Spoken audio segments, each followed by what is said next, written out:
Don't take my word for it. Look that mess up. You may now turn your class ring and move your tassel from the right to the left.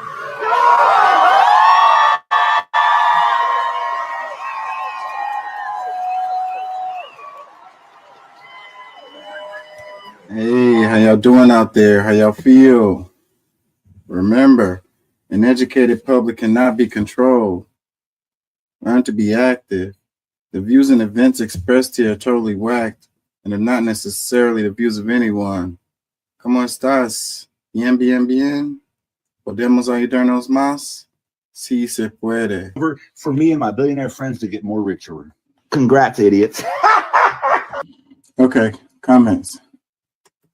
See, again, this falls into the whole assumption that immigration as a whole is what has been talked about and things like that. It's not immigration as a whole. It's the mass of illegal immigration coming across like that. And it's not just about big elections. Local elections are just as crucial, if not more so.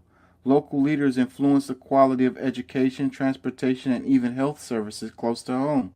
The judges, the county tax assessor, the DA, all that really can have an impact on your life. Who's running the jails, the sheriff, those races are very important. Well, particularly for my position as the top law enforcement officer in the third largest county in the country, I think one of the biggest issues for me is the way that we don't rehabilitate people that get caught in the system. That's something that I'm going to start to change January 1st. We're going to work to give people another path out of the system without saddling them with criminal convictions that follow them for the rest of their lives. Sylvia, I want to ask you, what issues matter most in your community, and why did you decide to vote today? Well, I decided to vote because you can't complain if you didn't try to do anything about it. Not to mention, I just want a better change to help with the crime, to make it easier to get to help these homeless people. I think people are hurting, People are flipping the bill for the presidents, though, because, you don't want to disappoint the kiddos. I went to the mall a couple of times, and the mall was berserk. But I think overall people are hurting, they don't have as much money to spend. She really is concerned what goes on every day with the kids and what they don't have in the schools, and that is what matters to me also. Voting to me is very important because I have the voice that my parents don't have. I am a U.S. citizen, and I just hope that my community really realizes that everybody together can make a huge change. And what you were saying about the money for schools and money for improving situations for immigrants or whatever, there has to be a political will for this, and the driving force has been privatization of everything, profit for everything. So there's no political will, but they have plenty of money when it comes to the military industrial complex, to giving to the Pentagon, to giving to Ukraine, to giving to Israel. How come they can't find the money for the school system if they got money for that stuff? But sometimes people don't feel like their vote matters, or they might feel too overwhelmed to get involved.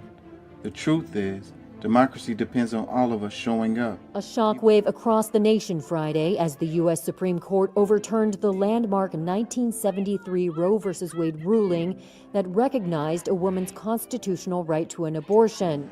Israel's forces have been attacking displaced people across the Strip. The Israeli strikes have killed more Palestinians and targeted several cities in central Gaza and in the besieged north. Unlike other social safety net programs that continue to expand, federal housing assistance has shrunk to its lowest level in nearly 25 years, even as homelessness and rental prices have hit historic highs.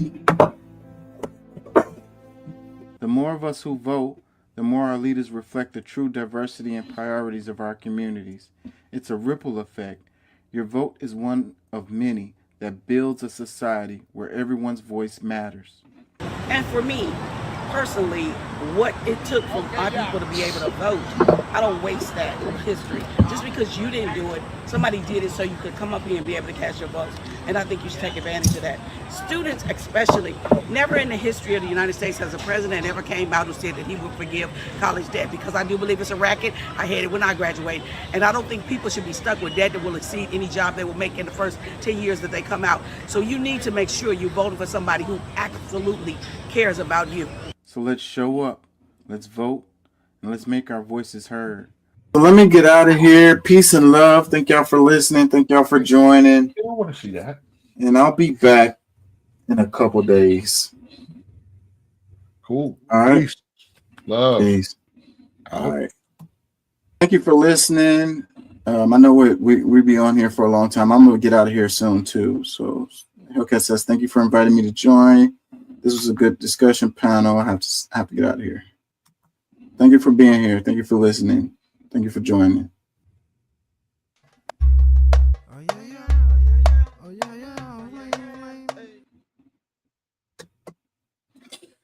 Hey, how y'all doing out there? Anybody out there, let me know how the sound is. I've been struggling with that since I took a little break and came back. It seems like my sound hasn't been right enough. And I can't tell, so that sucks. But anyways, peace and love. How y'all feeling? Don't take my word for it. Look that mess up. You know, 2025, man, it's starting out pretty rough, huh? We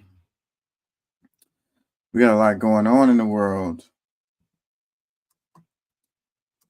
Let me just kind of try to warm up. Hold on, let me think. I think I want to do some random scrolling just to warm up some.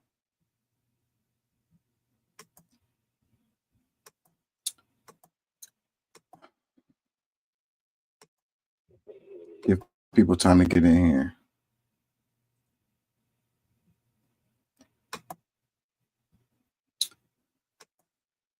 Check this out. It says Harris County taxpayers have so far reimbursed $1.5 million worth of legal fees for local office officials who were investigated by former District Attorney Kim Og, but never charged with crimes.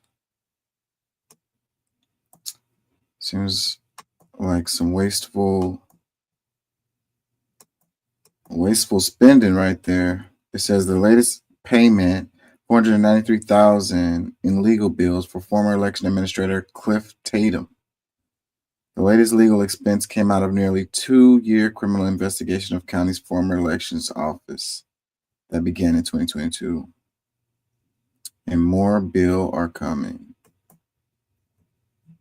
Houston Chronicle. More bills are coming. Seemed like they could have caught that little typo there.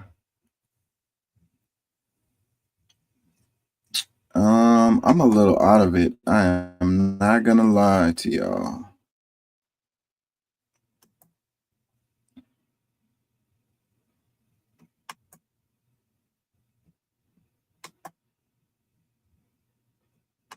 On a big shakeup on Capitol Hill, the Speaker of the House firing the Republican chair of the House Intel Committee. Why? What does this mean? Exactly. It is extraordinary as well. Mike Turner is known for being bipartisan as chair in his oversight of the intelligence community. I spoke with him. He told me this afternoon, Speaker Johnson called him into his office and said, "You're fired. There are concerns from Mar-a-Lago." In other words, Donald Trump, the president-elect, told Mike Johnson to fire the man overseeing the intelligence community who has access to some of the nation's greatest secrets. Now, there was no explanation as to why, but big picture here, Nora, this is not how government's supposed to work. Congress is supposed to be independent. Jim Himes, his Democratic counterpart on intelligence, said this sends a chill up his spine, and he thinks Turner was fired because he didn't bend the knee. Lots to come on that. Great reporting, Margaret Brennan. Thank you so much. Breaking news. So it says House Speaker Mike Johnson has removed Republican Representative Mike Turner as Intelligence Committee Chair. Turner tells CBS. Johnson told him there were concerns from Mar-a-Lago. So Trump wasn't happy with him. you know, and that's what they were saying, that this guy has a reputation of working across the aisle. So maybe that's not what they want, you know. They're like, you need to stand up for the team. Stop working with the other side. Comments. It says, you all answered your own question. He's bipartisan. He's not a part of the regime. They are sending a clear message, and you people are not listening, or you're choosing to ignore it. How far does this country have to fall into fascism before someone rings the alarm? CBS Evening News. Comment. It says, we're going to hell in a handbasket for the next 4 years. I don't know why people always make comments like that. That's such a like generic take on things. Like, so, you know, depending on if it's a Democrat or a Republican in office, the country is, you know, going to hell, or it's everything is fine. Like there's no continuancy, or is that a word? There's no, you know, whether it's Republican or Democrat, and how our lives are. It's like I don't see much difference. You know, it's this way of thinking that's got us where we are. There are people waiting for someone to come save them or whatever, or waiting for the next 4 years or whatever. Like, oh, I can't wait till I can vote again, so I can vote for the person I want to be in there, and he's going to come and save me, or she. Another comment says, this is happening right before our eyes, and it should scare the hell out of everybody. Another one, y'all want all MAGA? We've lost our country. This is terrifying. So, you know, that's what it is. Like, so when the Democrats win, the Republicans are like, we lost the country, we don't have control or whatever, you know, everything is going to hell. And, you know, when the Republicans win, the Dems are like, you know, we've lost the country and we're all going to hell.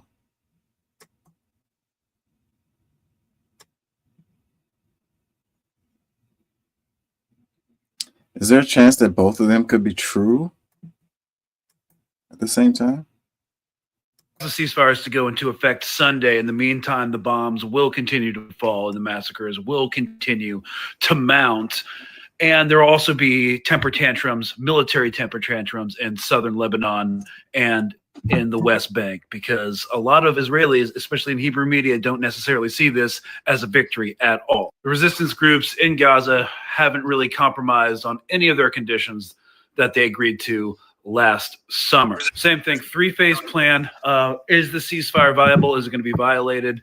This is still a developing story, but one thing that's important to understand is that Trump most likely, overwhelmingly likely, facilitated this, and he's a quid pro quo deals guy.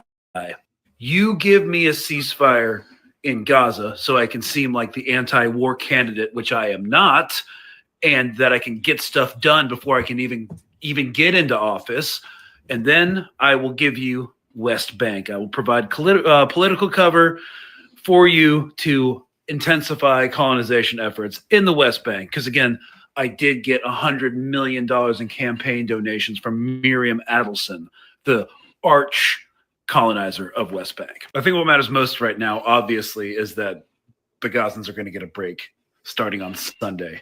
There are a lot of complicated things going on now in Gaza, not just with Gaza and the West Bank, but also with Lebanon, the presidential elections, and with the incoming Trump administration's Iran foreign policy. So check out our new Colonial Outcasts episode that just dropped right now. It's on YouTube, Spotify, Apple Podcasts, for a deep dive. Well, a shooting from the hip deep dive, because this is breaking news right now. Yeah, so, you know, you still got to give it to Donald Trump, you know, if he did pull that off. Breaking news right now. Oh, hold on. Yeah, so, you still got to give it to Trump, you know. I mean, quid pro quo or not, whatever he gave up, you know, he got the job done as far as getting a ceasefire. People are for a ceasefire for the longest time now. and it hasn't happened. And then you've got what, a day, 2 days, or whatever it is before Trump comes in there, and he's got the job done. He got the job done. You got to give him that. Whether whatever he gave up to get it done, he got it done. And that's what matters at the end of the day. So we got to give him some respect on that. So we got to give him some props on that.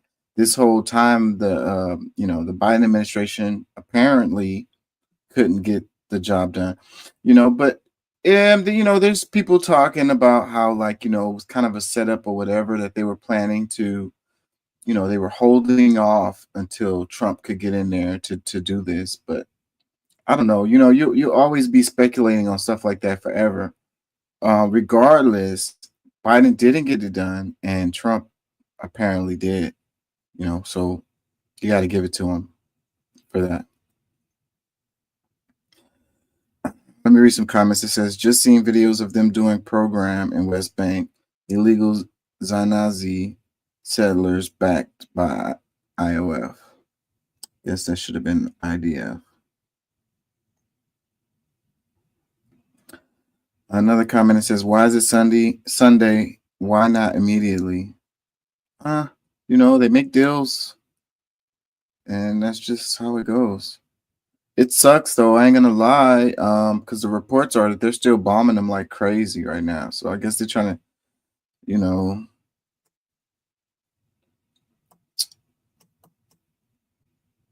get as much bombing done as they can until the ceasefire happens. It's amazing, though, that it has happened. What was it? What was it? What was the pressures that needed to be applied to get the job done? That's one thing I wonder, and why couldn't Biden do it? It's crazy, and all the talk about Kamala Harris and the reasons why she lost or whatever. And I would say this issue right here is the one that did her in. This issue right here was the one. She wouldn't separate herself from Biden, and she, they couldn't get the ceasefire thing done. Comments, it says, does Trump's move fall within the Logan Act, given that he's not in office yet? I can't speak to that. Another comment, ceasefire same day as TikTok, coincidental? We know they don't follow rules, otherwise we wouldn't be here 80 years later and be trusted at all, but hopefully we will see liberation in our lifetime. Man, the thing with these kind of things, people like to conspiracy theory everything. Like, the world is complicated, but some of these conspiracy theories are just way too complicated. There's too many moving parts for things to fall in line the way that people, who subscribe to these conspiracy theories do. It's too much going on for things to just fall right in line like that. No way.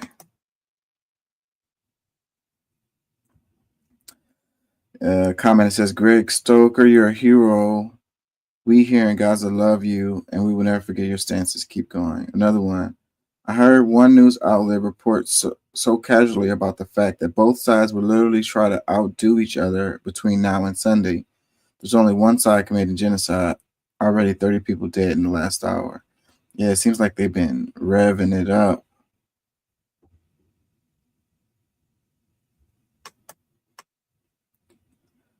Another comment, it says, they've already unleashed more hell on Gaza. Level 3 buildings the past hour alone, 30 people dead.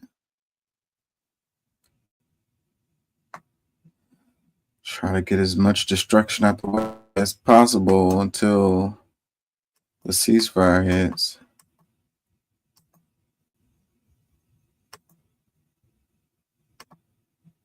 TikTok ban is stupid, in our professional opinion. Here's why. Lawmakers voted to ban TikTok because they say they don't want China's government to have access to all of our personal data, and they don't want China to control the algorithms that decide what millions of Americans watch. During oral arguments on Friday, it seems likely that the Supreme Court will vote to uphold the ban. But here's the thing. China, or any country or company, can already buy almost limitless amounts of our information from data brokers. Data brokers are companies that stockpile and sell information about our online activities, and they are completely legal. Meanwhile, the other US social platforms already have secret algorithms that are encouraging more and more people to watch extremist content. Multiple studies have found that YouTube, owned by Google, an American company, actively pushes people towards right-wing and conspiracy theory content. Facebook, another American company, is selling our data to police to aid in abortion busts. And it's being reported that Beijing is considering selling the app to Elon Musk, who has a position in Donald Trump's cabinet and donated over $277 million to Trump and other Republican candidates. What we actually need is accountability, something that won't happen if TikTok is simply sold or banned. If every major social media company were required to make their algorithms open source and transparent, we would know more about how they're trying to shape what we see. A 2023 bill called the Platform Accountability and Transparency Act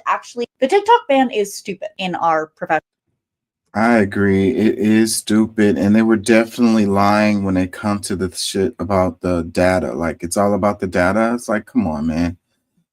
You know, that can't be true. They're getting the data all different kinds of ways, you know.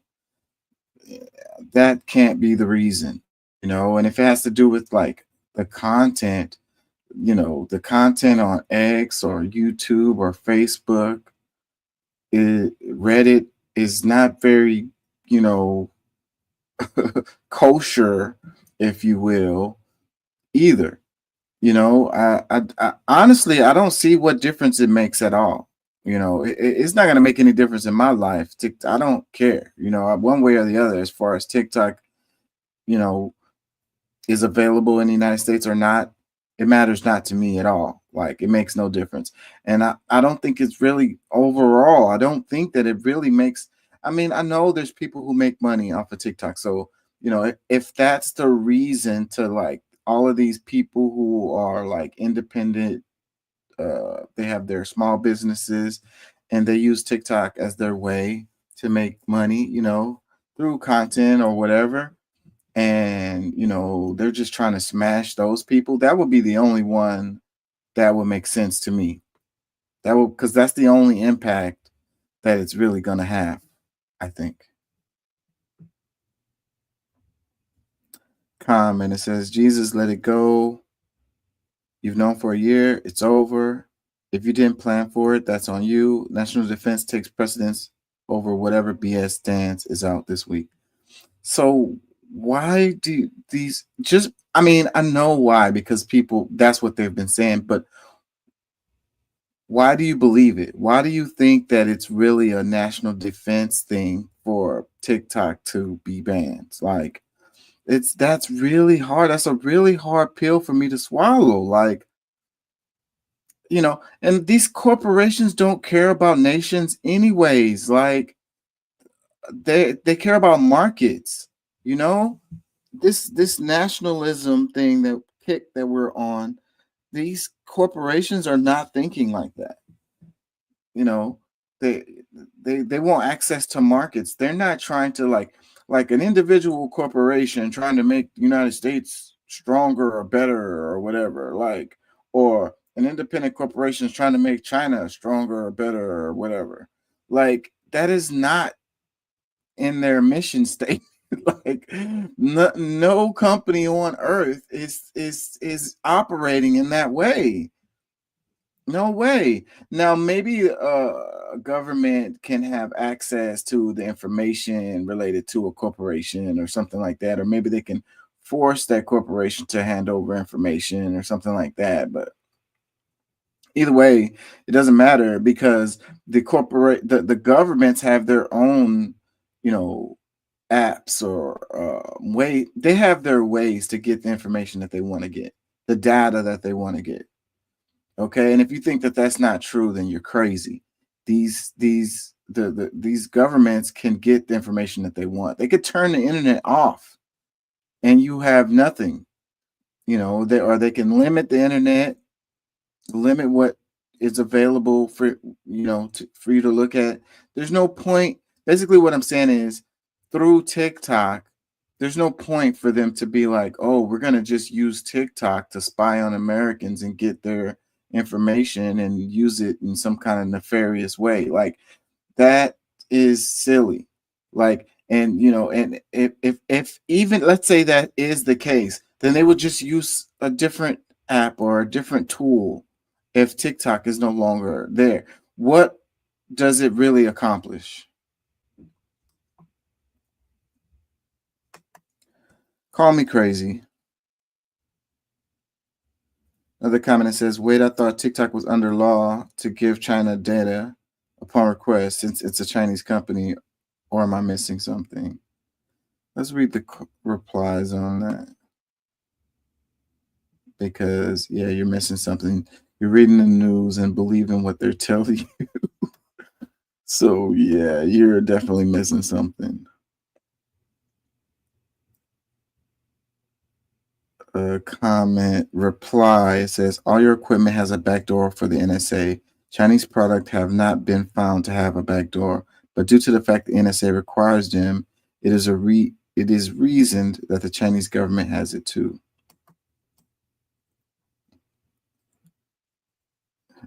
So, like it says, NSA has a backdoor, so that's them getting into it. They have it. Another comment that says, you want national security threat? How about Trump having 130 trademarks with China, making money every day, which is also a conflict of interest? Come time to set trade tariffs and sanctions.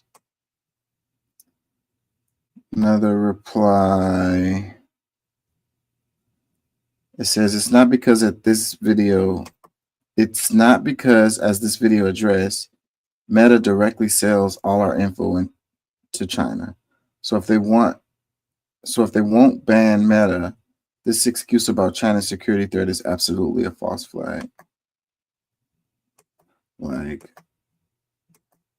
it's dumb. It's those things that they do all the time. They're always like, look over here, look at this thing right here. Like, like the magician, right? The magician, he's doing magic, but the magic is not real. It's an illusion.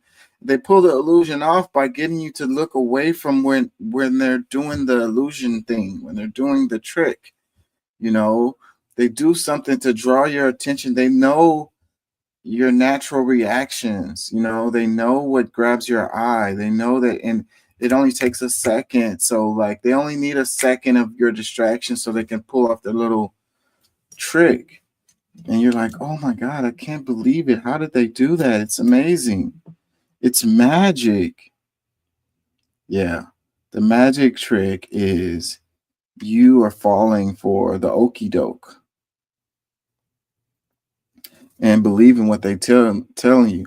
How many times do they have to lie to you before you realize that they're lying to you? Like, what's crazy is in recent history is, how do you say it's, controversial.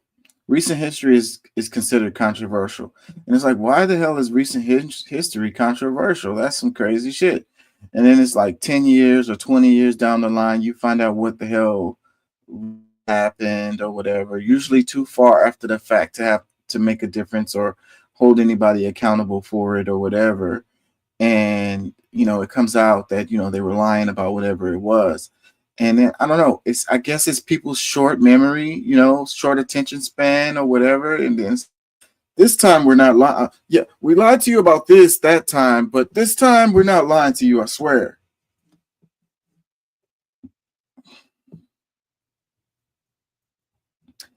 Comment, it says, it does actually equate to a cybersecurity threat. Yes, it's real. And yes, our username passwords are compromised as a result. While it doesn't hurt you directly, does anyone in your family share an account that uses a shared password that could have led to a giant breach larger than you would expect? It's real, it has happened, and it's worse than you realize. So what are they going to do with your username and password? I don't know. What are they going to do with that? You use the same username and password combination to get into your bank or something. They're going to get into all of your social media accounts and post pictures and stuff. Like, what are they going to do with that, bro? What are they going to do with your username and password? Help me understand. Maybe it's something I'm not seeing, but help me understand.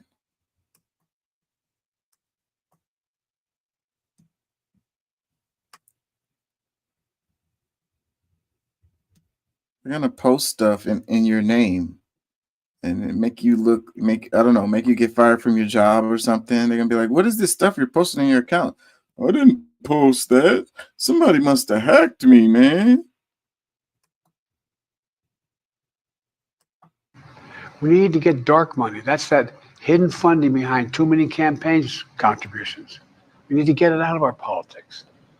We need to enact an 18-year term limit, time and term, for the strongest ethics and the strongest ethics reforms for our Supreme Court. He's like, we need to ban members of Congress. He's like, I messed that up. Wait, hold on. Let me clean that up a little bit.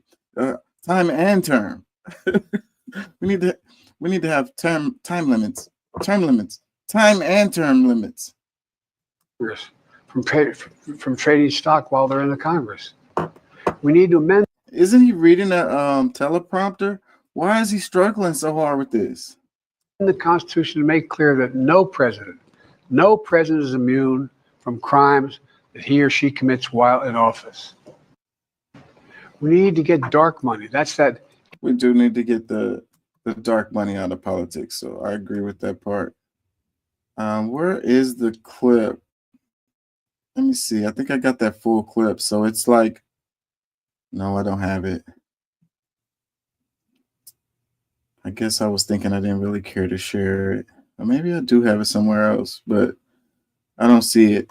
Yeah, so it's Trump's Biden's farewell message or whatever. He's all like, I gotta tell the American people some really important stuff, Since I'm leaving out of here, I'm going to go ahead and lay it down for y'all. His little speech. Let me play this clip right here. Thank you. Folks, credit for this, Mr. President, you or Trump? Is that a joke? Oh, thank you. Is that a joke? No, it's not a joke. It's a straight up question. From what everybody's saying, it was what Trump did. And you're on your way out of here. You freaking couldn't get done the whole time you're out. You're telling me that these negotiations that you've been having this whole 4 years, you finally was able to pull it off your last day in office. Thank you. Folks, credit for this, Mr. President, you or Trump? Is that a joke? The way he turns around and smiles, it's like one of those commercials or something, or the end of one of the sitcoms or something like that, like, hey. Look at Kamala's face. She turned around like, what? What you gonna do, Biden? What you gonna say about that? Like, you questioning him? She gave him the evil eye. Evil eye. Look at Blinken. He had the same kind of look too. Him and Kamala, they both had the same kind of look. Like, why did they turn back around? He didn't have to answer. He could have just kept on walking. He turns around with the half smile, the sitcom ending. But Kamala and Blinken, they both have kind of somber looks in their face, like, ooh, ee. He's like, hey. They're like, Thank you. Folks, credit for this, Mr. President, you or Trump? Is that a joke? Oh, thank you. Thank you. Is that a joke? That's the best you could come up. That's the best reply. That's the best thing you could do. Is that a joke? Oh, and walk off. The old man walk off. I don't know, man. A lot of this stuff is pretty entertaining to me. That's the reason why I be following a lot of this stuff. It's entertaining to me. It's it's a show.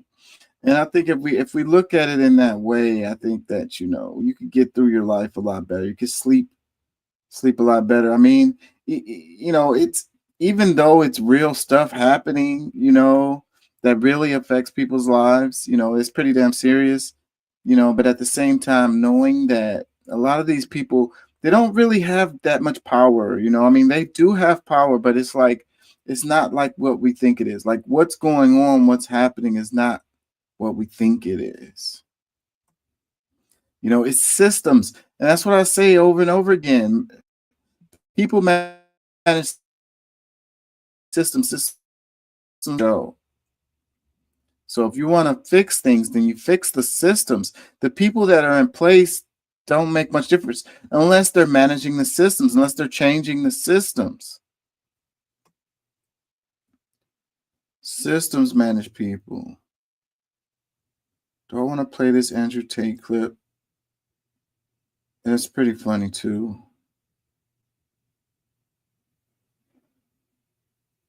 This is them talking about how, the whole time they were covering for Biden. Let's go ahead and play some of this. Does the president have the stamina, physically and mentally, do you think, to continue on even after 2024? Don, you're asking me this question. Oh my gosh, he's the president of the United States. My gosh, you're asking me this question. It's throwing me off guard. I have no idea to answer it really. Like, he's the president of the United States. He's gonna get the job. He can do the job. He is the president. He can do the job. Why y'all asking me this? Why y'all putting me on the spot? Well, it's like your job. Like, you're the press secretary. Like, you're the spokesperson for the president. Like, you're the one that we ask these. Who else are we supposed to ask these questions to or whatever? Well, you don't ask questions like that. Not like, is he able to do the job? Like, what do you think? I can't even keep up with it. The most difficult part about a meeting with President Biden is preparing for it, because he is sharp, intensely probing, and detail-oriented and focused. I can testify because I've been working very closely with this president for the past 2 years. I've been knowing him for 30 years. And I'm telling you, this guy's tough. He's smart. He's on his game. Joe Biden has vision. He has knowledge. He has a strategic thinker. The president is focused. He's detail-oriented. He's always thinking about the big picture. He is engaging. He is capable. He has an incredible record as president. And I'm often with him on foreign trips. He's at the top of his game. So he has a vision. He has knowledge. He has judgment. He has a strategic thinking. She keeps it. I'm sure there was a memo, right? Did they send a memo out to all of them? Hey, so whenever they, question, Biden's cognitive abilities, this is what you need to say. This is a Democratic wide email. Everyone's getting this. Make sure that you read it and familiarize yourself with it so that you can be prepared for these answers.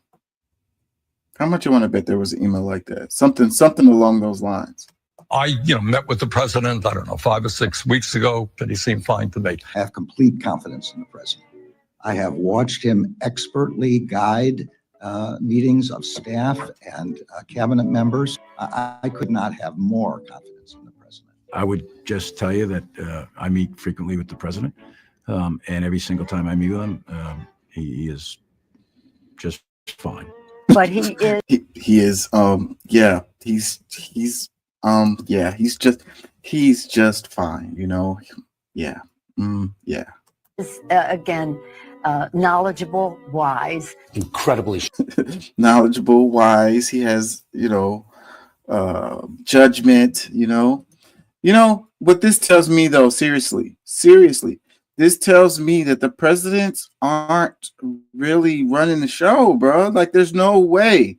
There is no way, And I understand. I mean, you're theoretically, you put people around you who can, take care of business or whatever. Like, the people who are specialists, the people that know things, and you defer to them. So like theoretically that's it. But at the end of the day, the president is supposed to have the last say in the last word and be like, well, we're gonna go with this, so or whatever, you know.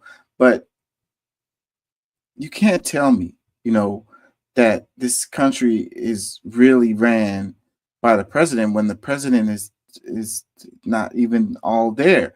And this ain't the first time. This isn't the first president that we've had that was in office and not all there. You know what I mean? So how does things work when the person that's in charge is not all there?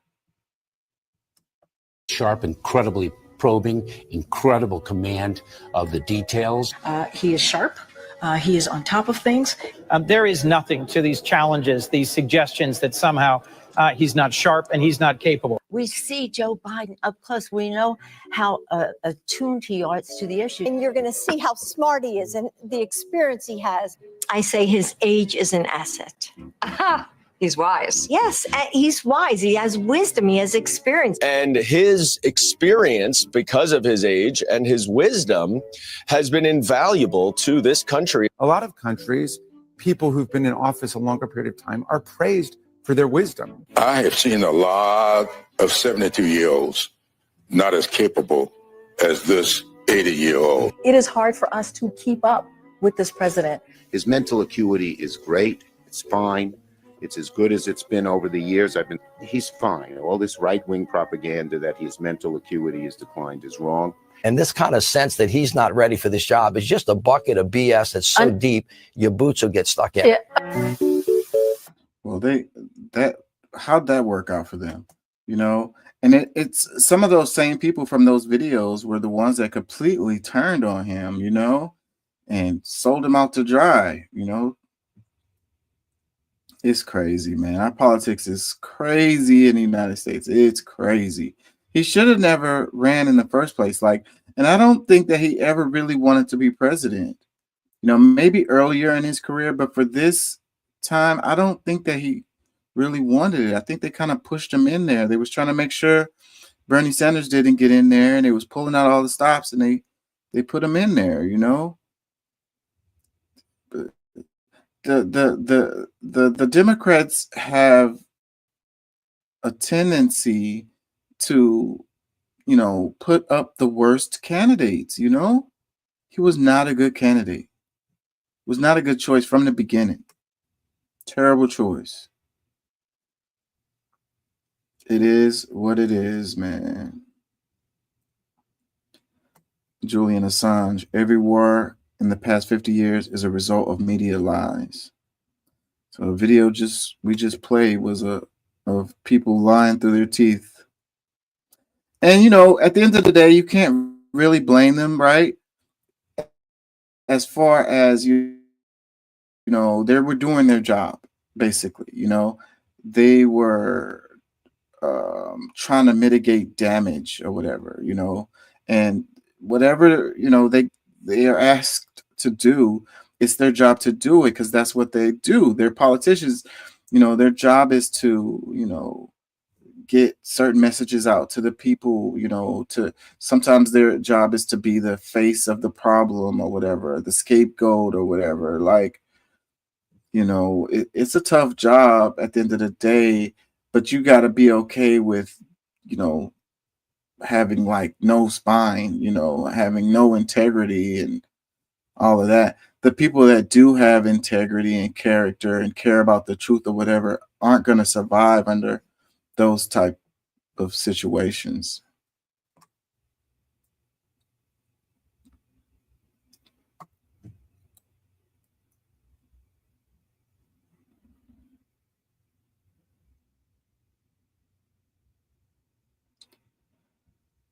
Talking about Jimmy Carter.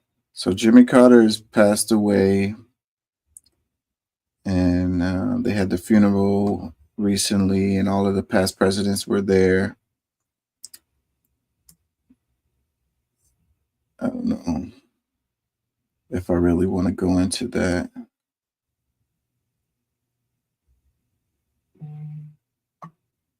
Let's play this Trump clip. It's so sad when we lose people from Harvard, MIT, from the greatest schools and lesser schools that are phenomenal schools also. And what I wanted to do, and I would have done this, but then we had to solve the COVID problem because that came in and, sort of dominated for a little while, as you perhaps know. But what I want to do and what I will do is you graduate from a college, I think you should get automatically as part of your diploma a green card to be able to stay in this country. And that includes junior colleges too. Anybody graduates from a college, you go in there for 2 years or 4 years. If you graduate or you get a doctorate degree from a college, you should be able to stay in this country. And you know more stories than I do, but I know of stories where people graduated from a top college or from a college and they desperately wanted to stay here. They had a plan for a company, a concept, and they can't. They go back to India, they go back to China. They do the same basic company in those places, and they become multi-billionaires employing thousands and thousands of people, and it could have been done here.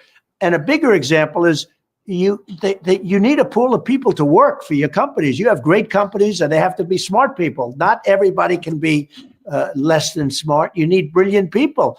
And we force the brilliant people, the people that graduate from college, the people that are number one in their class from the best colleges.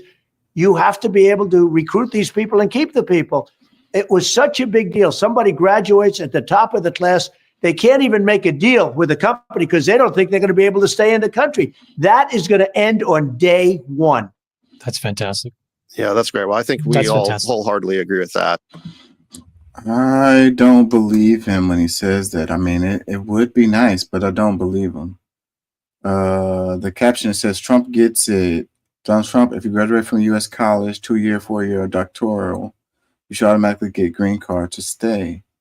Too often, talented grads are forced to leave and start billion-dollar companies in India or China instead of here. So yeah, I mean, it will be great, I think, but he's gonna have an uphill battle. You know, the immigration arguments that people have, so if a person overstays their visa, that's an illegal immigrant, okay? And they're breaking the law, right? So then that's one of the arguments that people have about the immigration. The other one has to do with culture. People aren't integrated properly into the society, if you will, and they're bringing their culture, and Americans are losing their culture to immigrants' culture and stuff like that. So Trump will have to go up against those sentiments to accomplish this, and I think that would be a real struggle. Let's read some tweet replies. It says, 2-year college diploma for a green card. Has America learned nothing from what has been happening in Canada? See, there it goes. And that's what I'm saying. Like, so in Europe, they're saying the same thing, the whole Brexit, and they were all like, all these immigrants are coming over here and they're taking over our country, and they're bringing their culture or whatever. And those people weren't illegal immigrants; those were legal immigrants. So the immigrant argument isn't just about illegal immigrants. You know what I mean? It's immigrants, period. Okay, people have a problem with immigrants, period. Over a certain amount. Like, it's okay as long as it's a small amount, and they can't really just build whole ass communities and large swaths of the city or whatever, so it'll be a numbers issue at the very least. So if Trump is saying anybody who graduates with a 2-year, 4-year or master's or doctorate degree, this would be a large numbers of people, right? And then the people will keep on coming, especially if they know they could just get a degree. A lot of them go to school anyways. If they could just go to school and then they could just get their green card that way, then what will those numbers look like with the number of immigrants that will become, basically legal? And would the government have the authority to revoke that green card for any reason? will they be able to hold that over the head of these people? You know, to get them to force them to like work for a job or whatever? Will it be tied to their job, and will their employer be able to be like, you know, I'll get you shipped back if you don't act right, or whatever, if you don't accept the pay that I want you to pay, if you don't come in on a weekend, on a holiday, on your day off, on your birthday, then you know I'm gonna send you back to your country that you came from.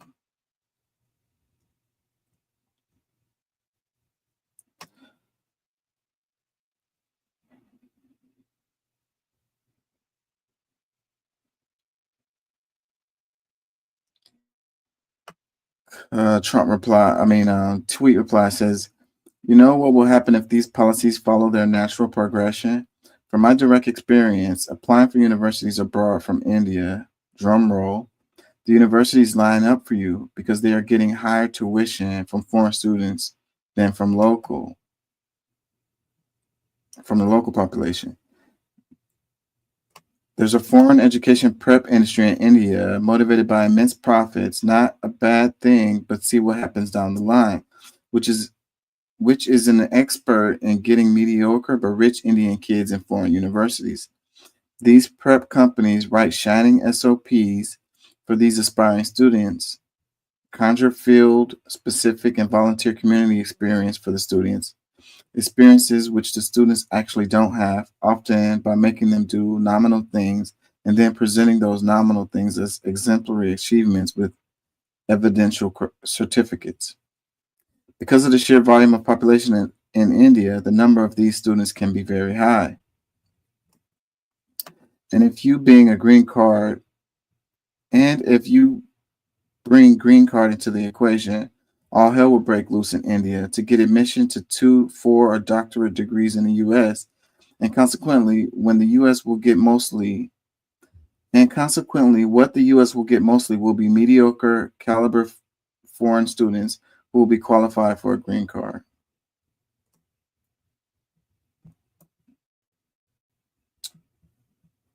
So yeah, I mean, it sounds good on the surface, but for one, I don't believe him. And for two, I don't think he'll be able to pull it off, even if he's sincere. He's going to get a lot of pushback. Let me see. Another post reply says, but they have to complete school, make the green card based on merit of success, graduating with honor and not squeezing by, have a green card test showing they love the United States too. Graduating with a C and a worthless degree won't cut it. You know what they tell me? They told me when I started college, they said C's get degrees. Another text reply says, there will be hordes who will qualify after graduating with honor and yet have no real ingenuity. Ask Elon or Bill Gates, who did not rely on graduation degrees. I don't really get what that person is saying.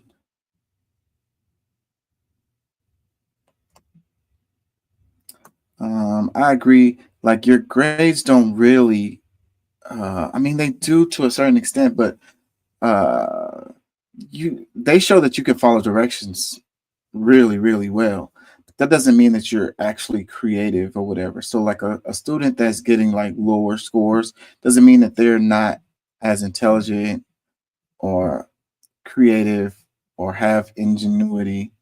You know, it could just mean they had other stuff going on in their life at the same time while they were going to school, you know.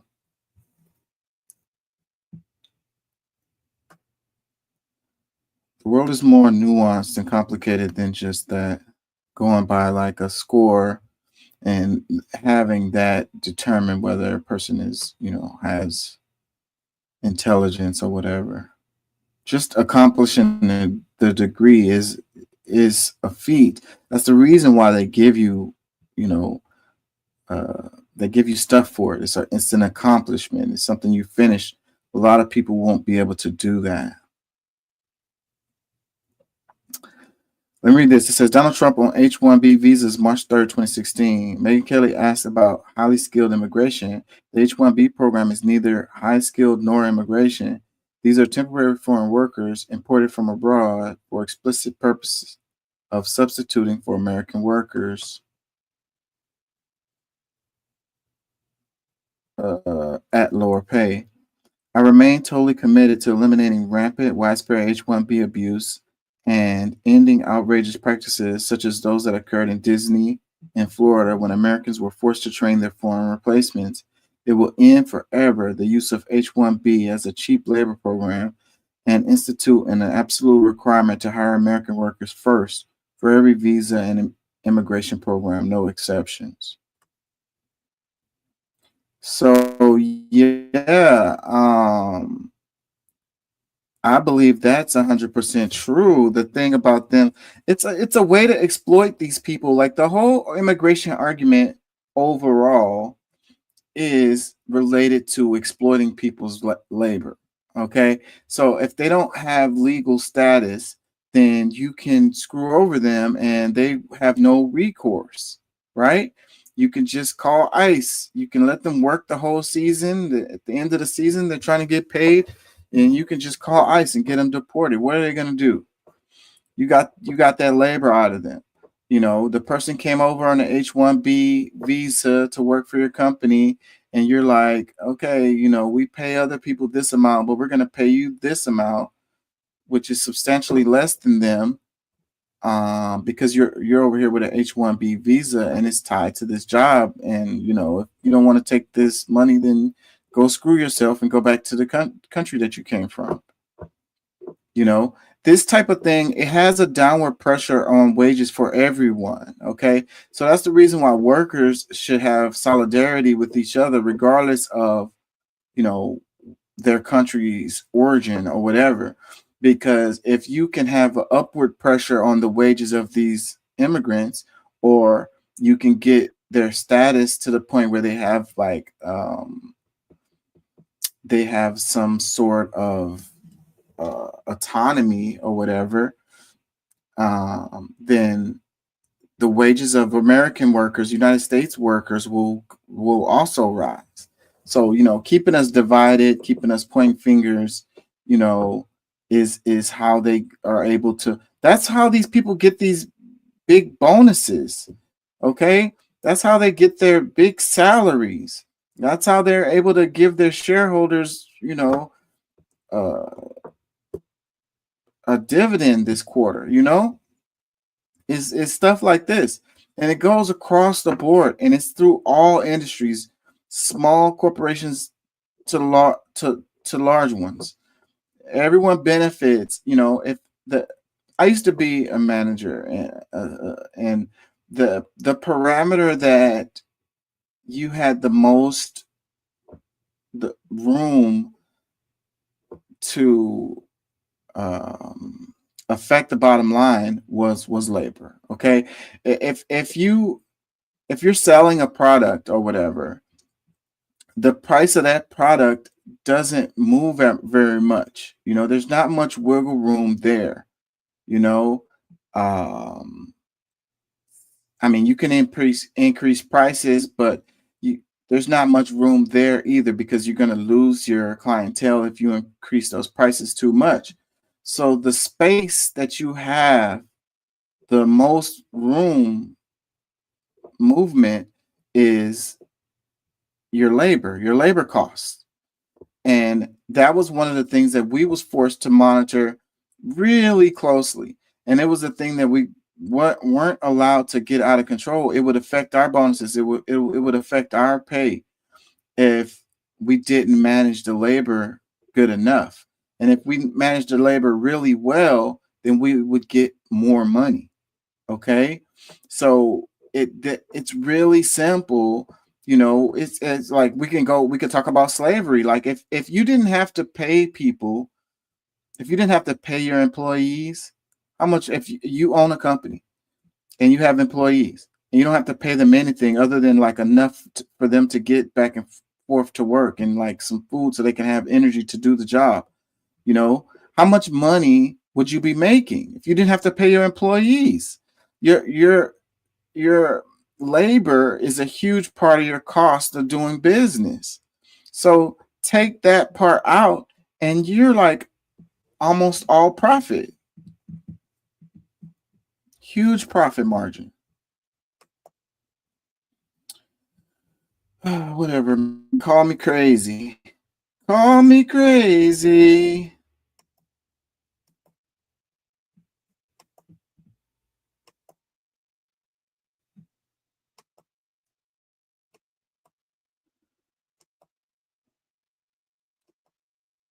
Sort of generalized skepticism, generalized scrutiny over rich people, that they don't have the best interests at heart of the common folk? Yeah, no, it's a hyper-specific, evidence-based conclusion that the global economic system is deliberately structured in a way that funnels the wealth, power, and resources into the hands of a small group of people who then use that wealth and those resources to further centralize their power at the expense of death, war, starvation, disease, bigotry, and general human misery. So non-generalized, right? Specifically, people are angry that our system is structured in a way that promotes the interest of predators who profit from suffering. Look, I'll be clear. I don't care if billionaires have my best interest at heart. They're people. I'm a person. We don't know each other. They don't owe me any kind of special consideration. The point is, I shouldn't have to care. Human civilization should not be structured in a way where the vast majority of people have to rely on the mercy of blatant sociopaths to avoid suffering. That's a really bad model. People like this seem to forget that the rules of human civilization are made by the humans, and the point of human civilization is to create a healthy and safe environment for human beings to thrive and prosper within. So, when human civilization is obviously causing more suffering than is necessary, we're supposed to change the rules. We can change the rules, right? You're not a hater or bitter or jealous for wanting to fix a self-evidently broken system. Actually, you're kind of a traitor for not wanting to. After all, you're not the rich that we're talking about. You've got a few $1 million in the bank. Good for you. Nobody cares. We're talking about the kind of wealth and power that can corrupt and alter the system that governs people's lives and threatens people's well-being. Look, right now the Swiss mega corporation Nestle is going a bit viral because Americans have found out that they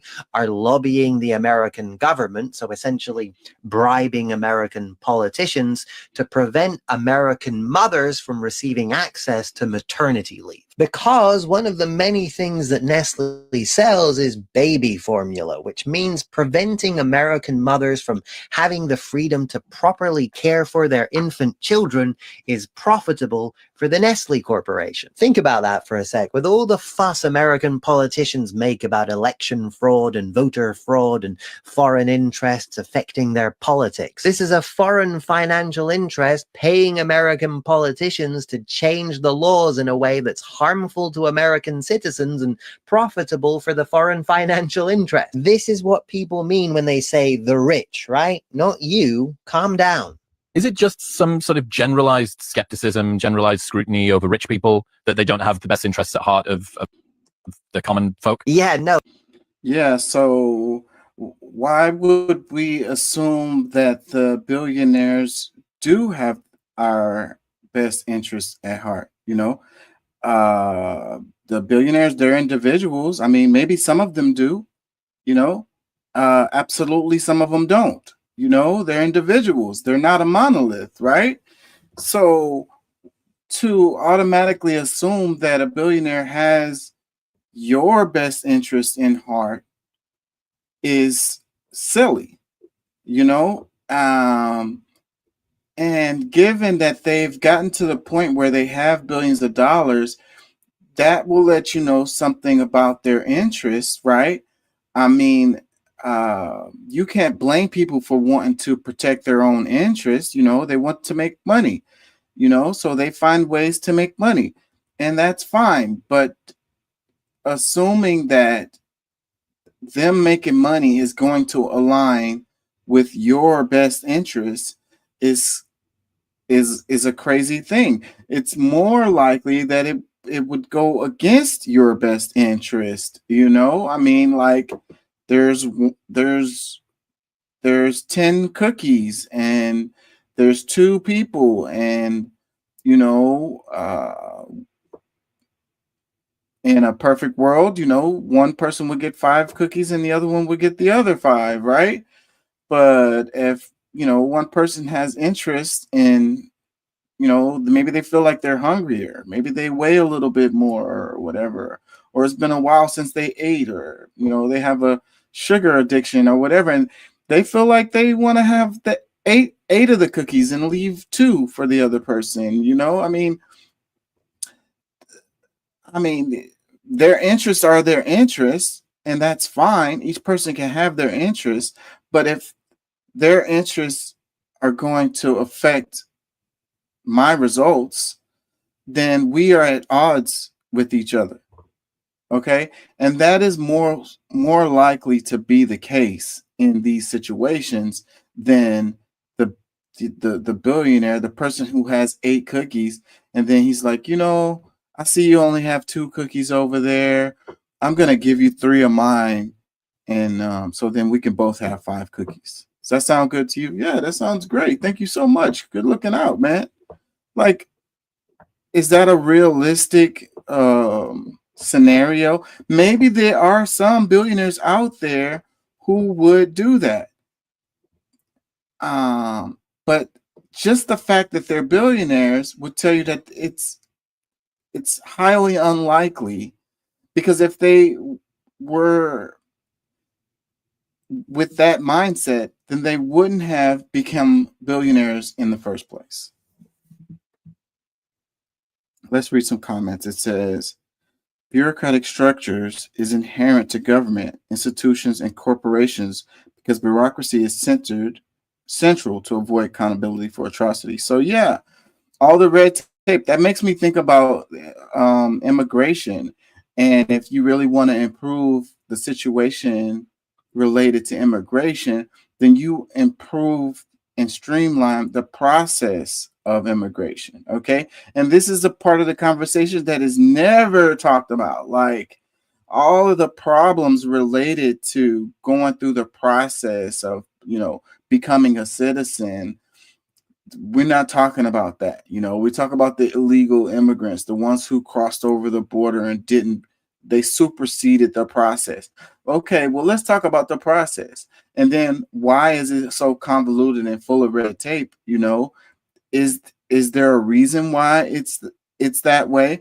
You know, when you deal with the government, you deal with the DMV or whatever department of the government for you to get your driver's license or your passport or any kind of official documents that you have to get, you know, and then you have all of these problems and red tape and time that it takes. And like in Harris County and Houston, we only have a couple of those locations where you can do certain things.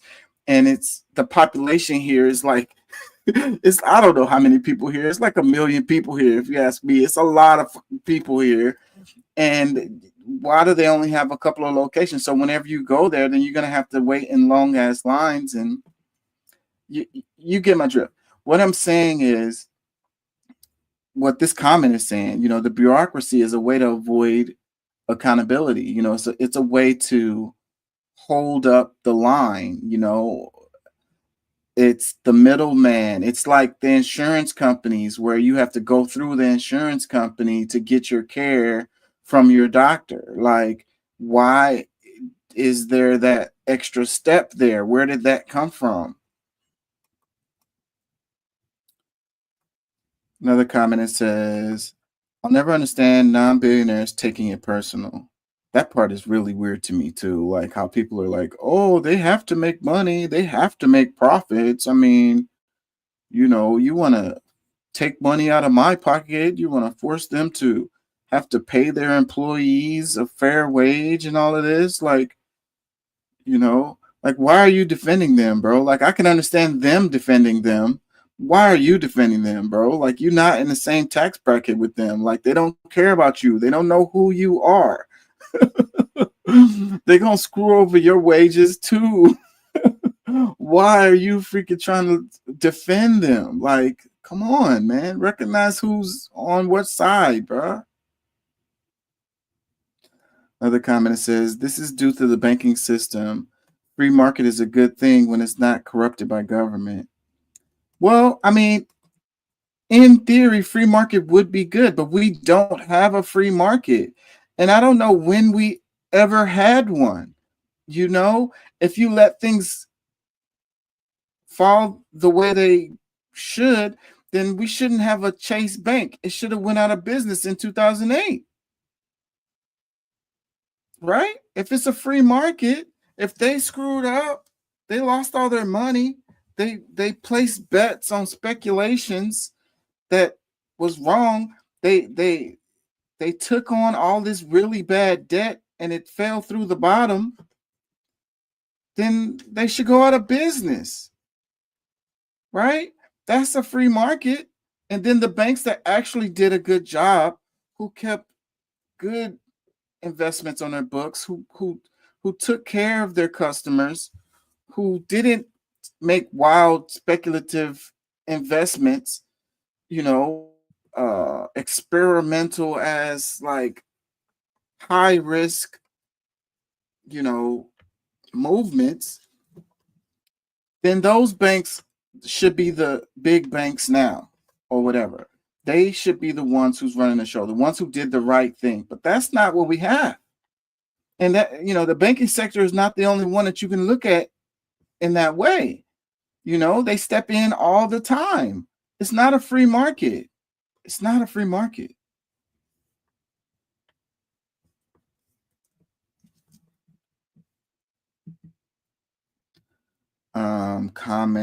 Another comment says, if only those podcasts, bro, would read a history book.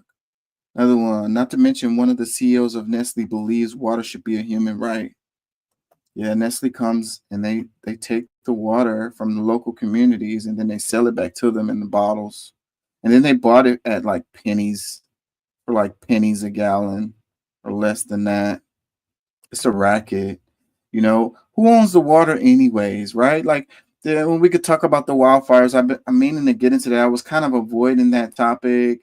I don't even know if I have any posts in here about it because I'm kind of late and the whole thing is kind of, I'm going to say it's blown over, but everybody has already, you know, talked about it. It's been ridiculed to death, but who should own the water, you know? Like, who should own the oxygen? You know, like, that's not a thing that someone should own. Like a corporation shouldn't be able to own the water, bro. Like, who owns the mountain? Who owns the snow? You know, a lot of this stuff always comes back to property rights. And I know that that's the argument. That's the fundamental argument of capitalism versus like Marxism, you know, socialism, communism versus, you know, free market capitalism. It comes down to property rights, and people have their opinions or which side they fall on related to property rights, but that is the fundamental argument for a lot of stuff. And we should be having that argument instead of putting all this other stuff in the way of it and pretending that we're talking about something else when really we're talking about property rights. You know, the billionaires, they understand this argument related to property rights, and they're going to defend that to no end, you know, and you can't blame them for that. That's in their best interest to do that. You know, people that don't have a lot of property, I don't understand their arguments for it. I mean, again, it's kind of the same thing that we were saying earlier, but another comment, it says, these wannabes forgot $5 million is a lot closer to 100K than 1 billion. So they defend billionaires instead of the working class. Yeah, man. Most of us are closer to these homeless people, and that's I was thinking about the fires and all the actors, the wealthy people, you know, and I feel bad for these people who have lost everything, but I wonder if they can sympathize with the homeless people in LA and in California, you know, that they deal with that every day of their life of like, you know, not having anything and the little that they have, that being taken away and thrown in the trash, stolen, looted, you know. I just think that we should have some compassion for each other. You know, if you're so individualistic that you want somebody to sympathize with your pain for losing your $1 million home or whatever, but at the same time you don't see these homeless people out here who don't have anything, you know, they're struggling. You know, I didn't see any videos about sympathy for the homeless people during these fires. I'm sure that the homeless people were impacted also, you know, and you can't compare as far as saying, oh, well, they had millions of dollars that they lost and the other person had like a tent and they lost their tent. And you're like, well, you know, they lost $1 million. They only lost a tent. Well, it was everything they had, right? The other person lost everything they had and this person lost everything they had. So,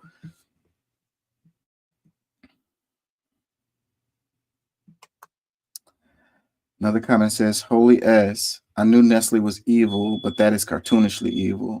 Yeah, talking about, you know, forcing the women back to work so that they can't breastfeed their kids, so that they'll have to pay for formula, so that it, you know, affects their bottom line in a positive way. That's pretty damn hardcore intense right there. Somebody was sitting around in a board meeting and was talking about that stuff and made that decision.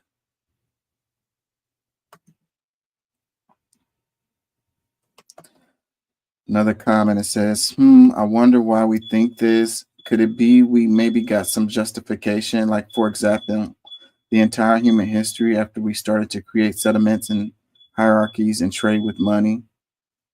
What is the point? What are they trying to say here? I don't really understand what they're trying to say there. Dang, and I lost my train of thought. I was just about to say something related to the fires. Everybody losing everything. It's really sad. Building the settlements in those areas. So like historically, you know, there's certain areas of California that historically, you know, have wildfires. And if there was nobody there, they would still have these fires. So trying to point fingers on, like, you know, who sparked the fire or whatever, I mean, it was inevitable to happen. You know, I saw a story about, they were talking about Siberia and a wildfire erupted there and burned like, I don't know how many, you know, acres of land, like huge area. And nobody was there, so it doesn't make a story. Nobody really lost any property or whatever. But it made me think about, you know, some of these areas in California, you know, that probably shouldn't be neighborhoods there. You know, if you build your $1 million house in an area that's prone to wildfires, and then you're surprised when your house burns down, and then you built your house made of combustible materials when it didn't have to be built out of these combustible materials. I mean, how many things can you do wrong? We don't, you know, humans, we think that we're so superior, that we're so great, like, you know, we can defy nature. Like, that's not how things work. And we get a reminder of that from time to time, and then we forget again. But, you know, some of those neighborhoods, they, you know, they really just shouldn't exist. They shouldn't have houses out there, period. It's going to continue to be a problem. It's always been fires there. You know, trying to talk about mismanagement of funds and talk about the DEI and talking about who started the fires. All of that is kind of beside the point. It really is. You know, build the houses somewhere else, man. The weather is beautiful, so I get it. You know, you want to live in an area that has beautiful weather all year round. It's wonderful, like 68 degrees all year. And so, but something comes along with that. And what is it? Is it you get earthquakes and you get wildfires. I mean, you have to pay the piper, bro.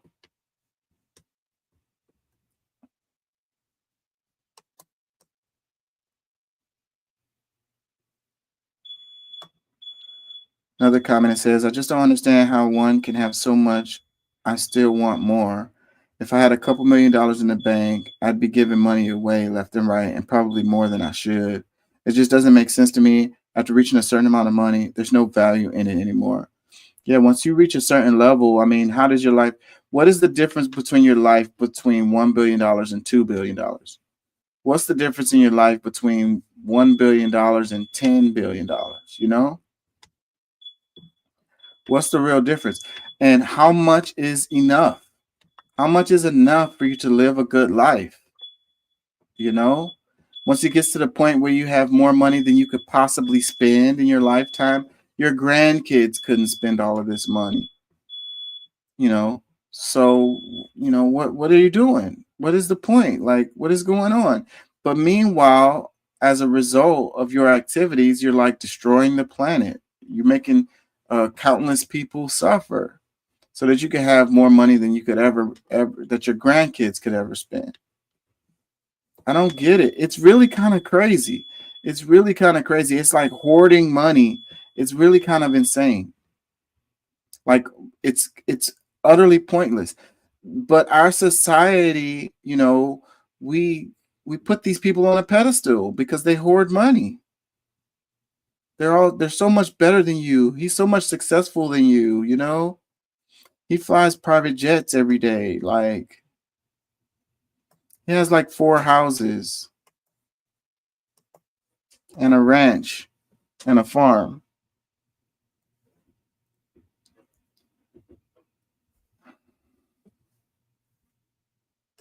Let's go on.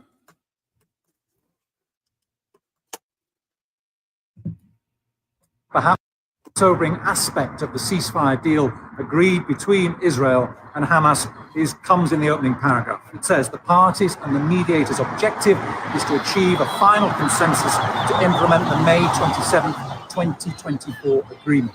It means 8 months ago, the same agreement was on the table, but back then, the Israelis particularly didn't want to sign it. What's changed now, it seems, is increased pressure, the Qataris say, that's come over the last couple of months. Worth pointing out a couple of aspects of the deal to show how challenging it's going to be to make it stick, particularly with regards to the Philadelphia corridor. That's on the border between Rafah and Egypt. It says that Israeli forces will gradually reduce their presence there, and there'll be a complete withdrawal no later than day 50 after the last captive was released by day 42.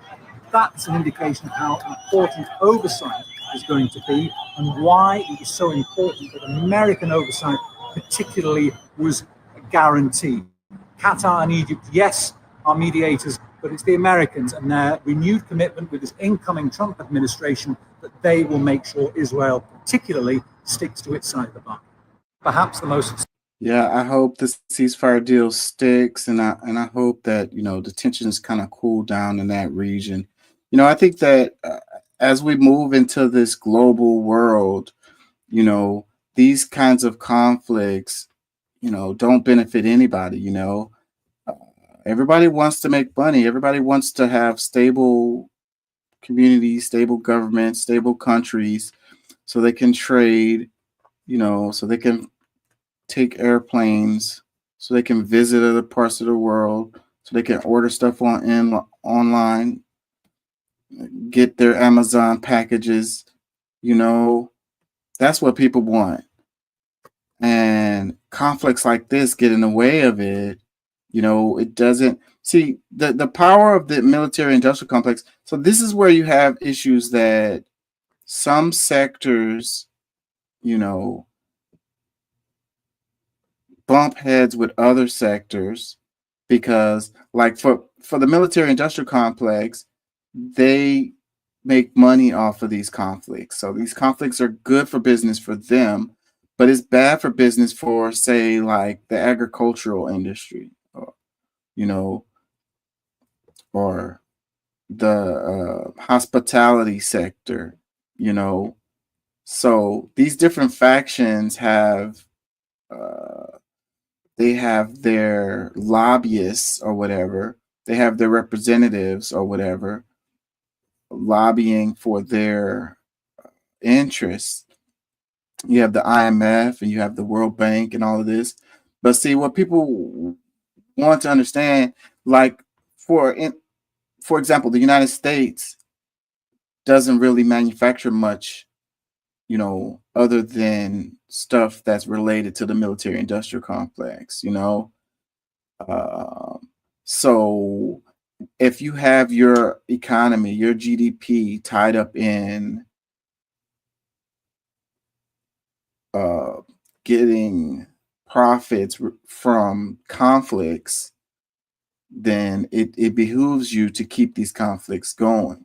But as we move forward in this global economy, you know, and then they start realizing there's large money in other places, you know, like the tech sector, like the data sector, if you will,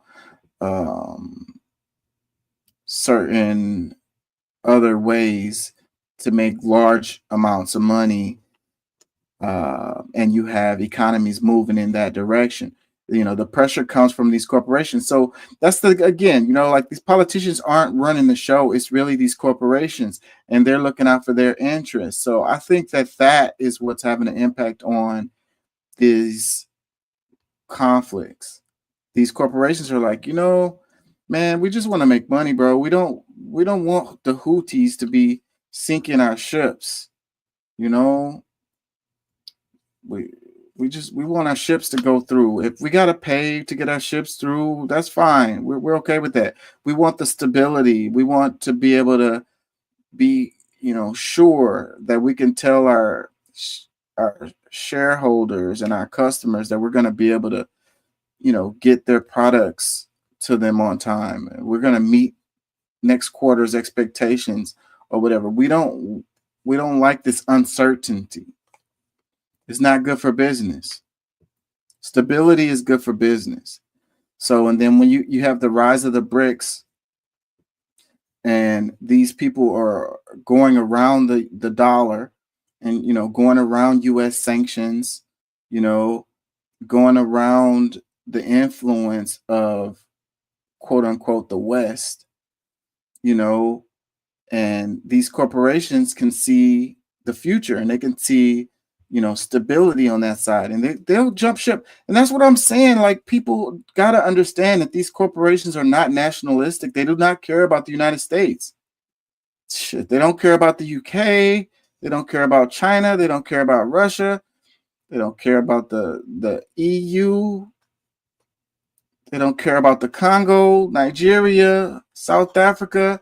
They care about their interests, you know. They care about their markets. They care about making money. They care about next quarter, you know. And if jumping ship, as we can see what has happened in this neoliberal last 40 years, and the outsourcing of the jobs to overseas, and, you know, you had that whole Made in America campaign that happened, and, you know, it had a certain amount of impact or whatever, but then they trick you, and you find out that it was assembled in America, you know, but all of the parts was made somewhere else. So, you know, and we rely on these global supply chains more and more and more. Everything is really, really complex, and it relies on all of these moving parts. So, you know, the idea of this nationalism is really, you know, it's becoming old school. It's becoming archaic, you know. And, you know, on the other side of that, people's class solidarity or people's like struggles with oppression or struggles with colonialism, people are becoming more and more aware that that is not nationalistic either. That the people on the other side of the world who are going through the same things that you are going through, the same struggles that you are going through, those are your comrades. Those are your people. Those are the people that you want to have solidarity with your fight. And then you're going to have more power to get what you want to get accomplished. People are becoming more and more aware of that.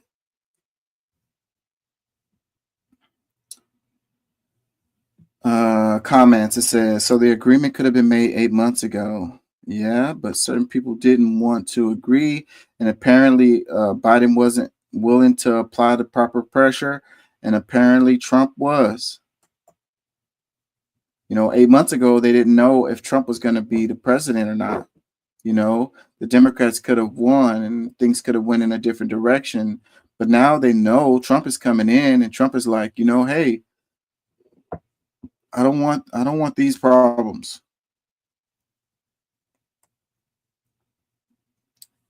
Probably smart enough. The advisors probably smart enough to know that, even the Republicans would, the Gaza thing, it wouldn't look, it's not going to look good. You know what I mean? Whoever is the president at the time that, they're basically funding a genocide, it's not going to look good for them historically. It's not going to look good for them politically. Their constituents aren't going to be happy with it. If Trump ran on America first and he's, sending all this money to over there, people are going to say things. Another comment, it says, U.S. has always been the real culprit. If they had pressurized Israel 8 months ago, this ceasefire agreement could have been signed and saved hundreds of lives. You could probably say thousands of lives. Another comment says, no doubt, promised them West Bank. That's what is different. Trump is a deals person. You give me this, make me look good, and I give you West Bank. This is not over, sadly. Yeah, I don't think that he really has the power to give away, land that is not like controlled by the United States. Like, yeah, that land over there and that other country over there that's being occupied by these people over there, that's yours. You can have that. I don't know that he has the authority to do that.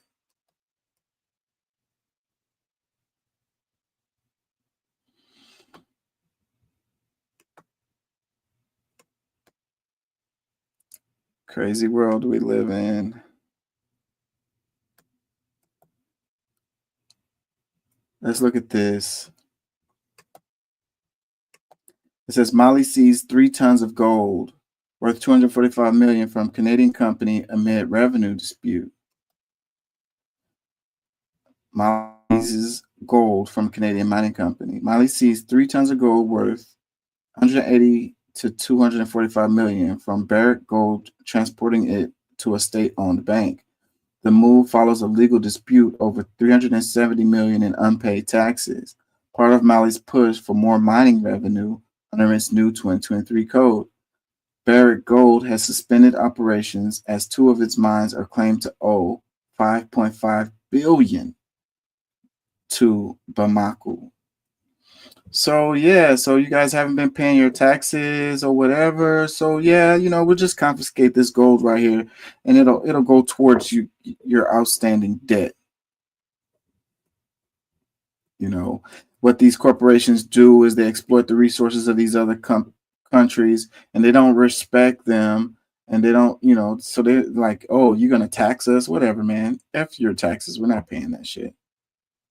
Oh, you're not paying it? Oh, okay, cool. Swiper, no swiping.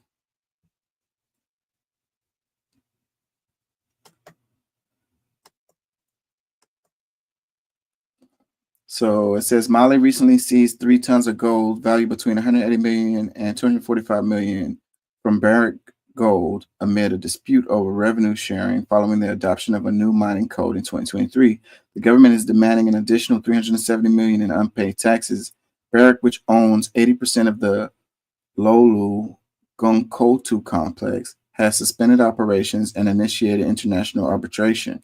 This move reflects Mali's push to increase its share of mining revenues. What do you think? I think it's great, you know, that these people have some, what's the word? Autonomy. I'm trying to think of a better word, like agency, you know, over their own stuff, you know, and it's really cool because you got the Burkina Faso, the Niger, and so they're along with Mali, and they are going to have each other's back. Historically, if you do something like this, then the missiles come. But if they do pull moves like that, they're going to have to fight Niger and Burkina Faso. So they're going to have a tough battle instead of just something that would just be real quick and easy. So then they have to think twice about it, you know.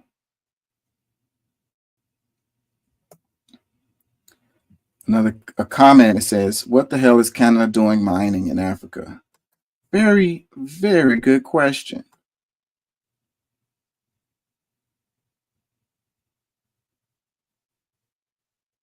Another one says, Africa is finally rising. The revolution won't be televised. Actually, it will be. It's being broadcasted or live right now. Podcasted. Another comment, it says, well done, be careful of USA now. Another comment, Wave has time to have more royalties for the countries that Canadian mining companies have been pillaging for decades.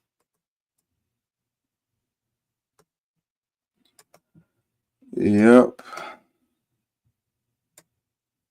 I wanted to have the argument with the DEI argument with Doc and Pat, but I was supposed to come on earlier. I planned on coming on like 2:30, 3 o'clock, but I was exhausted. I had to take my daughter to the ER, and I had to pick up my nephew from the airport, and I just was out of energy, so I couldn't come on till like 8:30 or so because I had to rest. It's my only day off so far. Let me read this. It says Burkina Faso President Ibrahim Traoré rejected loans from IMF and World Bank. Africa doesn't need the World Bank, IMF, Europe, or America. We have what it takes to grow our economy without loans and refuse to be financial slaves, Ibrahim Traoré. This is huge right here because, when, you have colonialism and then you have post-colonialism, right? And then, so like a country is like, hey, we're no longer a colony of y'all. We're our own thing. Okay, that's fine or whatever. But, you got to still speak in the language that we gave y'all and use our currency and allow our private industry to come over there and continue to do business. You also, if you need money, then you need to go through the IMF and the World Bank or whatever. And the IMF and the World Bank is going to be like, you have to spend this money in certain ways that we give you, specific ways. You can't spend it on education. You can't spend it on infrastructure. You can't spend it on creating new industries for your country and stuff like that. And you also got to pay this money back with interest, huge interest, and you got to do installment payments. And so basically all the money you make, you're going to have to pay it back to pay back this loan, and again, we're going to specifically tell you how you can spend this money. Anything that actually helps your people or your country is a no. And a lot of countries take that horrible deal and are stuck in deals like that. And you never, you may have got your independence from the other country and no longer a colony, but you don't have your independence from the other country. You are still a colony. You're a neo colony now, and the IMF is the one that you're submitting to, you know, and the IMF is supporting these quote unquote Western countries and wanting to their private corporations to be able to exploit, you know, the labor of your country or the resources of your country, basically whatever they want to exploit from there. Comment, well, caption, it says, why take loans when we have gold that you turn into money, then give us back as loans that we can't afford to pay back? Neocolonialism is just theft. Yeah, so, you know, we owe you money. You owe us money, so we're going to go over there and we're going to mine the gold out of your country or whatever. And, you know, you're going to pay us to do that. Comment says, let's be free again. Another comment that says, Africa has the resources and strength to grow its economy without becoming financial slaves. His words, we refuse to be financial slaves, speak to a powerful message of independence and self-reliance. However, history has shown us what happens to leaders who challenge global financial systems and assert sovereignty. The CIA and other powerful entities have intervened time and time again to maintain control. Traore and other leaders who stand up for their nations need to stay vigilant, protect their people, and build strong alliances. And that's what they've been doing, man. And they haven't touched this guy yet. He's already had like multiple assassination attempts. Comment going on. It says, to the people of Burkina Faso and Africa, stand behind this vision. Protect your leaders and support their efforts to break free from the cycle of debt and exploitation. Change is possible, but it requires unity, resilience, and constant vigilance. Yep. Yeah, I'm happy to see it. I really am. It's great. And like I said earlier, it's like the global South coming together, the diaspora coming together. You know, they divide and conquer. It has been their playbook and it has been working. So the rebuke to that is coming together.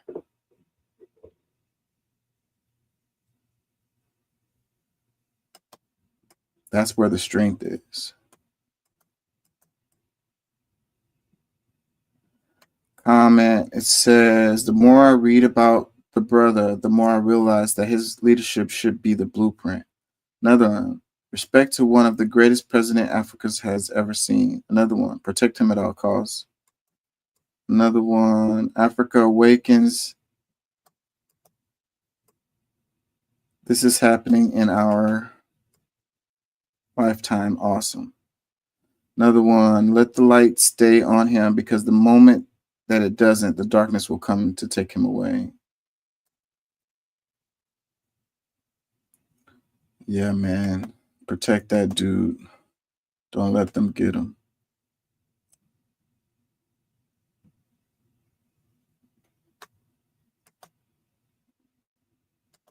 In Arizona, like most of the American West, water is running out. But even as water supplies are dwindling, some people have more access than others. The amount of water that they're using is just unreal. It's corrupt. It's just corrupt and another tactic of war.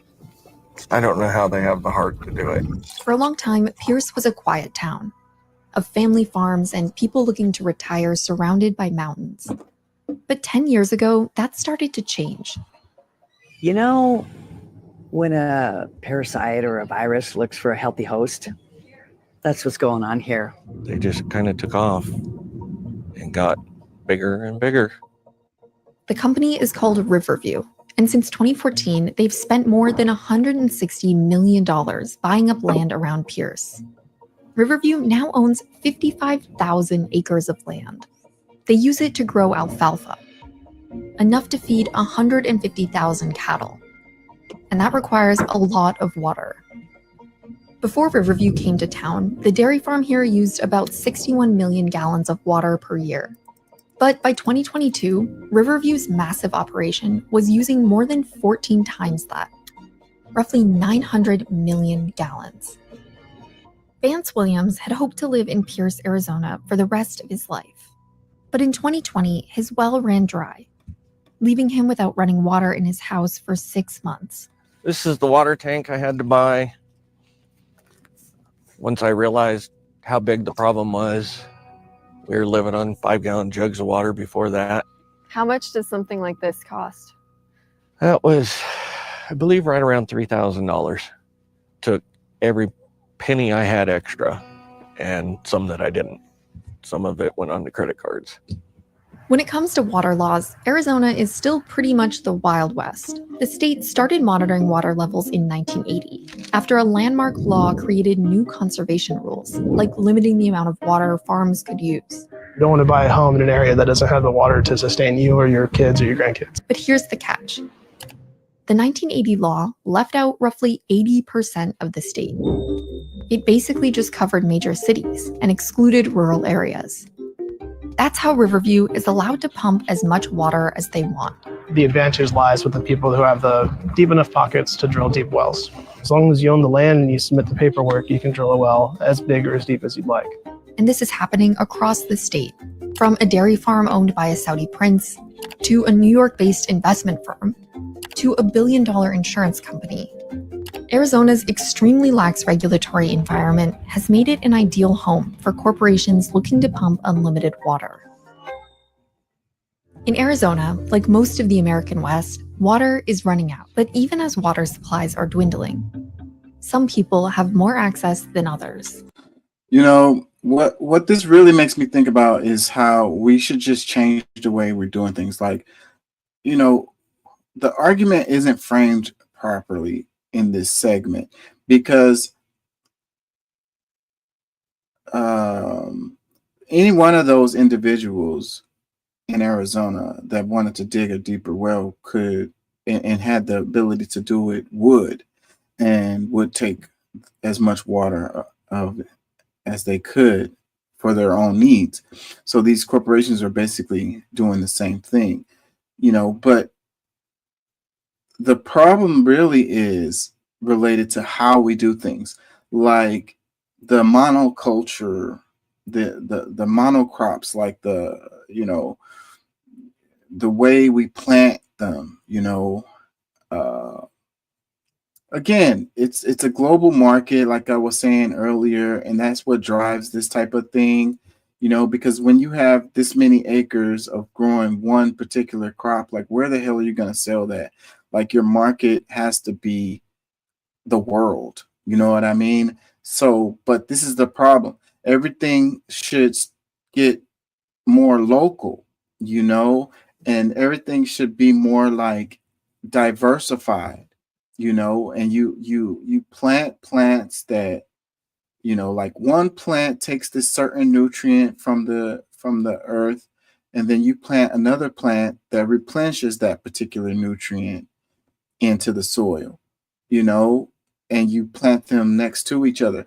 Like, so when the Europeans came over here to the States and they saw the Aboriginal Americans, they couldn't even recognize, their farms, because it didn't make sense to them, because they had plants with other plants, with trees and with all of these different stuff. So it just looked like a mess. It didn't look like a farm to them.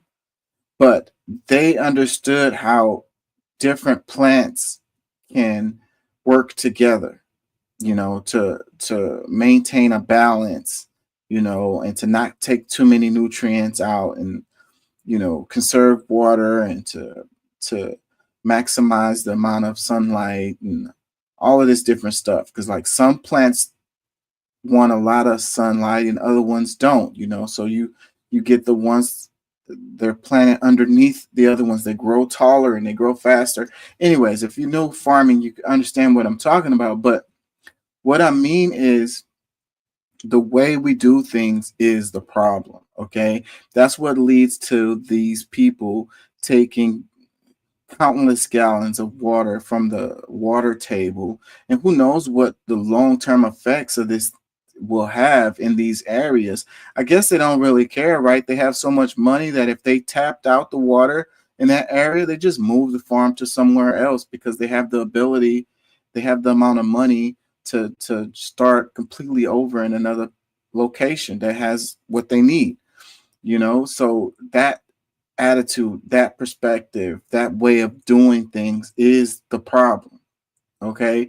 You know, and locally based, what I mean is it's healthier for you anyways to consume fruits and vegetables that are locally grown for more reasons than just the amount of time that it takes to get from the other place, or the preservatives that they have to use, or these damn GMO seeds that they use. Beyond all of that, it's just that your body is attuned to your local environment, and the nutrients that you get from local plants, fruits, and vegetables, your body is going to consume those nutrients in a more efficient way. You're going to get more nutrients from the local stuff, basically, is what I'm trying to say. You know, so it's better if you have local markets for your products. So, but for that to work, then you can't be using 150 acres or 3,000 acres or whatever to plant one thing, because you won't have the local market for that. Does that make sense? What I'm trying to say is it's the way that we do things is the problem. And we need to frame these conversations in this way, besides the conversation of, oh, this guy is taking more of the water than us, and it's not fair. So, but if you had the capabilities to take more of the water, you would do the same thing. So you're just mad that that other person has more capabilities. It's not right. Don't get me wrong. It's not right. It's effed up. But the perspective of the person saying, you know, that other person is doing what I would do if I had the money to do it, but I don't, so it's not fair. You know what I mean? Like, that rings hollow. Okay. Changing the system is what needs to be the focus. How we farm, you know, how many different plants and animals that we farm, what kinds of plants and animals, vegetables that we farm, where they are, which markets are they for, stuff like that. You know, we can create systems where everything is kind of feeding each other and, you know, depending on each other and working in balance with the local environment, with the local economies, with the local peoples. Call me crazy. Let me read this. More Perfect Union put this. It says, corporations are taking advantage of lax regulations in Arizona to buy up water rights. One industrial farm in Pierce, Arizona, pumps nearly 900 million gallons of water each year. Meanwhile, neighboring residents' wells are running dry. Last month, the Arizona Department of Water Resources implemented new regulations in this part of the state to ban the irrigation of new land, preventing corporations from buying up more property solely for the purpose of extracting water. The new regulations also require individuals and corporations to measure and report all groundwater withdrawals to the state. Still, the vastly majority of Arizona remains unregulated and vulnerable to abuse by corporations looking to capitalize on cheap water at any cost. You know, and maybe there shouldn't be farms out there in the middle of the desert. You know? Again, kind of like the houses in certain parts of Los Angeles. You know? Just because we can do something doesn't mean that we should. And whatever the consequences are going to be to those actions, though that's what it's going to be. We don't have control over everything. Like, and we also don't know what the cost of what we're doing is going to be in the long term. Comments, it says, how is this even happening? How can it even be allowed at the expense of residents who need the water? Another comment, why are letting people own water? Another one, do Americans hold anyone accountable for anything? Another one, it would be a shame if their farming equipment got damaged, don't you think? Another one, it says, follow the money, The alfalfa grown is not for Americans. U.S. sold its soul, and many foreign companies own American land and products. So even if the farm was owned by another country, somebody in another country, it wouldn't matter if the products of that farm is for another country anyways. You know, it's still not benefiting people in the States. But then again, how can the people of the America benefit from 1,000 acres of alfalfa?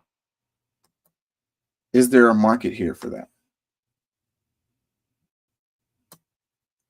Another comment says, you should look to the politicians that gave people like Resnick's control of water. It's not just the rich, it's the people that back for office. They back for office.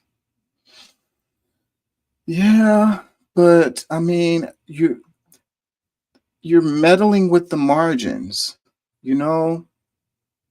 It's not going to change. They'll just get some other person in there that's going to do something that's similar.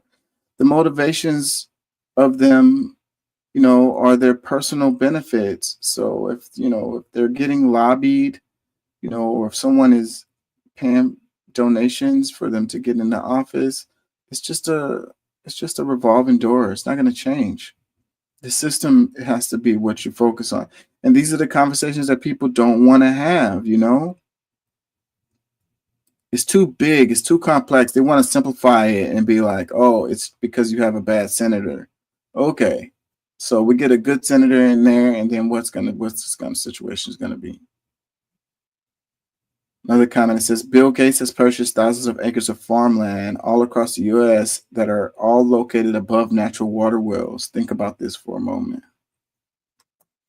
Yeah, I think that, you know, it's already an atrocity that someone can have like $1 trillion. Like, that's too much power.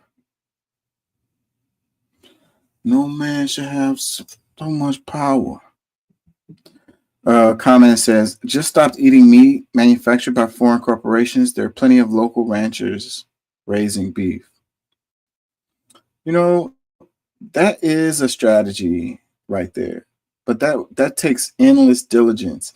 And when your budget is tight and you can't do that, which is going to be the case for a lot of people, and maybe that's the reason why they keep things the way that they keep things. Because like McDonald's can, you know, they're not going anywhere no time soon, like ever. You can say you're boycotting them or whatever, but it's not going to make any difference whatsoever to McDonald's, because the people that go to McDonald's go there because they only have like $2 and they want to get something to eat that's fast. Like, there's no competition for McDonald's.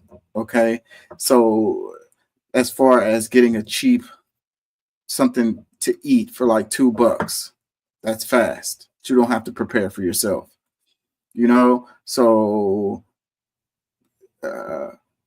as long as the system keeps on having this downward pressure on wages or whatever, and as long as there's plenty of people who are struggling, who don't have time to go find their local ranch to buy their beef from, you know, who don't have deep freezers to buy their beef in bulk that'll be, you know, at a price point that would work for them, that, you know, then the local grocery stores are going to win, and they're going to continue to win. As long as you have people who are living check to check, week to week, just making ends meet, then, you know, if you're wealthy enough and comfortable enough to go ahead and get be diligent enough to check the labels and everything, and be able to go to your local farmers markets or whatever, more power to you. But that's not going to have impact overall, because people are not going to be in the position to be able to do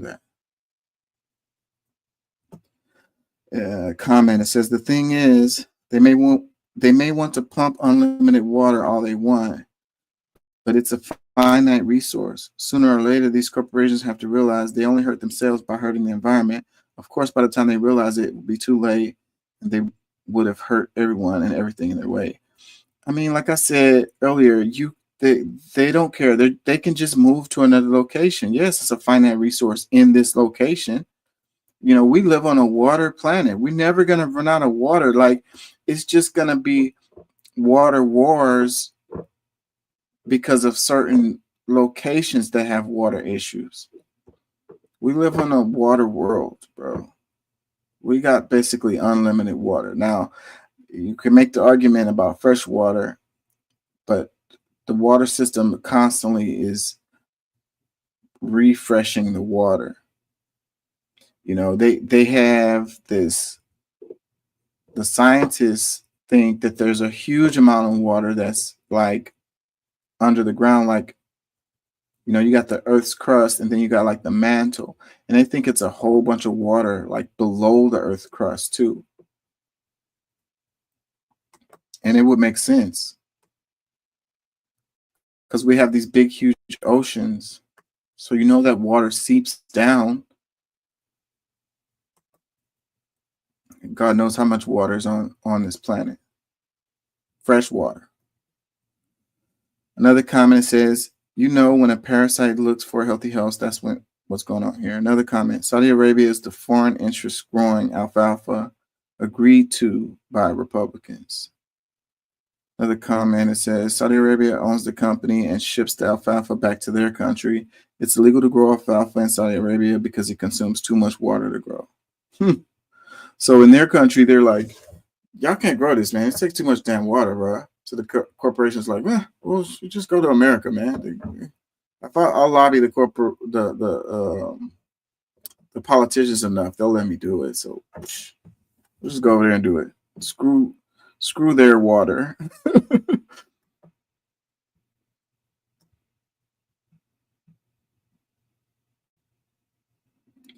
That's funny. You know, it's always it's a reversal, like I say, and with the BRICS and with the West and the East, you know, the global South, the global North, like those lines are blurred now, right?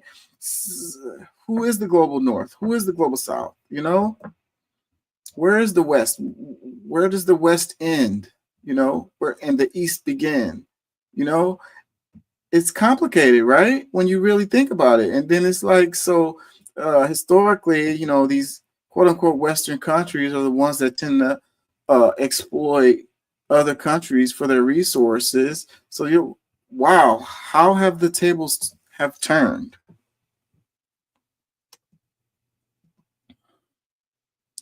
People would never admit that. They'll never admit that. They're full like, you know, the West is all powerful. They rule the world or whatever. Like, you know, nobody exploits us. It's like, meanwhile, it's actually happening. Then they look away and pretend that it's not. America, United States is the greatest country in the world. The greatest country in the history of the world. The greatest country ever. Will never be exploited.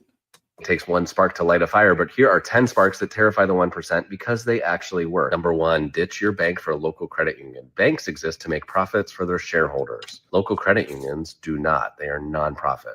Man, I have a local credit union and they suck. The service sucks.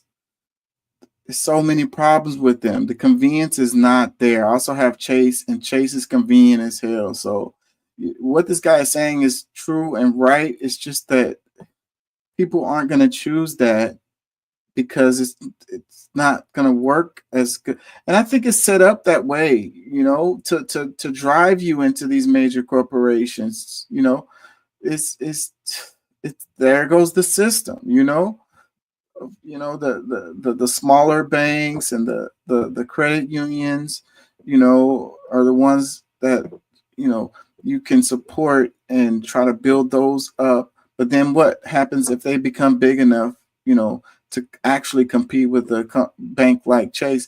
Then they probably start behaving just like Chase. They have lower rates and lower fees too. Number two, join your. They don't have lower fee. I pay more fees at the credit union than I pay at Chase, and the interest rates are higher. I have a credit card with them. They just raised recently. I just got an email that said they raised the interest rate on my credit card. Your local mutual aid network, or start one if there isn't one where you live. Real change starts with neighbors. Plus, building your local network is going to be crucial over these next few years. Number 3, use your library like it's a second home. It's a building literally full of free resources that they want us to pay for elsewhere. Plus, librarians are low-key revolutionaries. Talk to them. Number 4, if applicable. Local is the answer to everything. And I also agree that libraries are a great resource. And that's the reason why they're defunding them, trying to get them up out of there. It's very sad. Take advantage of the libraries while you can, because it looks like they're on their way out.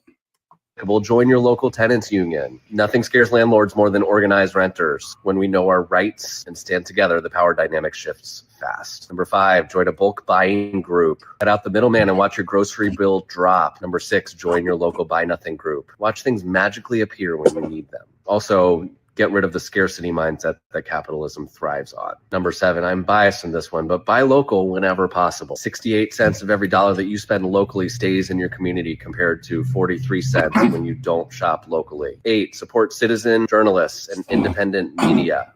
Somebody else is not paying the bills for these people. Number 9, start a freedom school. Weekend education programs teach financial literacy, labor history, community organizing. Informed communities are dangerous communities. For the 1%. Number 10, boycott the big guys, boycott Amazon and Walmart. These places do nothing for your local economy. It only takes one spark to light a fire, but here are... Yeah, man, these were good takes right here. I just don't see people stop ordering from from Amazon. Like they're addicted to it. They're not willing to let that go. Like, when we talk about climate change and we talk about other stuff, and it's like, people are personally going to have to change their lifestyle. They're going to have to change their habits. And I just think that most people don't want to have those conversations. I want to go through his little thing again and make comments on each one, because some of them was really good. Hold on. Let's play this again. 10 sparks that terrify the 1% because they actually work. Number 1, ditch your bank for a local credit union. Banks exist to make profits for their shareholders. Local credit unions do not. They are nonprofit. They've low. And another thing, the banks are still going to make money regardless. They have their investments or whatever. And we live in a capitalist culture, and it's all about capital. And who has capital? Freaking banks.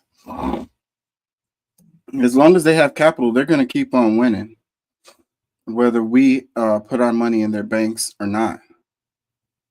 Lower rates and lower fees too. Number 2, join your local mutual aid network, or start one if there isn't one where you live. Real change starts with neighbors. Plus, building your... The mutual aid thing is so cool, man. And people have been talking about that more and more. I would like to find out more stuff about that. I wonder if there is something like that in my area, Like, I know we have like food banks and stuff like that. But what if people could do that themselves, like within like an apartment complex, like smaller little food bank that is in your apartment complex, and everybody in your apartments can use it whenever they need it, and everybody in your apartments are the ones who donate to it when they have excess. And it's like, that would be so cool, man. Other kinds of deals like that related to paying the light bill or paying your rent or whatever. Have like a pool of money, like have little fundraisers, and different people within the apartment complex can do the fundraiser and, raise money and put the money in the pool, and it'll be for everybody. But everybody has to participate in raising money, stuff like that. Like, and if, each apartment complex did that, and each like neighborhood and each city and each state and stuff like that, like,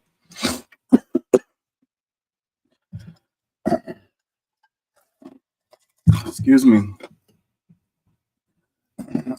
us waiting for the politicians to come and save us is not the answer. We got to save ourselves. But for us to do that, we got to work together as a team, and we got to pool our resources, and we got to come together, and we got to stop looking at our neighbor as our enemy.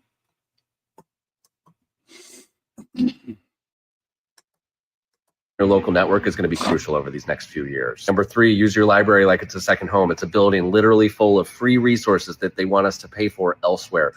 Man, libraries are so good, man. It's so sad. Whenever I move to a new area, I always look and try to find where the closest libraries are because I use them. And when my kids were smaller, I used to go to them all the time. It's a good place to go where you don't have to spend money, and it's fun, and it gives them something to do and a way to pass the time. And if it's really hot outside, like we're in Houston, it's the summer, and you need to go to somewhere that's cool, then you don't have much money to spend. The library is a really cool place to go and do that, and you can use the resources. You can print stuff. You can look up stuff on the internet. You can apply for jobs, or just simply read books and learn stuff and, research stuff, something that you need to learn something about, maybe to further your career or to further yourself personally or whatever. Really, really, really cool stuff, man. The library is one of the coolest things that we have. And I don't see it. I don't see it making it very much longer. They're defunding them like crazy. They're closing them down. They're stripping them of resources. They're stripping them of books, and it's really sad. It's really, really, really sad. I mean, the library is kind of like the fire department. It's like everybody can use it. It's for everyone. And it's a public good, and it's not for profit or whatever. And but the push has been this neoliberal style of things, which leads to privatization of everything. And they say, the private sector can do it better or whatever. So, that's one of the arguments that people was making related to the freaking fires in LA. So now you're going to have people saying, well, we privatize the fire department because they're not doing the job good enough or whatever. And the private sector will do a better job. And the library, they're not serving a real purpose. We spending all this money on that or whatever. People could just go to the bookstore or whatever. Your local schools too, like your community colleges, they all have libraries in them too. And they have other resources that you can use. And I use them all the time. I'm telling you, all the time. I recently went to the community college. I had to print something, and I went there for that. And it was really cheap for me to print. Did I pay? I ended up printing for free. Yeah, I didn't even have to pay. And and I was applying for a job or something. I don't remember. I had issue because I couldn't do it here. It was I needed to print something, and it was something else. I couldn't do it at the house. I don't know. And I went to the community college. It's not that far away from here, and I used it. And I used to go to community college. That's why I know it's there. So that's the thing about knowing about resources too. Like, people don't know that everybody can go to these resources like a community college. You don't have to be an active student or a past student to use these facilities. They have stuff there that's for everyone, community stuff. But the hood don't know anything about that. Plus, librarians are low-key revolutionaries. Talk to them. Number 4, if applicable, join your local tenants union. Nothing scares landlords more than organized renters. When we know our rights and stand together, the power dynamic shifts. I didn't even know they had like a tenants union existed. Maybe it's because I live in Texas. Texas is like anti-union state. So I don't know. They probably would bust that up. They probably would take us to jail if we tried to do something like that. Fast. Number 5, join a bulk buying group. Cut out the middleman and watch your grocery bill drop. Number 6, join your local buy nothing. Bulk buying group. That's really, really interesting, man. Really, really interesting. I mean, I wonder how that actually works. You put your money together and y'all buy like the same stuff, and then y'all buy it in bulk, and then you save money. Like, you go to Sam's Club or whatever to get toilet paper and detergent. I need to buy some detergent right now. Detergent, dishwashing liquid, stuff like that. Y'all put your money together, and then y'all split up the stuff that y'all bought out of there. Wow. Never even thought of that. Group. Watch things magically appear when you need them. Also, get rid of the scarcity mindset that capitalism thrives on. Number 7, I'm biased in this one, but buy local whenever possible. 68 cents of every dollar that you spend locally stays in your community compared to 43 cents when you don't shop locally. 8, support. Yeah, so shopping locally means not Amazon. You know what I mean? It means not really Walmart, really. You know, it's the same thing. You know, you have the small little grocery stores. You have the small restaurants that you can get stuff from. You know, they appreciate you too, and you can establish a relationship. And I tell this story a few times on the show where, like, I remember when I was a kid, and you could go to the corner store, and it'd be like, you're a little short. You don't have the money, like you're a few cents short or a couple of dollars short. You're buying some eggs or some milk, some bread or something from the corner store, and the corner store person, you know, it'll be like the owner will be there, and it will be like, cool, I know your mom, I know your dad, and y'all come in here like literally every day. Just next time you come in here, you cover what you owe, and and they'll trust you to do that or whatever, and that is gone mostly because these corner stores are owned by these big corporations now, and it's just an employee behind the screen, and they don't have the authority to make that call. And it's this separation that has happened between these companies and their customers. So there goes that middleman, that bureaucracy again, the little buffer zone, to separate the owners from their customers, and the customer service slips as a result of that. They know you, they've developed a relationship with you, and you frequent them because of how they treat you. You know what I mean? I have stores that I drive past because I don't like the way that they are in the store, and I go to the store that I feel better in, like the way that they treat me or whatever, the way they deal with me. But as far as going to the level of being able to be short, that's nowhere. That is dead, but that was true when I was a kid. It was a real thing, and I saw it, and it happened for real in real life. Like, it's like an old man's tale now. The kids probably couldn't imagine going to the store and being short and them being okay with it and being like, you can come back tomorrow and pay, the couple of dollars that you were short. It does not happen anymore. So that's the advantages of local, and you keep them alive. You keep them going by supporting them. Like, it really makes a difference to them. The Walmart doesn't care. You going into Walmart doesn't make any difference to them. They're going to be fine. McDonald's don't care. Amazon does not care. It doesn't matter. That's the reason why their customer service sucks, because they don't care. It's going to always be another person that's going to come in there and buy their stuff. So if you support the local places, it keeps them going. It keeps them alive. It keeps them in business. And they care. It makes a difference in their life. Some of these places, mom and pop places, it was a little restaurant I used to go to. It was a older man and an older woman that ran that place. And they knew my name. They knew my kids.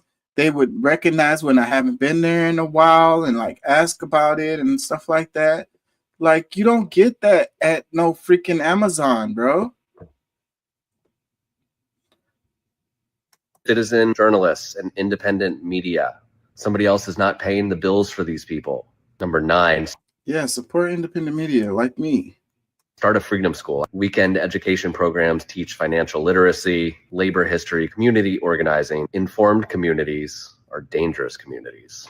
And that's like my motto right there, an informed public cannot be controlled. And that's why they teach us what they want to teach us. And then the focus is on STEM. And STEM is cool, but STEM doesn't help you understand the world. Okay? The arts help you understand the world. That's what makes you a whole person, you know. And not to say that STEM is bad, but if you just have these analytical minds who are good with numbers, then you're missing a whole other part of what it is to be human. You're missing the whole rest of the world, the whole rest of how things actually work. You know, like, and these people really don't understand stuff outside of those numbers, you know? And so, but these are the perfect people to give orders to because they don't understand the implications of the stuff that they're doing. They don't think about it, or they just don't care. So these are the people that they want to hire in these corporations, somebody who has a STEM background, who doesn't really understand how all the parts fit together. You know, they don't understand what's really beautiful, you know? So that's why the system, the school system, you know, it's miseducating us, because it's just educating us on STEM, you know, and they're making that what's important. So how much money you're going to make, or you're going to make a good job, you know, you want to do STEM, you want to do engineering or whatever, you know. So, and that's it. So, you know, we don't need social workers or whatever. We don't need anthropologists or media production people, you know, like, I don't know.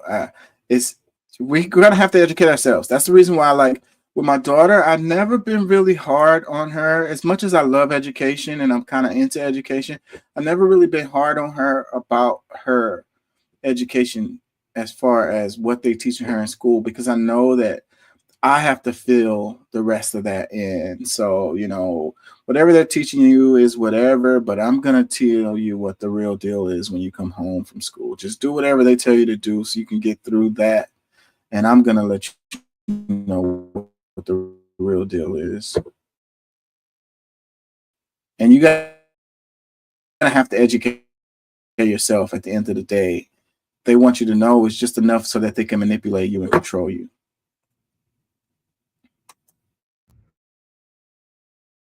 For the 1%. Number 10, boycott the big guys, boycott Amazon and Walmart. These places do nothing for your local economy. It only takes one spark to light a fire, but Yep. I cannot remember the last time I've been into a Walmart. I don't have an Amazon account. I've never ordered something from Amazon. And I'm not saying that I'm better than anybody else. And maybe I'm just behind the curve and old school and missing out, which could be the case. Sometimes I feel that way when it comes to Amazon, but I know I'm not missing anything with Walmart. The people that go there, like, it'd be a bad experience every time. Like, I'll completely pass on Walmart, and I feel like I'm not missing a thing with that. I might be missing something with Amazon, because then I go to the mall or whatever, and I go buy something, and I'm probably paying double the price, like, that I could probably get the same exact thing at a better price for Amazon. But, you know, life goes on. Sometimes I think maybe it's better to live in the past on certain things. Let me read this. It says, these aren't just lifestyle changes, pressure points in the system.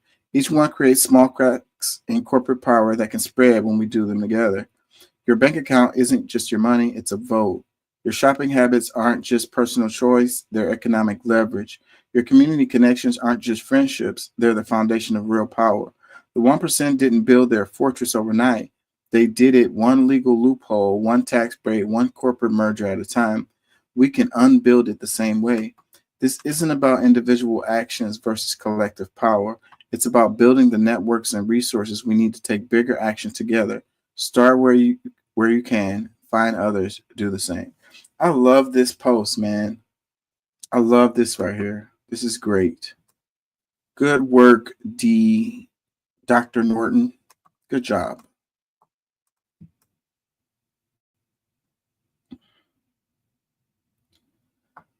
Comment, it says, also read Lenin. All this is the beginning of building a community, but capitalists will make an example of you. Another one, why didn't you include firearm ownership? Come on, man. I mean, that's fine, but like just interjecting that, I guess you're just trying to disregard all the stuff he said because he didn't say anything about owning a gun. Like maybe that's just not his priority. You know, you don't know about this guy. He probably has a gun. You know, I mean, why make this comment?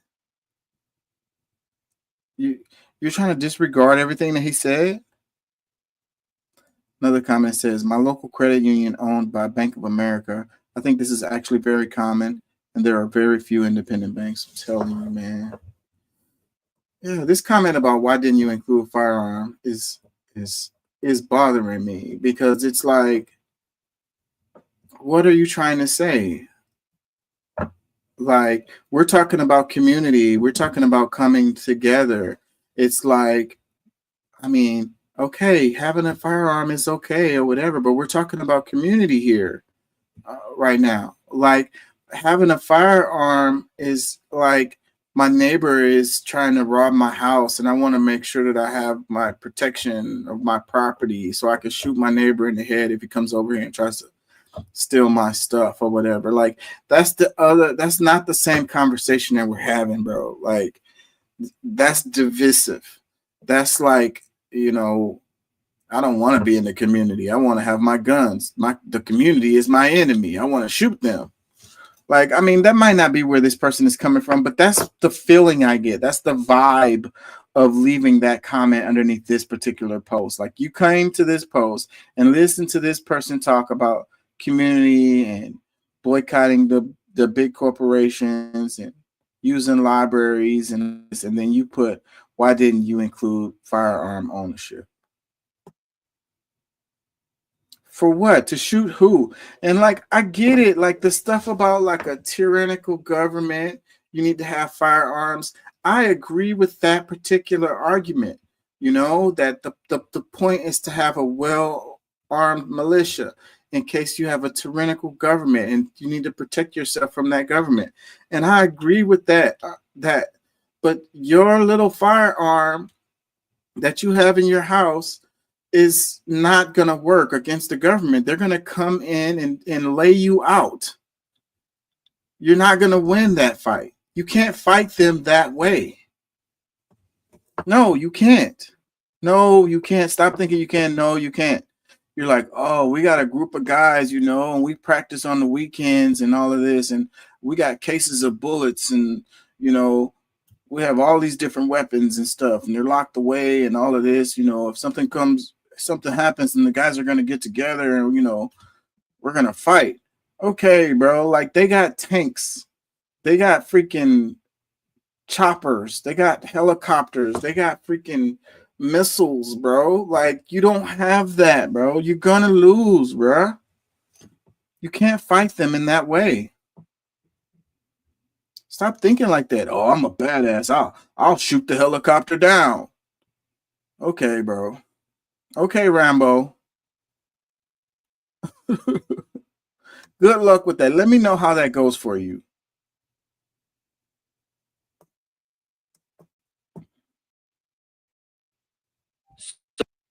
Tourists in Puerto Rico set fire to multiple businesses. So the white woman in question was drunk at the bar and was asked several times to leave. The cops came. They didn't do anything. They thought there was a big joke because they were laughing, so they let her go home. She came back a few hours later, making another scene. And after the businesses closed, she came back about an hour later with a can of gas. Then we see her burning down the bar, and this fire got so big that it burned down several businesses in the area. The family, who this was their livelihood, and it took years for them to build, lost their bar, Bar Maria, and their gift shop.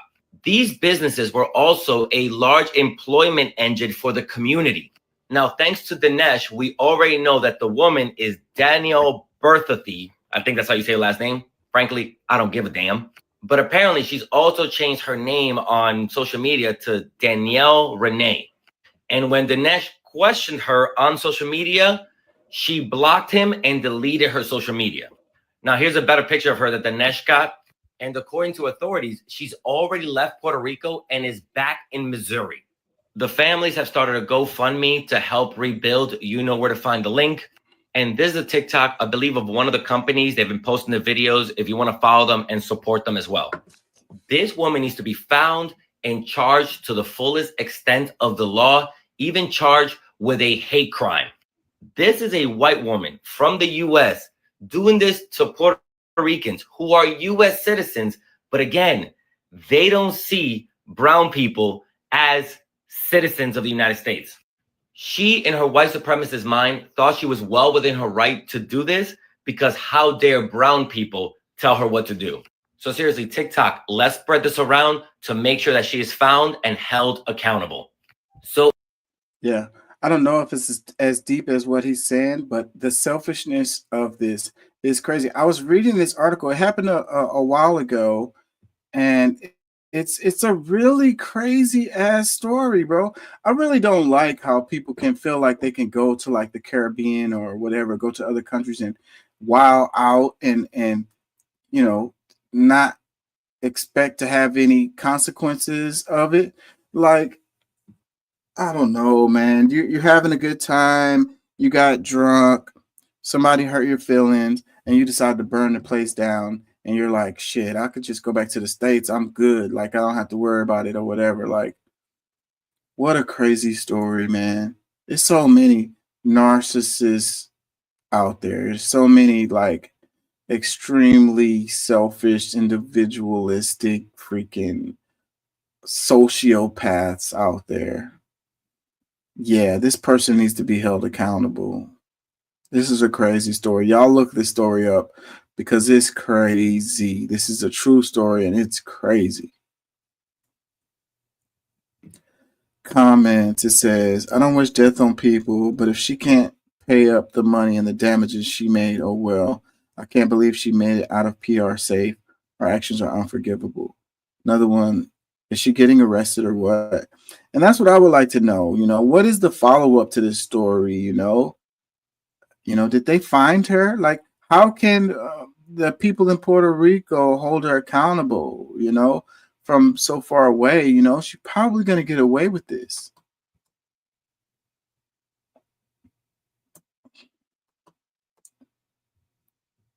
I hate it, man. I read a book about, I have it. If I had time, I'd go look for it and pull it out. But it's about how, you know, the West exploits like places like the Caribbean, and they treat it like their toilet bowl. Like, they use the people and they use the environment. It's colonialism that has continued, and people don't really realize it. And this book was kind of trying to get people to understand, you know, like, their actions might seem like it's not a big deal, but it really is a big deal. Like, you know how like people go and they, you know, we talk about sex trafficking and underage sex trafficking and all of that kind of stuff, but that's really common for a person to come from the United States and go to somewhere like Cuba or Puerto Rico, you know, to have sex with possibly underage people or whatever, or economically disadvantaged people. And it's like, these people don't have a lot of ways to make money, and someone coming from the States willing to pay them more than they would make in a week or 2 weeks at a local job to do something terrible. It's like how you have these women who go to like Dubai. I don't know if you've heard these stories about the women who go and there's a fetish that these people, they like to poop. They like to poop on the women. And, you know, they get off on that. And, you know, so these women, they're getting paid. These really rich folks, super rich, with this weird ass fetish. And they go over there and they you know, they get pooped on and they get paid like a lot of money. I don't even know what point. I've lost my point now. Like, the image of that has really just made my mind go blank. But, you know, economically disadvantaged folks being taken advantage of, being used, being degraded is basically what I'm trying to say. And it's the same way as like like Trump saying Puerto Rico is a trash. What did they say? Was it Trump? I don't even know if it was Trump who said it. What did they say? Trump, Puerto Rico is a floating garbage island or something like that. And it's like, that's the perspective, that's the attitude that these people have. And it's really, really, really sad. It's really horrible. It's ugly. And it's left over from this colonialism mindset, you know. Comments. It says, why isn't the FBI involved? She resides in the States and crossed the national border. Yeah, I don't see the FBI getting involved in this, because then what would they, what motivation would they have to solve this? Another comment, it says, I live in the town next to this monster. Do you mind if I tag the local news so maybe they can cover this? I'm deeply sorry for the families that lost their livelihood, and pay the GoFundMe leads to a new chapter in their life. Pray the GoFundMe leads to a new chapter in their life. What a terrible story. Another comment, it says, small victory. She was already fired from her job. Now let's hope she's held accountable and arrested. Another comment, it says, I just saw they found her, but the police in Missouri won't do anything. Another one, why was she even allowed to leave Puerto Rico? Yeah, I wonder what it would feel like to be in a Puerto Rican prison. Another comment says, don't forget 45% of Hispanic men voted for Trump. You get what you vote for. I don't know how that's related. Another comment, if she's not MAGA, I will be shocked. Another comment, PR is part of the U.S., so Missouri State Patrol, PD, should cooperate and help find, convict, and extradite her. Yeah, but they are territory, U.S. territory. So that's the same reason why I don't see why I don't see how, the FBI probably doesn't have jurisdiction. Like, it's going to be different because of this distinction of Puerto Rico being a U.S. territory. And see, that's another thing, what I mean, like, about the exploitation of these people, their votes don't matter, like they don't have no real representation, like, because they don't have the status of being a state. And it's sad. It's really sad. Let Puerto Rico be their own country, or let them be a state. You got them in this limbo state, this limbo space of in between a state and a colony. Like, which is it? Another comment says, honestly, I blame the police and PR. She should have been arrested. Stop playing like these people don't mean harm. I know she was out there threatening folks at the bar, being a super Karen. Yeah, super Karen. I'm sure that's what it is. International Karen.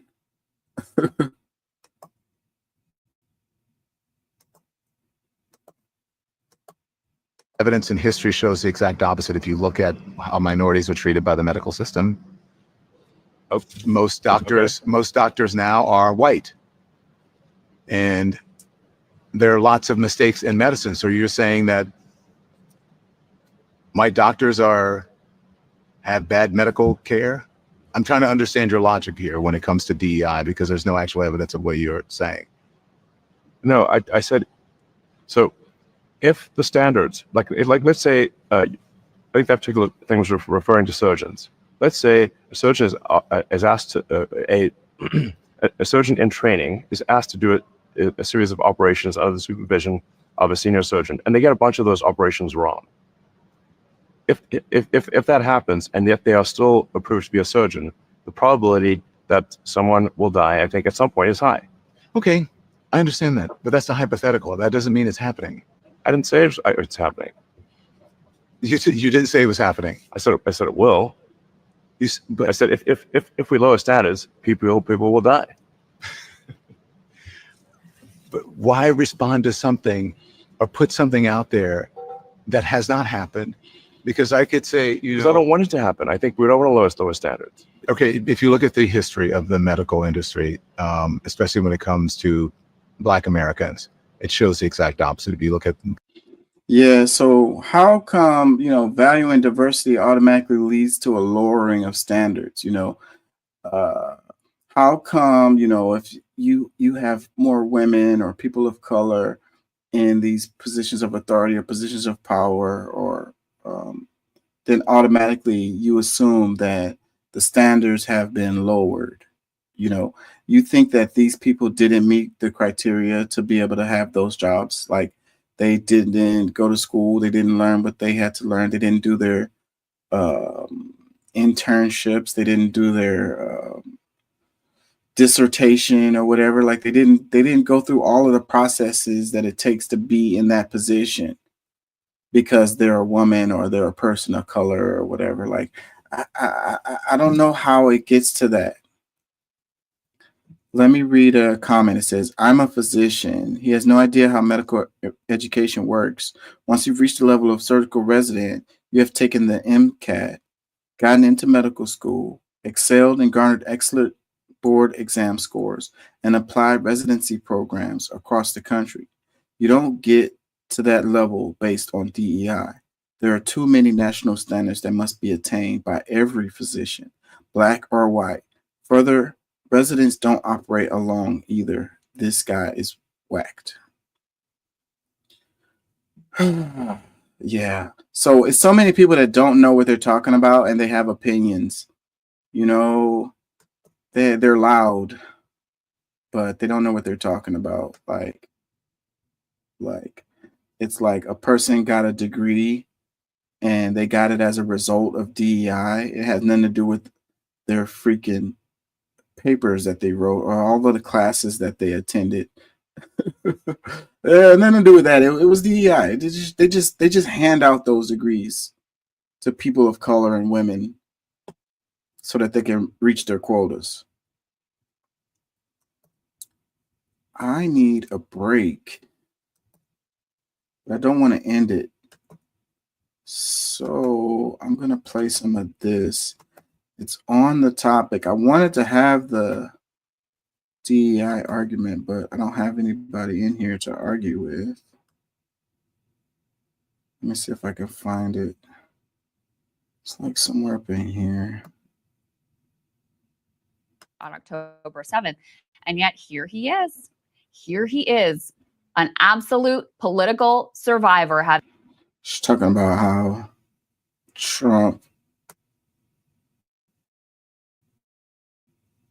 A lot of debate, inside of the country previously. Some of that has been squashed now because of the ongoing war. But now that the war is effectively over, it's when we want it to be.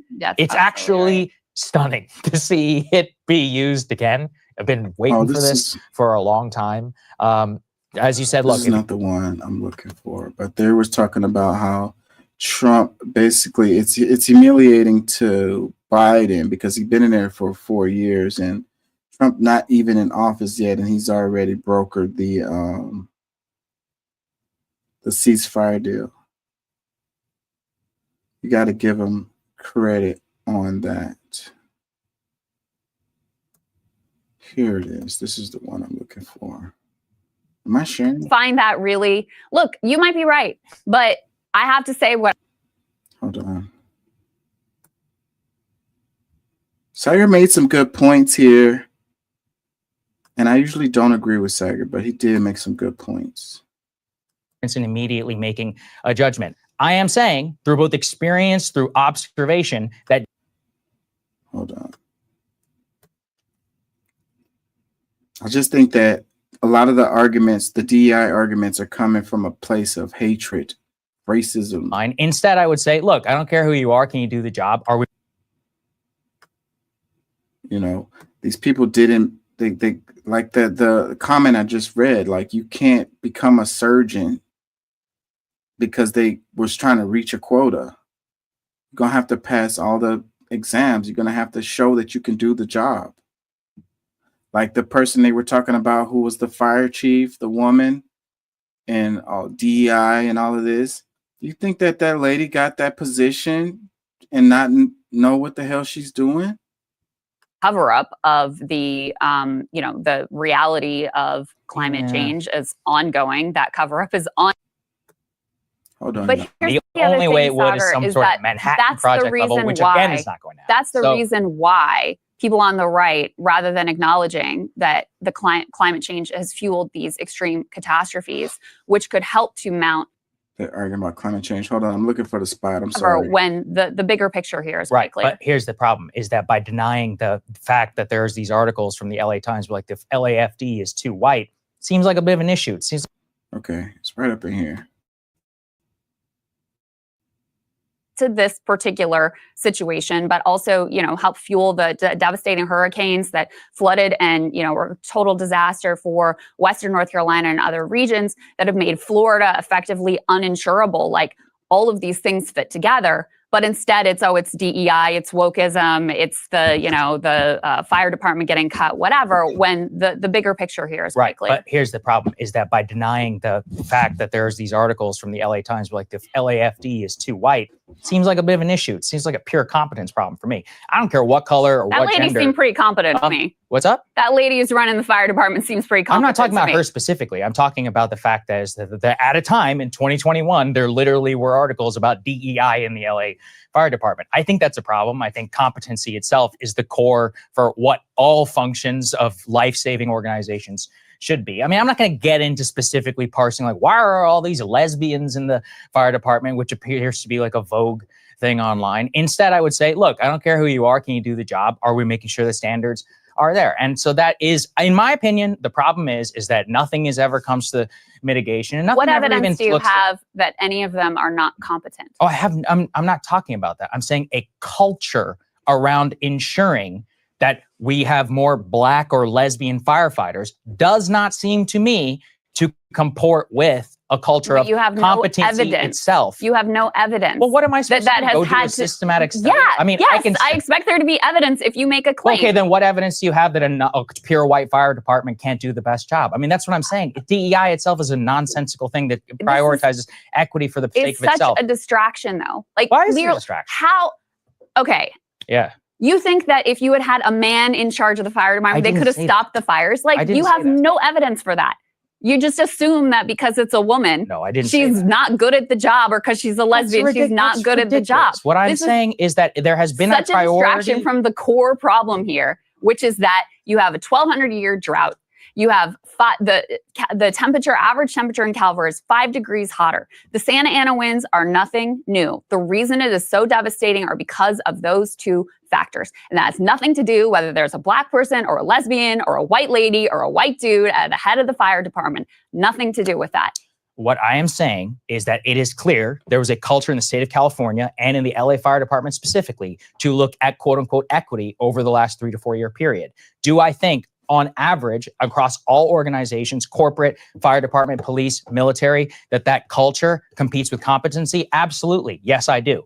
I am not personally indicting any of the people who are at the top of this or looking at their appearance and immediately making a judgment. I am saying through both experience, through observation, that DEI itself is something that is generally the enemy of competence. It is on the people who are going to racially discriminate against others to prove that racial discrimination And or what do you sexual think is the- discrimination is better for What do you competency, think is the which is more the core important function. problem here? That's not What what do I'm you talking think- about, though. But I'm saying but that it why focus on it then if it's not that important? Because it obviously is important. What is the number one factor here causing these fires in Europe What is the number one that factor? led to the devastation Yeah, of these? drought conditions and wind. Of Okay, course. Okay, I'm so not let's stupid. talk about it. Huh? Let's No, we talk. Then just did a whole you thing just about it. dodge. Yeah. Oh, well, Yeah. climate change, whatever. Why are these lefties so obsessed with climate change? Well, because their it's the solution- number but one their thing driving solution this is the one that has devastation, been driving the electorally Western North rejected now Carolina over and devastation. over. That is not true. No, That it is is. just simply not true.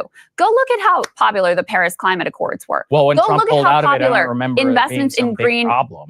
Go look at how popular investments in green energy are. But the thing is, Saagar, too, that you act like public opinion is just this static thing that just sits there and is what it is, versus something that is malleable and shapeable, and that people change their mind based on, I don't know, their home being destroyed by a climate fueled catastrophe, whether they're here or in Western North Carolina.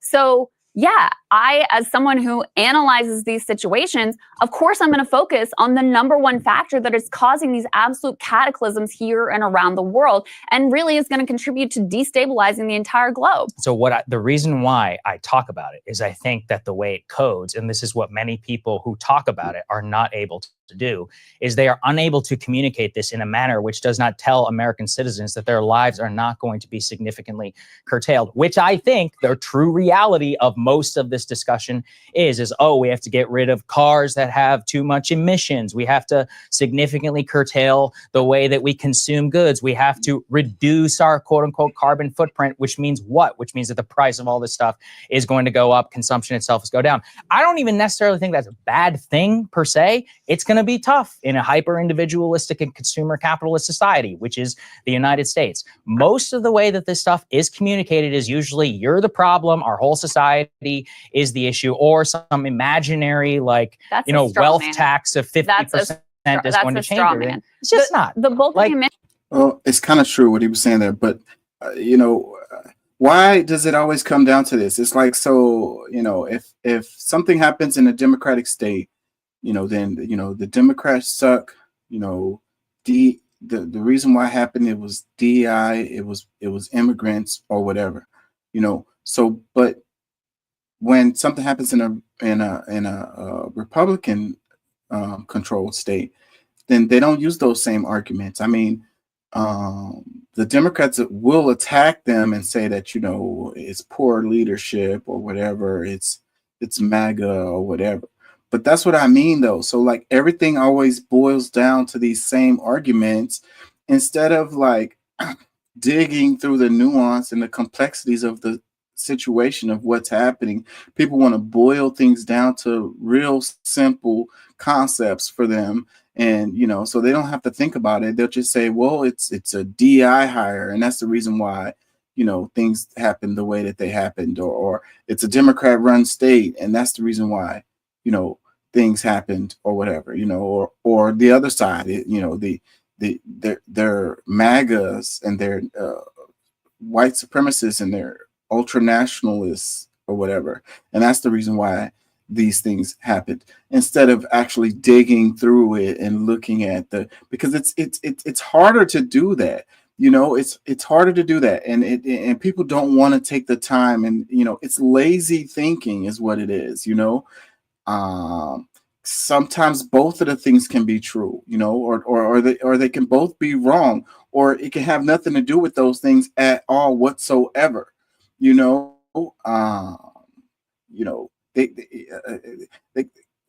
can't just be, they might say, it's an act of God or whatever is the reason or whatever. And that's another simplification, even though, natural disasters happen, but how you prepare for them, how you react to them, what things did you have in place to deal with this inevitable reality? These are things that we do control. Okay.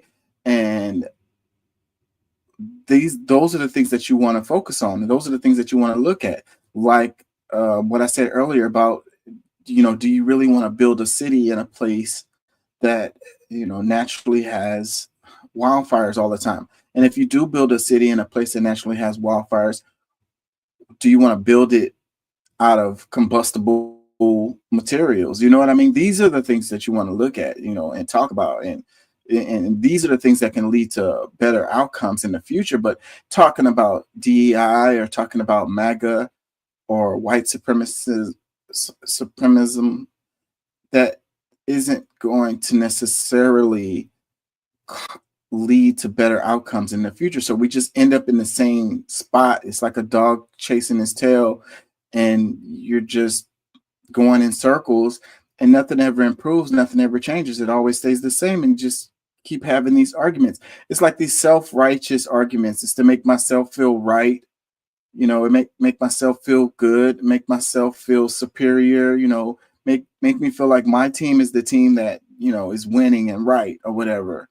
Instead of digging through it and being like, well, sometimes my team makes bad decisions. Missions are from the, giant corporations and the wealthy. And by the way, what is going to increasingly fuel carbon emissions is this race for AI development, which is incredibly resource intensive, which we're having no conversation and debate about. But the reality is we have the technology to be able to do this. It just requires collective, yes, large scale, federal government led collective action. Yeah, but significantly changing the American way of life, which I think Not- most but people don't want to do. I don't, there's I don't long even think that's true. But there though, are studies, for because example, in Louisiana where they have major, there was the oil, I forget exactly, the facilities that were there. There's a good book about it, and I'm removing the name. The people there who were the most affected by the oil industry and others are the most Republican, because they are like, listen, at the end of the day, even though they're literally being poisoned by some of the their things around them. livelihoods are Yes, tied but to their point, extraction. yeah, but their point is that it's clear to me that the left, the Green New Deal, et cetera, wants to do away with my job, and I don't trust that they're going to do Because anything who told for me, them which that? I It think wasn't the they left might that be told right. them that. It was the right that told them that. It So was you a think that they're massive brainwashed, campaign or they of can think for misinformation? themselves? I think can that think they've for looked themselves. at. I think they're right. I think they've looked at the failures of the government in the past and things like NAFTA to be able to deliver quality of life. But I mean, again, So I mean, we're the Industrial Revolution was kind of built on these industries, and all of the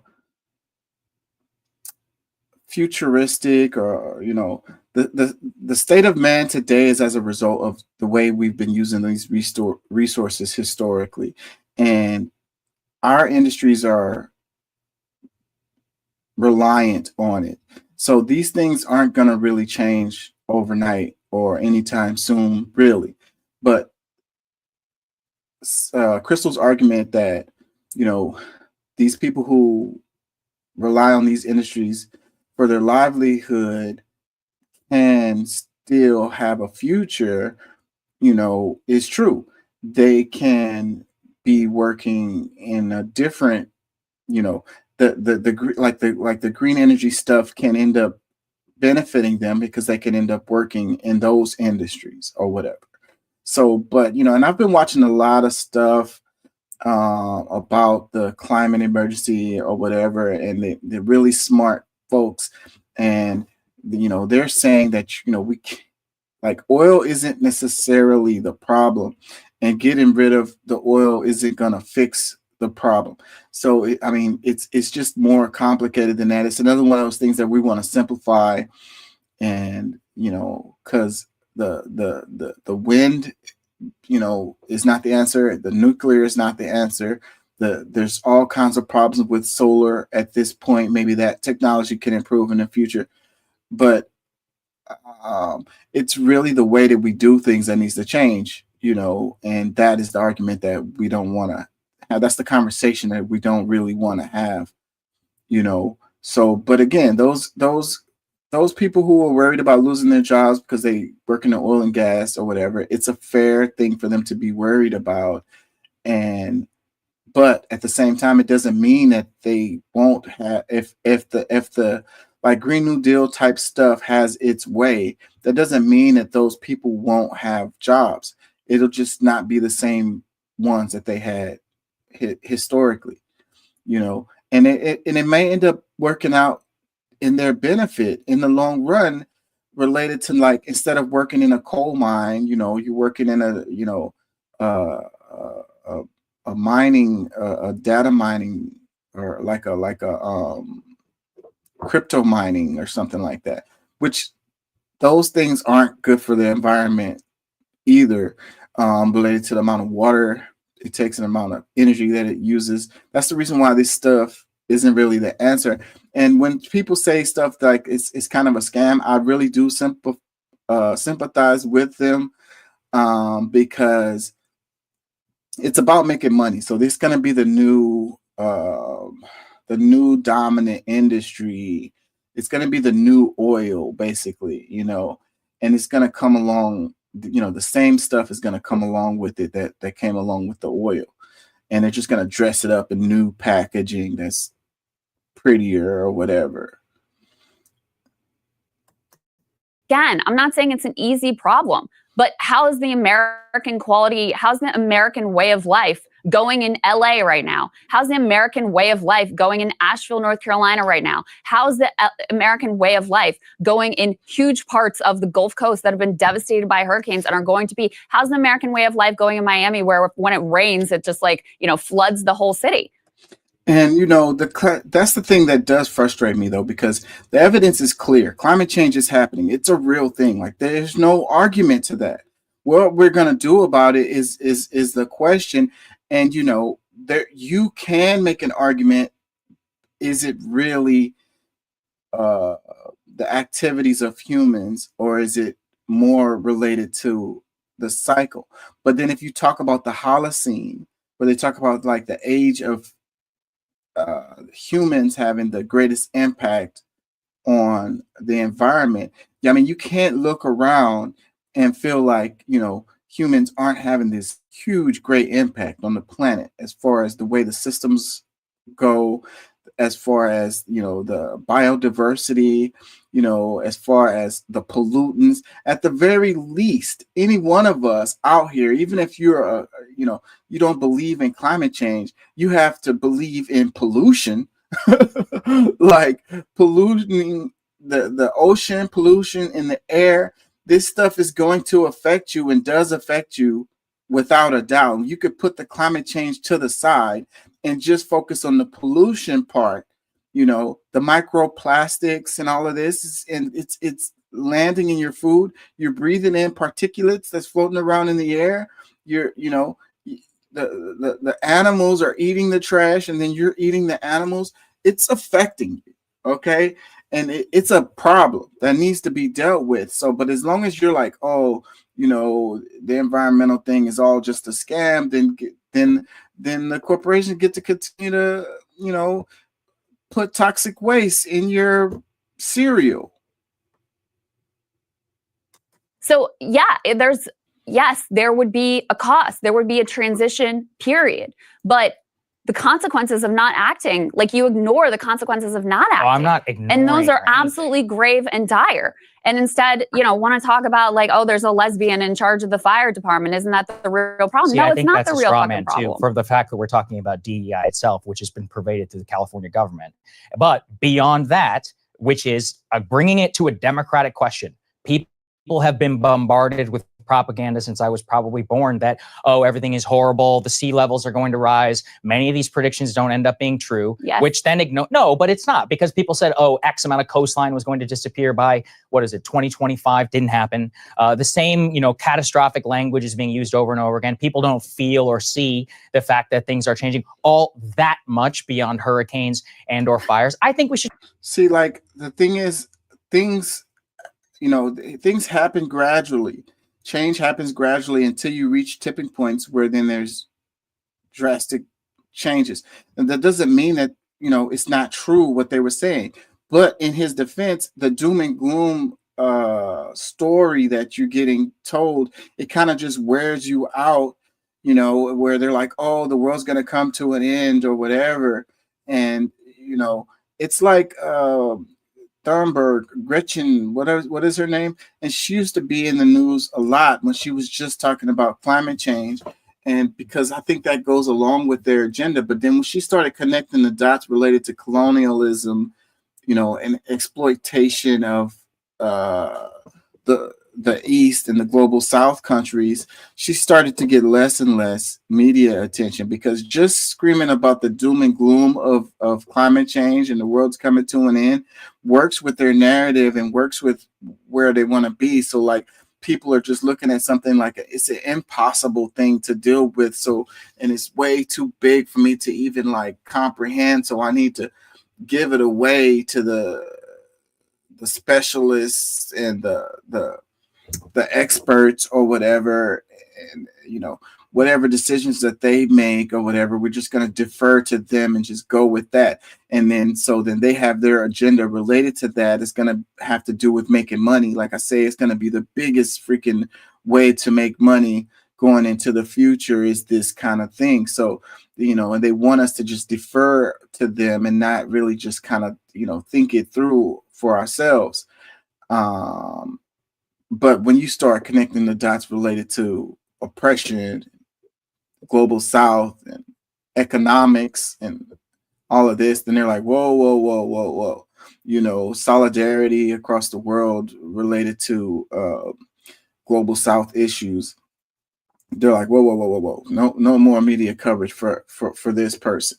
But, you know, saying that the things aren't happening is kind of like denying what's right in front of your eyes. I mean, like, as the weather continue to get more and more intense, you know, what are people going to say? You know, they're going to continue to say that, you know, the climate change thing is not real. Like, what would it take? What would it take for these people to acknowledge that it's a real thing? And it become a left and right argument where it's like supposedly the left is the ones that's saying climate change is really real, and then you got the right saying that it's not. Like, how did we get to that point? I think that is another thing related to the system of manipulation, that, you know, if you're conservative, then you're supposed to think that climate change is not real, and if you're on the left, you're supposed to think that it is real. Like, you know, how did that dynamic happen? I'm saying, what is, you know, denying climate change? How does that fall under conservatism? Should speak pragmatically. We can both accept that there will be more fire, more hurricane, etc., and say, okay, so what are we going to do about that? Well, we have to invest a lot more money in this and this.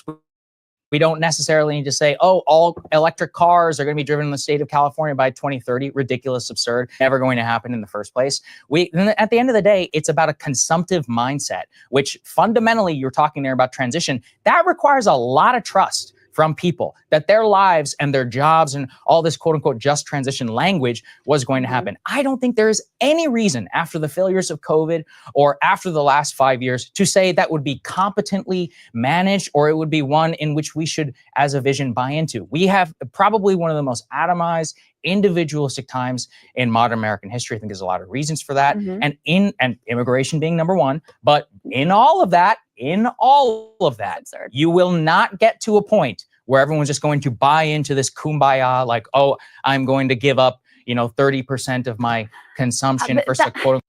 Man, he's making a absolutely right on point there. Like, he's absolutely spot on with that. But, you know, what it makes me think about is like the infrastructure, because, you know, again, you cannot believe in climate change or whatever, but you can, you know, realize that the infrastructure needs attention. You know what I mean? You know, we shouldn't have bridges that collapse just because a ship hit it. You know, we shouldn't have whole neighborhoods that burn down because there was a fire. You know, we shouldn't have water systems that haven't been updated in my lifetime. You know what I mean? They still have pipes, you know, that have materials that are toxic, were made out of toxic materials, you know, these kinds of things. So like, at the very least, we need to focus on, you know, improving the infrastructure, and lots of money, you know, approving lots of money to go in that direction, you know, and if they have to put it under the label of climate change or the Green New Deal or whatever, but the result is improvement of the infrastructures, then whether you believe in it or not, you should be able to be like, boom, we need this infrastructure, funding for infrastructure. We need to go with that, instead of being like full stop because they're talking about the Green New Deal or whatever. And I'm against that because I think it's a scam. But what Saagar is saying about people having to buy into this and then trust the government and then being able, you know, wanting to change their lifestyles dramatically as a result, it's something that's going to be a real tough sell. That's going to be I don't think it's possible for the majority of people. Like, and there goes that word force again, because how else are you going to get people to do it? And then people are going to push back even more if you're trying to force them to adjust their lifestyle. It would have to be that they volunteer, to adjust their lifestyles, dramatically for the sake of the planet, but we have to sell this to people as it's an advantage to them. Like they're going to benefit from it, even though like their life will change, their life will be better. And then the lives of their children and grandchildren is going to be better. The health of the ecosystem, the health of the planet, you know what I mean, will be better,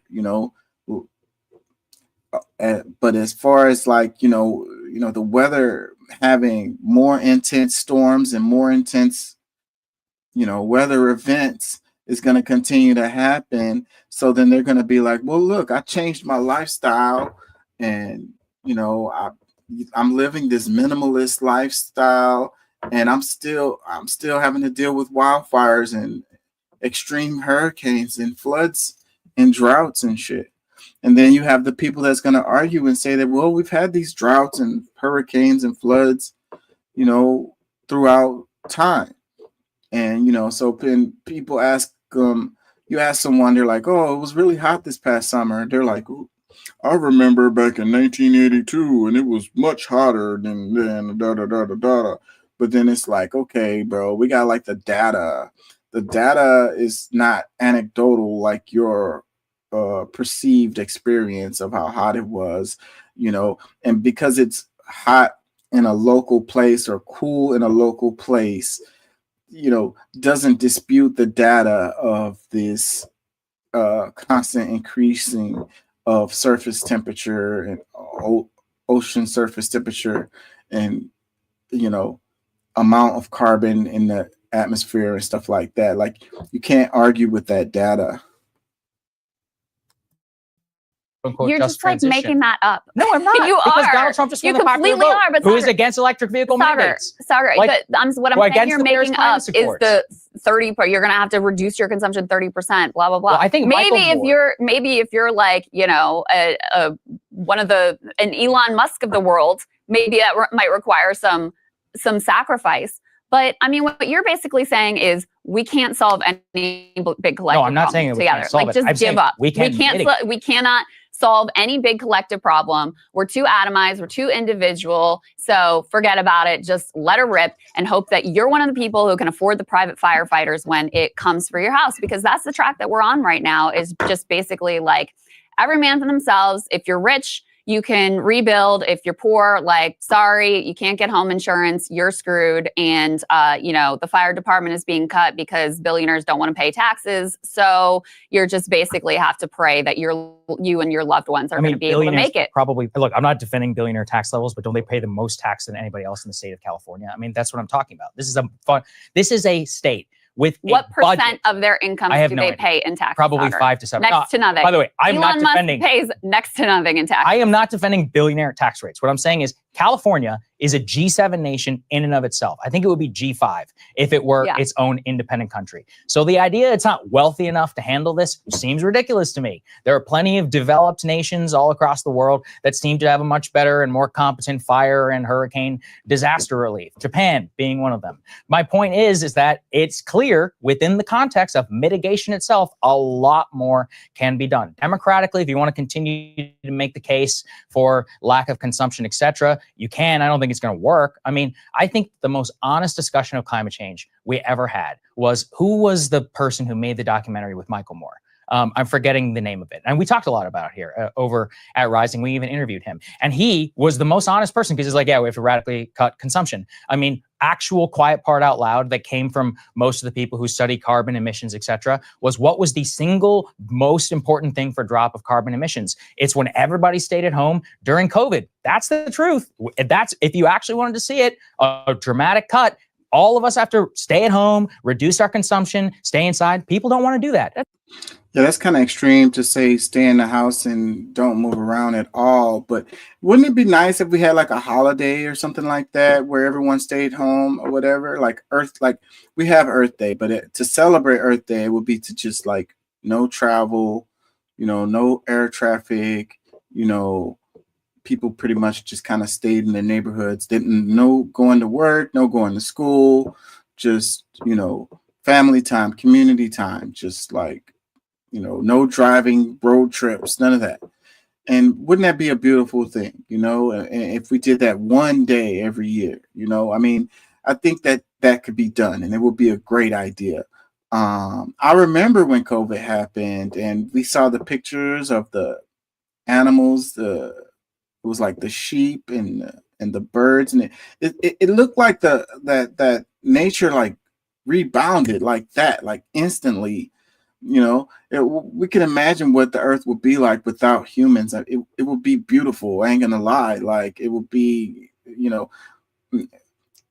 the resilience of the earth, the resilience of the ecosystem and the biosphere is amazing.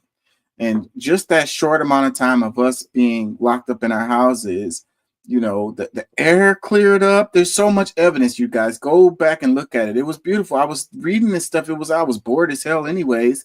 And I'm always into this kind of stuff. And I was really, really like, it gave me a really good feeling to see, the pictures of like the air, clear air. You could see the stars better at night. It was animals roaming around.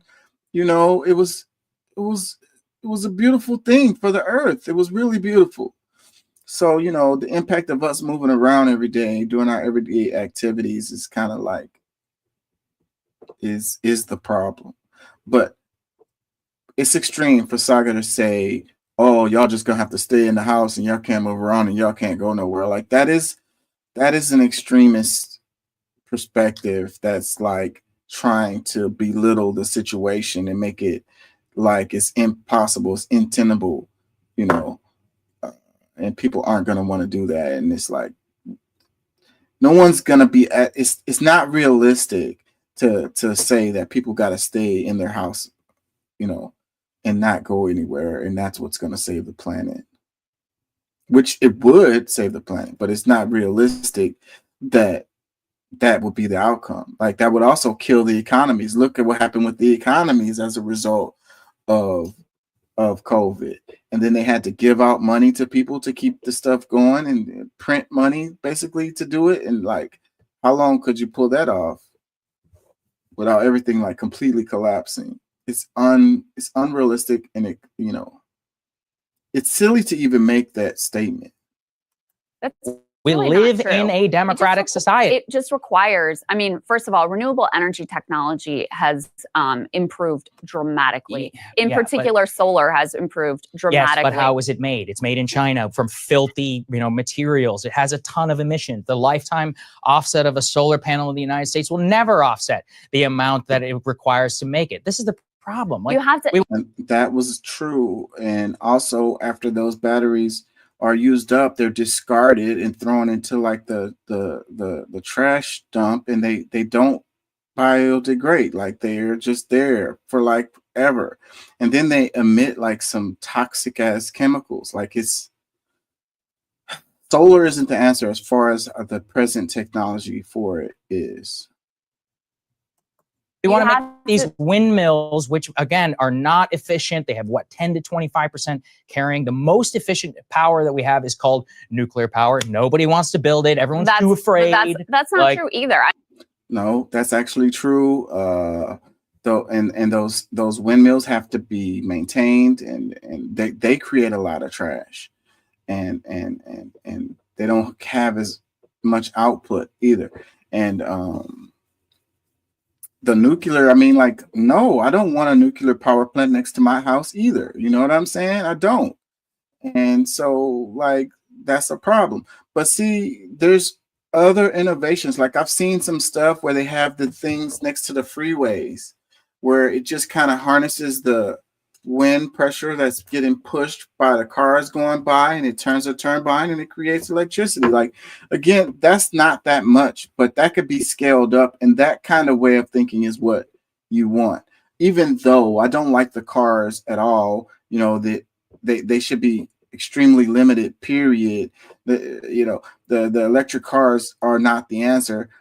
Building all of these freeways is not the answer. The mass transit is the answer. With that, we can have fast moving trains, and that'll compete with the air traffic, like the airplanes, and be more efficient than the airplanes, at least within a continent. So the flights should only be international flights, and then the locally you should be able to take trains, and that would be the answer with that. I mean, even the climate left has embraced nuclear. Like Greta has Great. embraced When's the next reactor coming nuclear. on? It's not going to happen. Again, Sagar, like, okay, so the way things are is just how they're going to be. That's your position. No, and I find that really, look, you might be right, but I have to say what I think would make a better situation where we don't have to constantly be, watching people tearfully talk about how all their possessions are lost and they've had to flee the home that they've lived in for decades and decades, and where parts of the country are just increasingly uninhabitable, and where. Well, they built those houses out of wood. I have some clips, I might share it, of homes that were still standing after the fire because they were built with different materials. Like, we don't have to build with the materials that we build. And again, some places there should be no cities. Where you can't be insured, and where, the only people who have a prayer of like surviving in a reasonable fashion are the wealthy who can pay for the private firefighters and, rebuild even if they don't have homeowners insurance. Like, you might be right that we're too far gone to be able to deal with it. We certainly have not dealt with it to this point. But it's just not true that the technology doesn't exist. The technology does exist. What doesn't exist is the will to actually have the collective action required to try to tackle this problem in a serious way, which, you're right, at this point will require a lot of mitigation, but also, rather than just letting it rip and see what happens when it's 2 degrees Celsius and when it's 5 degrees Celsius, to actually try to, get the trends under control, because we do have the technology now to be able to I think we achieve do. that. We've had the technology since 1970s called nuclear. Yeah. Let's read some comments. I think that they did a good job of arguing the topics, and that's why I like this show, because, you got Crystal pretty much coming from the left, and you got Sagar pretty much coming from the right. And these conversations are really how we move anything forward, because people have to be able to come from, their perspective and be honest or whatever. And then we have to actually talk about it. I really believe that these conversations, lead to revolutions, like lead to real solutions. Like, if we can't have the conversation, then we'll never be able to, move forward. Comments, it says, over the past few months, Crystal and Sagar have been giving me the same feelings I felt in months leading up to my parents' divorce. But that's really, it got pretty heated on this one, their exchanges. But that's also what they built the show off of. They built it off of their the conflict between the two of them, which you don't really get, which is really good, because most of the media is always from one perspective, from one side. And, you don't, that's all you get, so it becomes that echo chamber, and people just watch the news for them to tell them what they already believe. Like, and you don't come away from it knowing any more, or learning anything, or having your perspectives challenged at all. I think every news media outlet should have, different perspectives, somebody from the left and somebody from the right. They all should have it, but it's not like that. It doesn't work out that way. Whenever they do bring somebody from the other side or whatever, they just bash them. And it's always like a gang too. It'll be 4 against 1, 5 against 1. And it just becomes like a yelling match. Another comment, it says, you're not fixing the climate before the next fire season. Might want to figure something out. I'm saying. Another comment, no, it's timestamp 24/17. No, Crystal, it's not about putting white men in charge. Sagar is saying the best person needs to have the job, period. DEI has no place when lives are at stake. See, I hate that, something terrible happens, and then we start saying DEI, you know, it is the problem. Like somebody's gonna die because y'all are putting value in diversity, equity, and inclusion. Like these people who got into these positions had to be qualified to get into those positions. So they are qualified to do the job. It's simple as that. There's no way, you know, they're not going to hire people, you know, that aren't qualified, bro. It doesn't happen like that.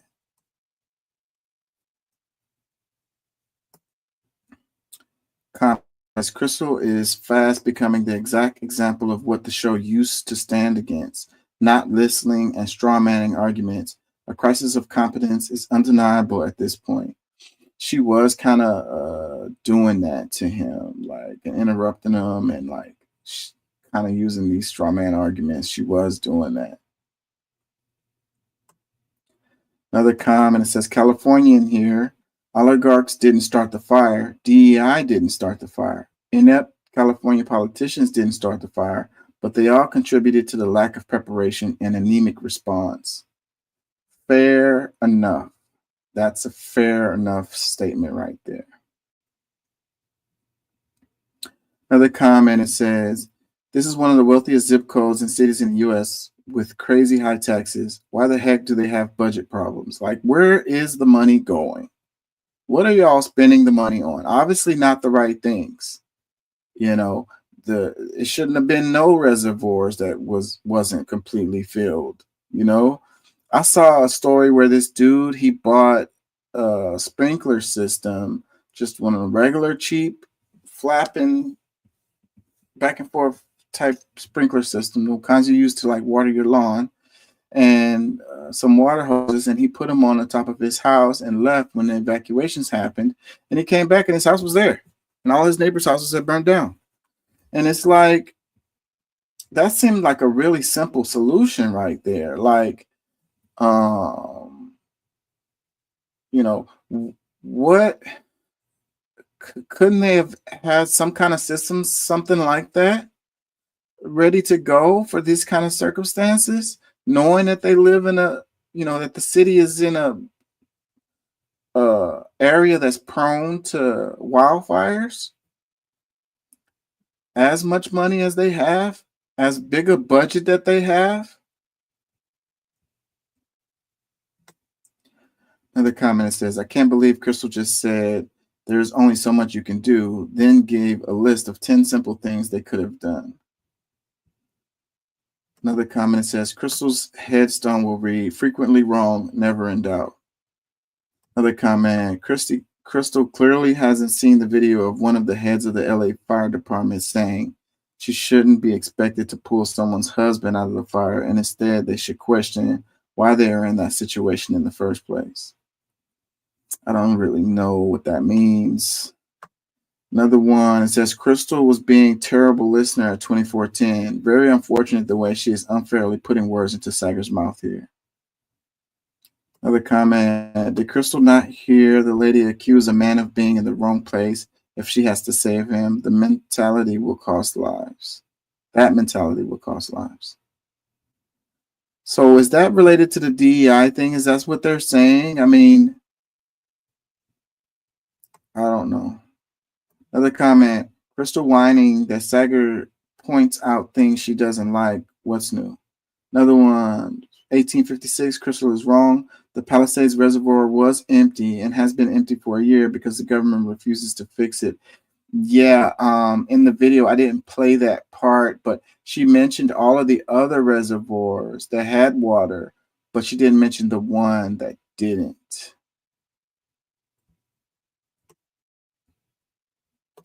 Another comment, it says, how in the F is one focused on the fact that the reservoir was empty and the fire chief said she didn't know and wasn't her concern? The fire chief's job is to put out fires. Her job is not to ensure that the water is there. That is someone else's responsibility, okay? Like, you delegate responsibilities because You know, one person can't handle everything. You have municipalities, you have bureaucracy, you have, you know, all these levers, all of these moving parts or whatever. Her, as the fire chief, her job is to, you know, be in charge of the fire department, of the personnel, you know, of making sure that she has her equipment and everything is up to code and her firefighters are trained and they take care of business. Her job is not to make sure that the reservoir has water in it. That's not her job.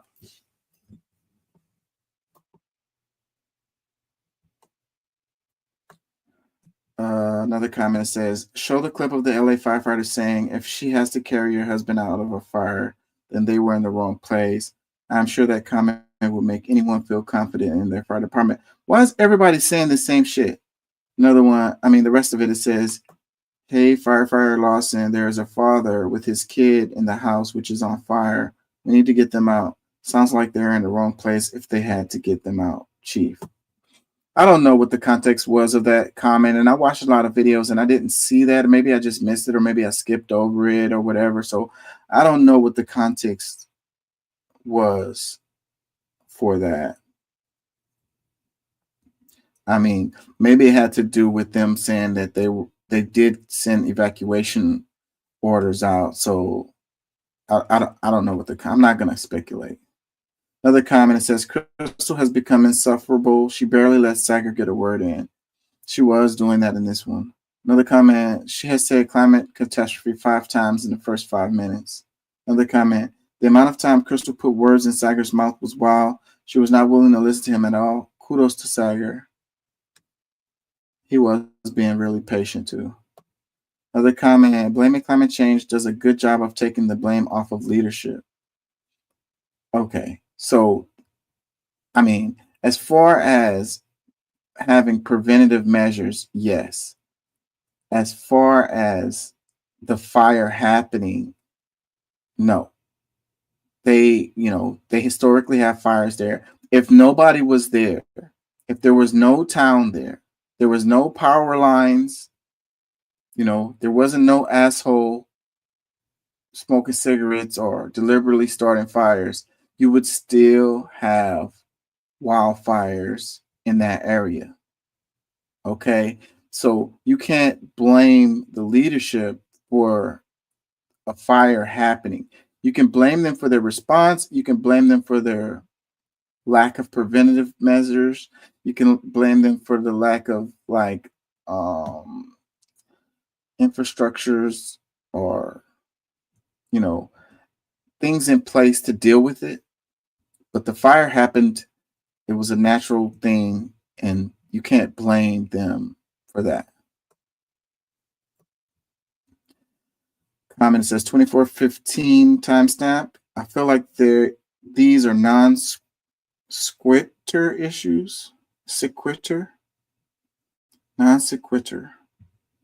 We can address climate change to solve long-term issues while also acknowledging DEI's identity politics, culture war nonsense, and has not led to better outcomes. We can see that California has spent millions to create a better water system, and 8 years later, not a single project has been completed. Yeah, so the DEI was the reason why they spent millions to create a better water system, and 8 years later, not a single project had been completed. Is that what you're saying? What evidence do you have to lead to that conclusion? If there wasn't any diversity in their departments, do you think that their water systems would have been improved? Is that what you're saying? What evidence do you have to support that? Historically, has it been, no diversity in their departments and everything just went great? Another comment says, the insurance thing is being misstated. They tried working with the state so they could stay and insure people. They told the state about the brush building up that they were specifically seeing around their customers' homes. They said they needed to increase their rates to cover the risk, and they were not allowed through policy. They told the administrators that they were going to have to pull out of California. No policies were canceled. They chose to no longer offer policies in California. And as the policies expired, they didn't renew them. Yeah, I mean, they're trying to make money, so they're mitigating their risk to have to pay out settlements. And, you know, looking at it from their perspective, you can't really blame them for that. Again, you probably shouldn't build cities in places that have wildfires. But, you know, California was doing some things that wasn't wise, because the same people talking about climate change and the environment was pushing against those controlled burns and the cutting of the trees, the like brush removal, as far as like trimming the trees and stuff like that. That stuff would have went a long way to mitigating this fire and, you know, keeping it from being as crazy as it was. You know, the Aboriginal Americans that lived in that area prior, you know, to colonization, they did do, you know, they teach us all in elementary school about like slash and burn and all of that, and those kind of deals. And they were talking about it like it was some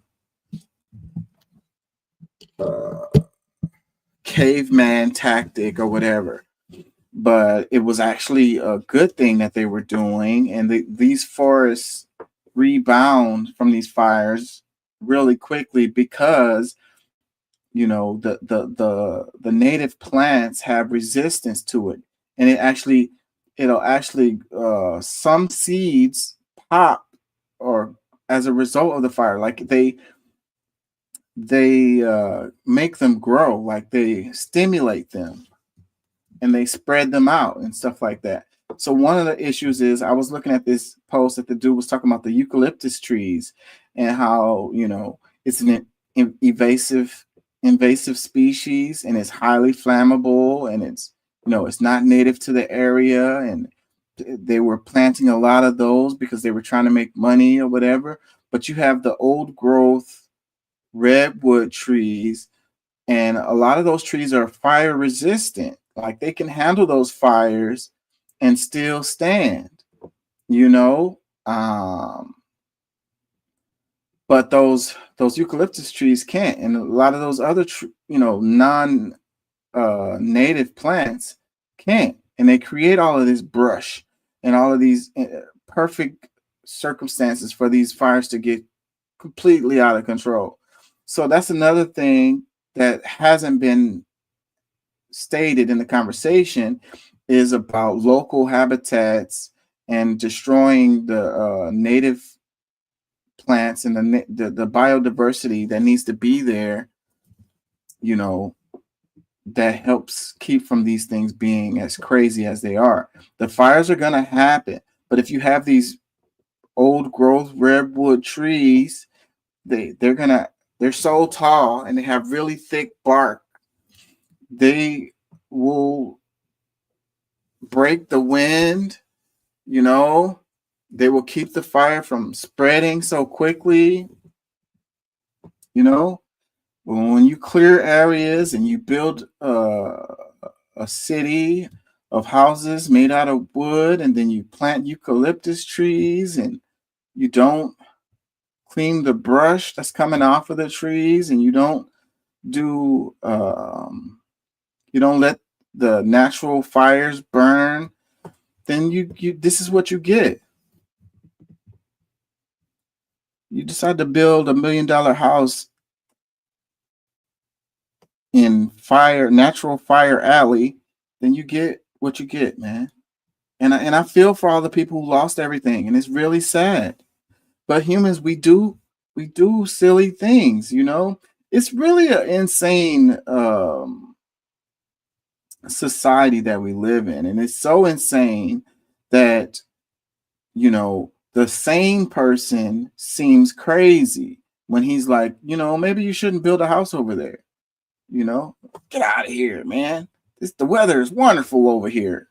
Okay, I mean, fires happen all the time over there, so maybe you shouldn't plant eucalyptus trees over here. Get out of here, man. I make a lot of money off of this, bro. We make these into paper. We sell the oils off of these, This is money. Okay. All right. Keep on doing what you do. Have fun with that. Let me know how that works out. Comments. It says, Crystal is beyond repair. Let her leave for MSNBC 2.5.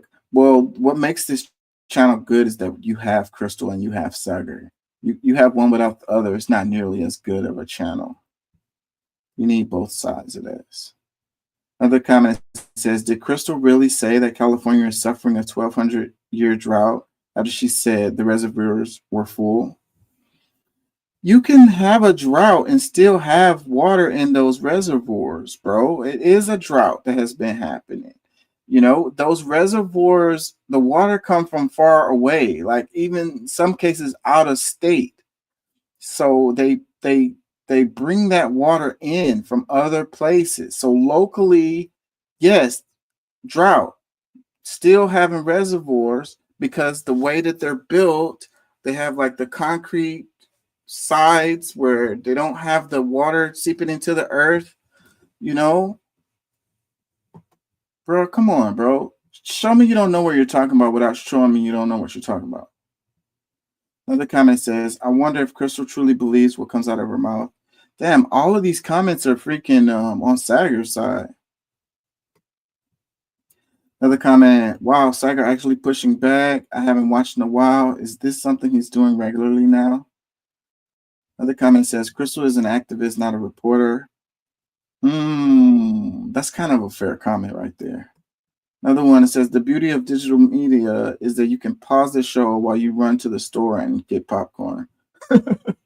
Another comment is, yeah, because this was good. That's the reason why I'm sharing this. It's one of the better episodes I've seen. I haven't been watching Breaking Points as much as I used to when they first started. I was watching them when they were on The Hills Rising.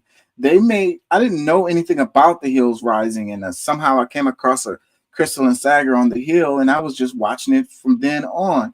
And then, The Hill was censoring them in ways that they didn't like, so they ended up leaving. And then they started this Breaking Points, and Breaking Points is competing with a lot of the news media channels or whatever. Like they get more views than, I don't know, probably MSNBC, CNN, CBS. They get a lot of views, and I think it's because of the way that they do it with the left-right deal.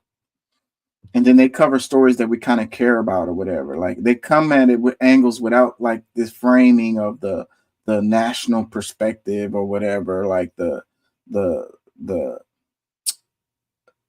status quo frame. Man, I'm getting tired, y'all. It's 12:30. I've been on for almost 4 hours. I'm about to wrap it. Somebody want to get on here and argue with me about DEI? This is your last chance. So I'm gonna be a little while longer, but how y'all feeling? What do y'all think about all of this? 2025 starting off pretty hot. So we got the inauguration of Donald Trump coming. We had the death of a president. We had the wildfires. We got the ceasefire coming for Gaza. We had Syria, Assad stepped down in Syria. You got the coming together of Mali, Niger, and Burkina Faso in Africa.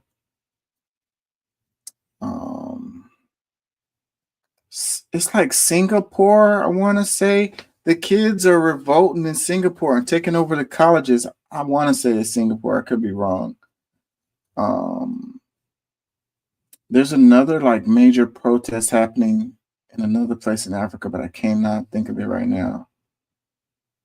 You had the South Korea situation where the president was kicked out, and then his successor, his right hand man or second in command, he got kicked out too. You got the no confidence vote for Germany, and France is having a similar issue.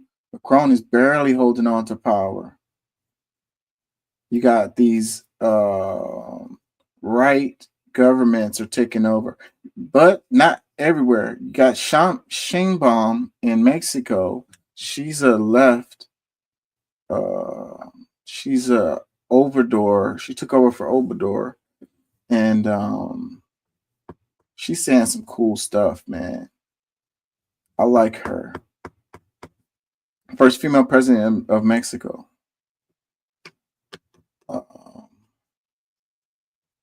Yeah, you got Trump talking about buying Greenland and annexing Canada.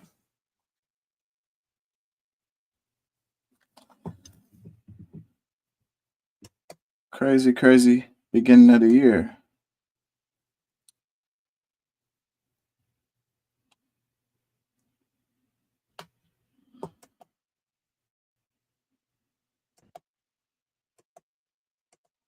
It's a great way to consider equality in this country, which is crazy to say, but you got to think every year the worst NFL team gets the best draft pick among college players. So you end up with the best college players going to the worst NFL teams. Think about how people talk about affirmative action or, DEI or whatever. According to their logic, the best college players should go to the best NFL teams, right? Why are we rewarding the Tennessee Titans for being incompetent? We do it because you need to do that. Think about revenue sharing between teams. Every year, teams have to dedicate a significant portion of their revenue to the rest of the league. Literal wealth redistribution happens. The salary cap. Teams are hard capped from spending too much money because we're trying to keep, wealth from being concentrated into a small number of teams. All of these things are completely necessary to having a functional NFL. If you take any of them away, what you end up with is everything else in American life. The NBA, and the Dallas Cowboys. The NFL. Burn at the end. Yeah, if you take those away, you end up with baseball. Yeah, that's the reason why the NFL is so viable. That's the reason why the competition is so high. So this kind of like redistribution of wealth, how the first draft picks go to the weaker teams, it makes the NFL stronger. So this is an argument for diversity, and also, sharing of resources over the redistribution of wealth, making the economy stronger. So it's like the NFL economy is strong as hell and it's solid. And it's because of these tactics like that. So, and if you can compare that to the United States, and I don't understand why they don't want to pay their workers better. I mean, I get that they want to have more profit as a result of, cutting people's wages. But how long will that tactic hold up? When it gets to the point where the people are making enough just to pay their utilities and their bills, they don't have any disposable income, then all of these industries that rely on people with disposable incomes are going to falter. Even those companies that are looking to make more profit in the long run will be more viable and make more money if they pay their employees more, because their employees are just going to spend it. People in the middle and the lower parts of the economy are the ones who spend money. Okay. They drive the economy. It's really simple. Wealthy folks don't spend money like that. They invest money. They put it in offshore accounts. They already bought all the stuff that they need. You got people at the bottom who never had PS5, if you will, you know, and would love to have a PS5. But if they got paid a little bit more, they would go out and buy the PS5 and they buy video games and stuff like that. The rich person already has that stuff. You know what I mean? What I'm saying is the economy is stronger if poorer people, you know, middle and lower folks have more money, more disposable income. They drive the economy. They're going to buy stuff. And it's going to be better for the companies that sell stuff. That if they have more people who have money to buy their stuff, it's really, really simple. It's like you're shooting yourself in the foot by not paying these people enough money so that they can have some disposable income so that they can partake of your products. It doesn't really make sense in the long run.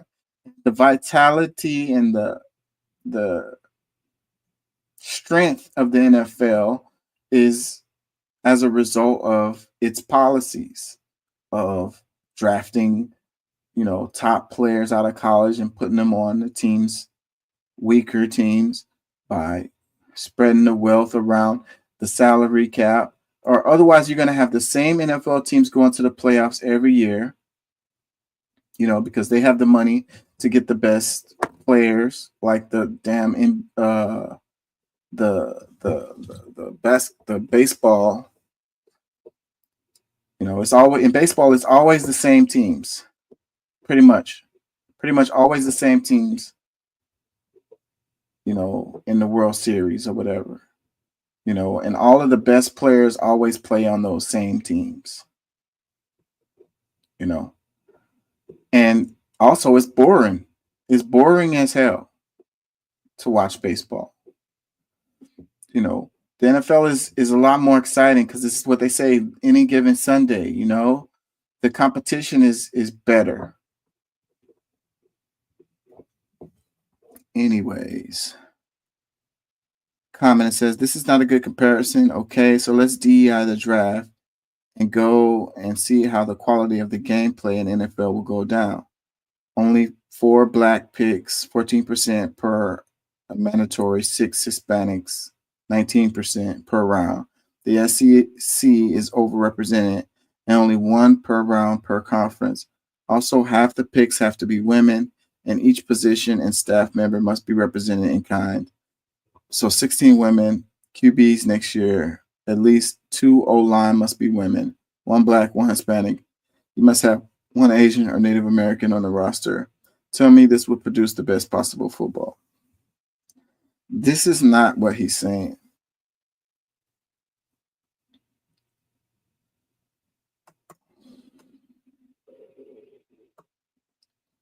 That is not the point that he was making.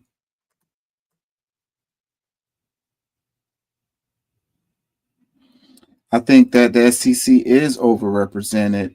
And I think a lot of that is because of the stuff that's the opposite of what the NFL that's in college, as far as the certain colleges have the best facilities and they end up with the best coaches because they have the most money. So then that's the reason why they end up being overrepresenting in the NFL draft, because they're producing, you know, what happens is a kid is in high school and he wants to go to the NFL. So his best chances to get in the NFL is go to a school that has the best facilities and the best sports doctors, the best coaches. And that's going to be a team that has a college that has the most money. It's simple as that. They go to a historical black college and they're never going to get seen. Their talent could be the same, but they won't be seen at the HBCU and they won't get drafted because that team ain't going to win. Just because it's one guy that's a badass on there, the team didn't win. They didn't go to any bowl games, so they didn't get no exposure. So he's not going to get drafted. He's not going to go to the NFL. His chances diminished dramatically. So he wants to go to a SEC school because he's more likely to get drafted from there. And that is a result of the inequality within the colleges.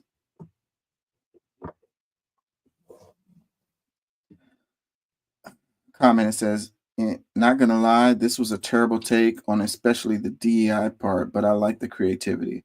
Another one. So America is more like the MLB then. Yep. Another comment. How many Asians are in the NFL?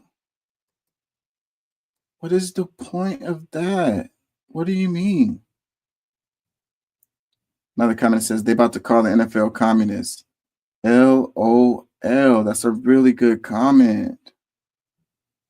Another comment, it says people not understanding what the only reason we had affirmative action or DEI was because for centuries in America, a mediocre white man was guaranteed to get the opportunity over an exceptional woman of color is exactly on brand for white dudes. Yeah, they just completely forget the history. Everything is out of context here. Like everything is in a bubble. Everything is isolated here. You know, it's because in school, they don't teach, when they teach you history, they don't teach you the context. They teach you events, dates, people's names. Just like when they teach geography, they don't teach you any context. The state name, you know, what's the capital, how to spell it. You know what I mean? You know, draw a map. But what is the context of it? You know, mountainous regions, you know, flat plateaus, you know, how did it get that name? You know, what happened before? Was it a part of a different state? How did it get that shape? How did those borders come about? That's context, and that's really real understanding. And then when you understand that, then you can understand how we got where we are. Another comment says, this is what it looks like when billionaire owners take care of other billionaires. That's kind of true right there. Another comment says, break it down in a way even the knuckle draggers can understand. Another comment says, how many players are drafted to the worst teams and it devastates their careers? Those players wait till free agency and demand a trade and go to a well-ran team and flourish. The league purposely holds back individuals and the product for their appearance. Apparent. I think he was trying to say apparent. The league purposely holds back individuals and the product of the appearance of fairness. Okay, the appearance of fairness. It's not about the appearance of fairness, bro. It's about actual competition. How many teams were shitty for years and kept getting first round draft picks and are now in the fucking Super Bowl? Come on. Come on, bro. Come on. Look at the evidence. Open your eyes. See it for what it is. Come on, man. Like he said at the end, the Dallas Cowboys, they suck. They got good players.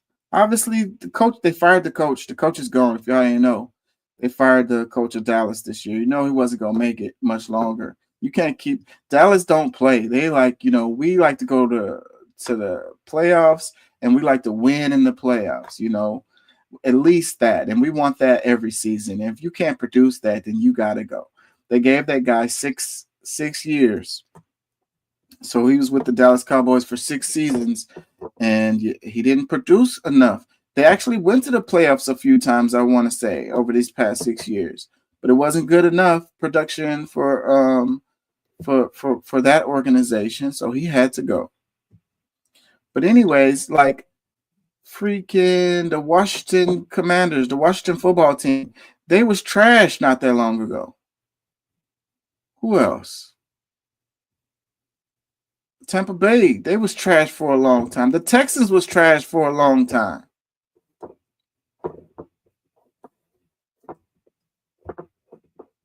They got CJ Stroud. They in the freaking playoffs the last 2 seasons. You want things to fit your narrative, and you want to look past evidence that doesn't support your narrative.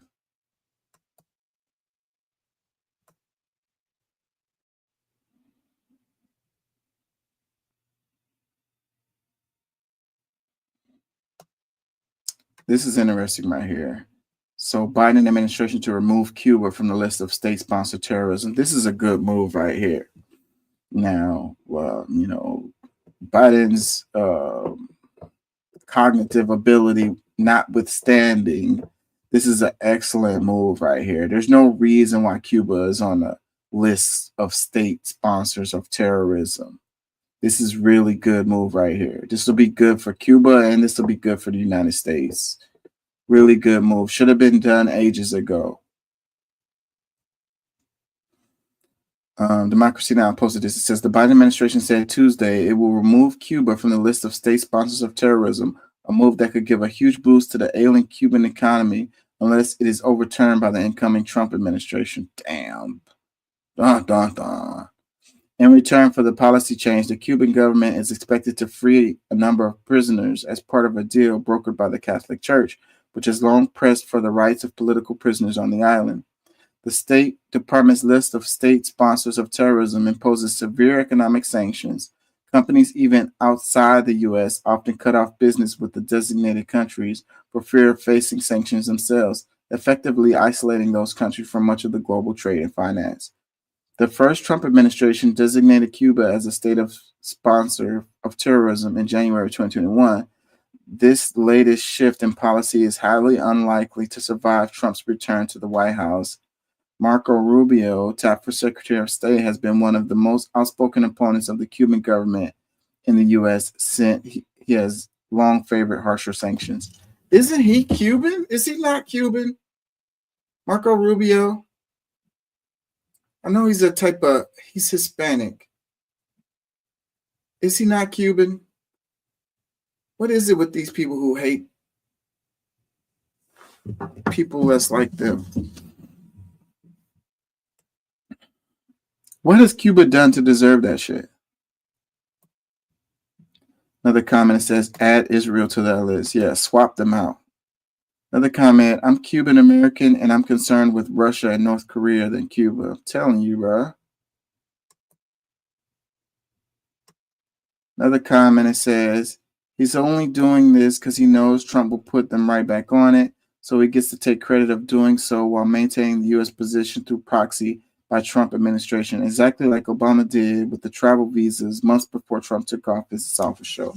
That could be fucking true, because why the hell he didn't do it? He'd been in office for 4 years. He could have, if he felt like this was something that needed to be done, why he wait until like his last fucking day in office to do it?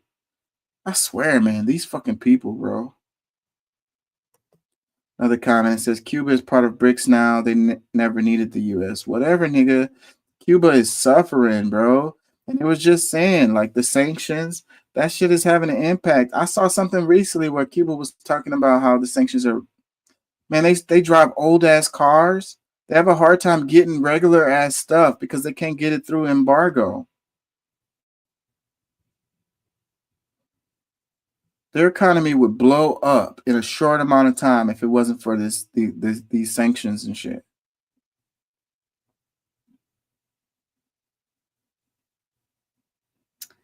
Another comment says he waited 4 years. Exactly. I mean, that is suspect.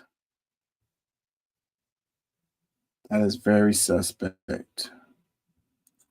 The damn Democrats, the damn good cop, bad cop.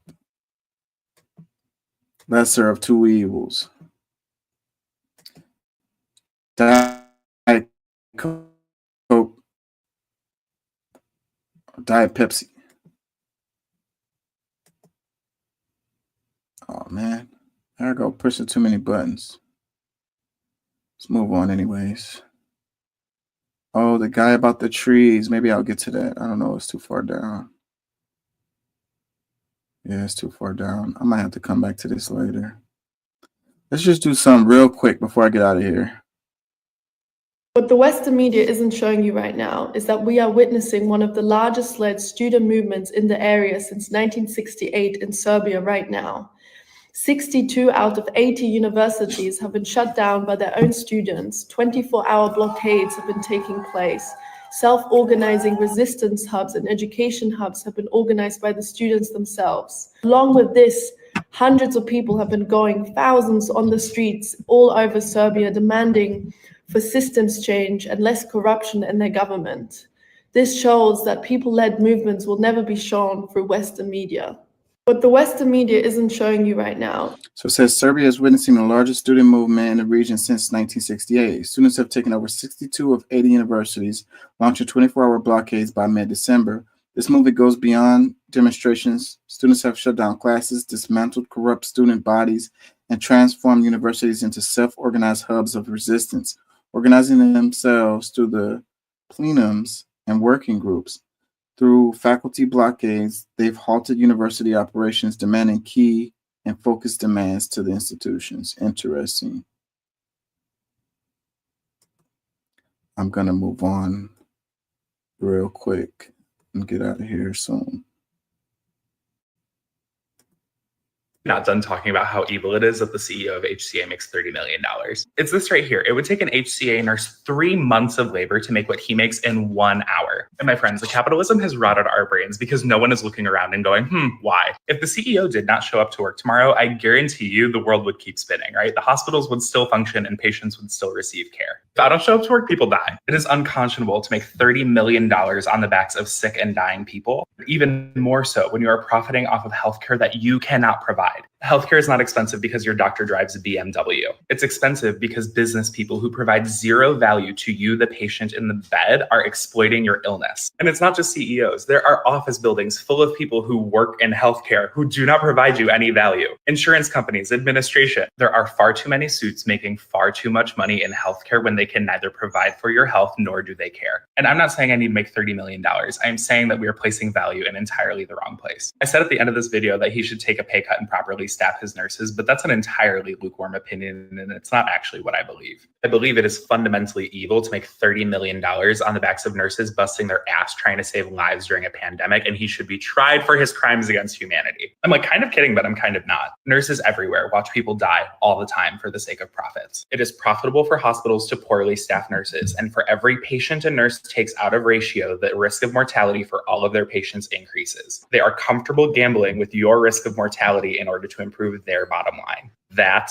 is evil. Before the CEO of a healthcare company makes $30 million a year, you better be damn sure that all of the patients in the hospital are receiving the best possible treatment. But that's not what's happening. They're poorly staffing nurses and they're cutting corners so assholes like this can have a third houseboat on the moon or something. It's exploitative and it is tantamount to murder. And I don't know, maybe you disagree. Maybe I'm just a tiny brain bedside nurse and I don't understand the art of business. But when push comes to shove between me and the CEO, only one of us can save your life. So maybe to do some reflection on whose labor we should be valuing. Yeah, I like that comment. He said, between me and you, only one of us can save your life. And it's not the CEO. And the point he made about all of the suits in the office buildings working in healthcare who provide no value to the patients, making all of this money. Like, this is the problem. This is why everything costs so much, because those people have to get these 6-figure salaries to sit in their office and freaking argue with the doctor about whether or not to do your procedure. We can do Medicare for all. We could probably do completely free healthcare, but you'd have to get rid of all of those people in those office buildings because they're useless. And that's what we don't want to do. Our system is designed to benefit a certain demographic, okay? And the workers are not the demographic that our system is designed to benefit. It's a certain class of people, who a lot of them don't really provide any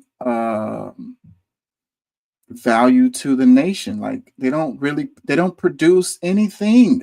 They literally do not produce anything.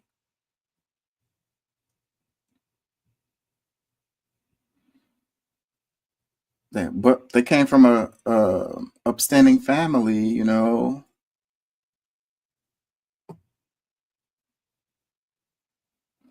Couple comments. It says, ever been to say Canada?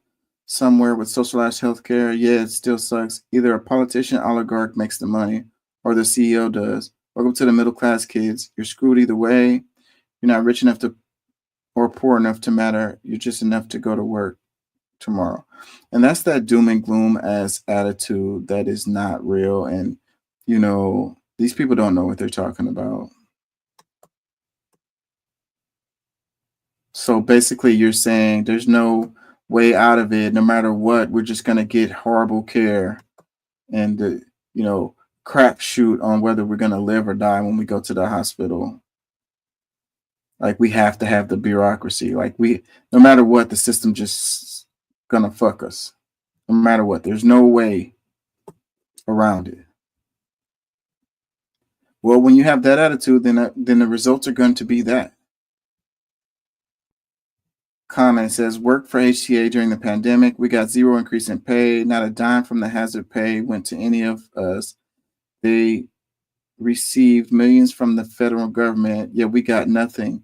3 months later, we received a generic newsletter of thanks from the CEO stating the $27 million in profits they had made, all while we reused PPE, worked OT, ran codes, and bagged bodies.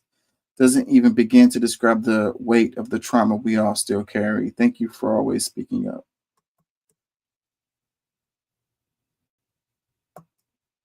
Other comments, this is why so many people love Luigi. Another one, CEOs can save our lives if we harvest their organs. Dang. Another one, literally no reason anyone should be making $30 million a year. No one. No position in the world is worth that much money. Another comment, we need a federal law that states in any organization, no employee of said organization can make more than 1,000 times the wage of the lowest paid employee. Another one, the USA does not have a healthcare system. It has a medical racketeering system. People defend this system that we have, and it's crazy.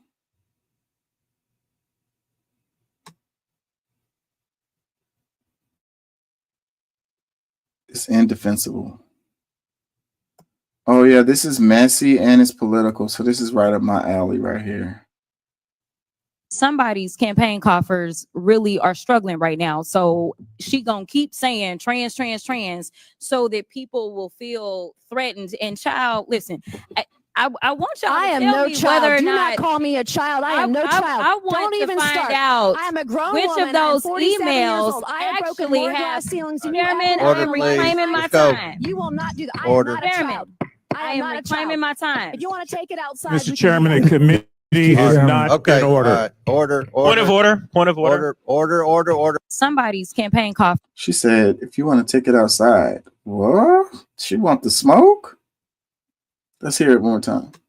really are struggling right now. So she gonna keep saying trans, so that people will feel threatened. And child, listen, I want y'all I to am tell no me child. whether or Do not not call me a child. I am no child. I want Don't to even find start. out I am a grown which woman. of those I am 47 years emails old. I have broken actually more have. glass ceilings than Chairman, you. I am reclaiming my time. You will not do that. I Order. am not a Chairman, child.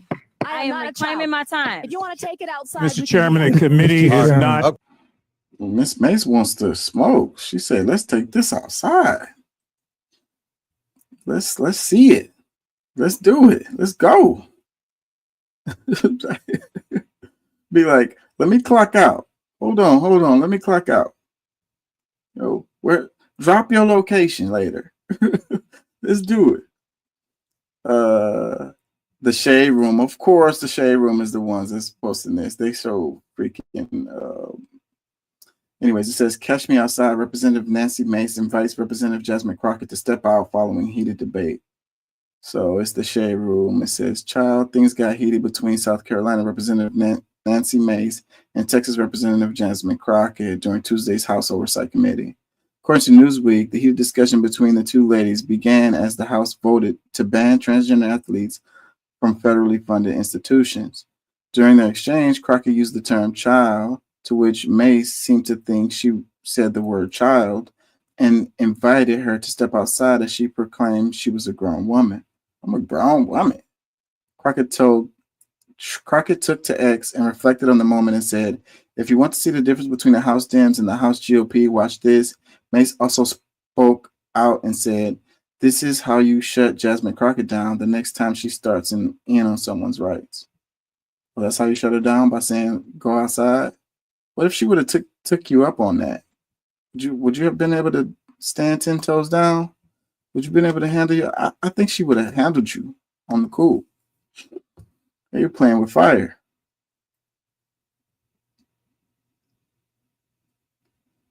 comments. It says, how does she not know what child /child means?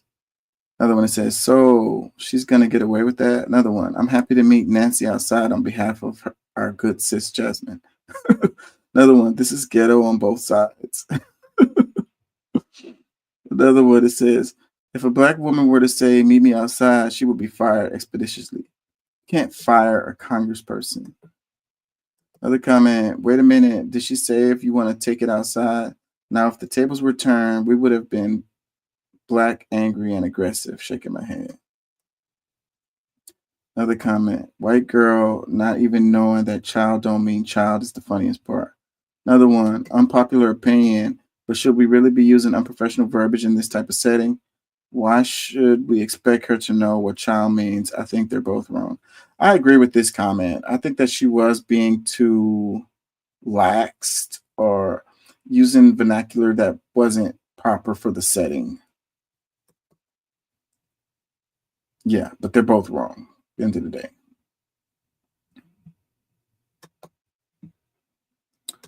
Be a little more professional, both of y'all. Or just go ahead and duke it out. I mean, that's what they do in other countries. There is something happening here in Texas. Here in the state capitol, a small band of Republicans and Democrats in the Texas House are coming together to stop two West Texas billionaires from taking over our state government. Their names are Tim Dunn and Ferris Wilks, and they're the biggest Republican donors in the state. They've already bought our governor. They've bought our lieutenant governor. They've bought our attorney general.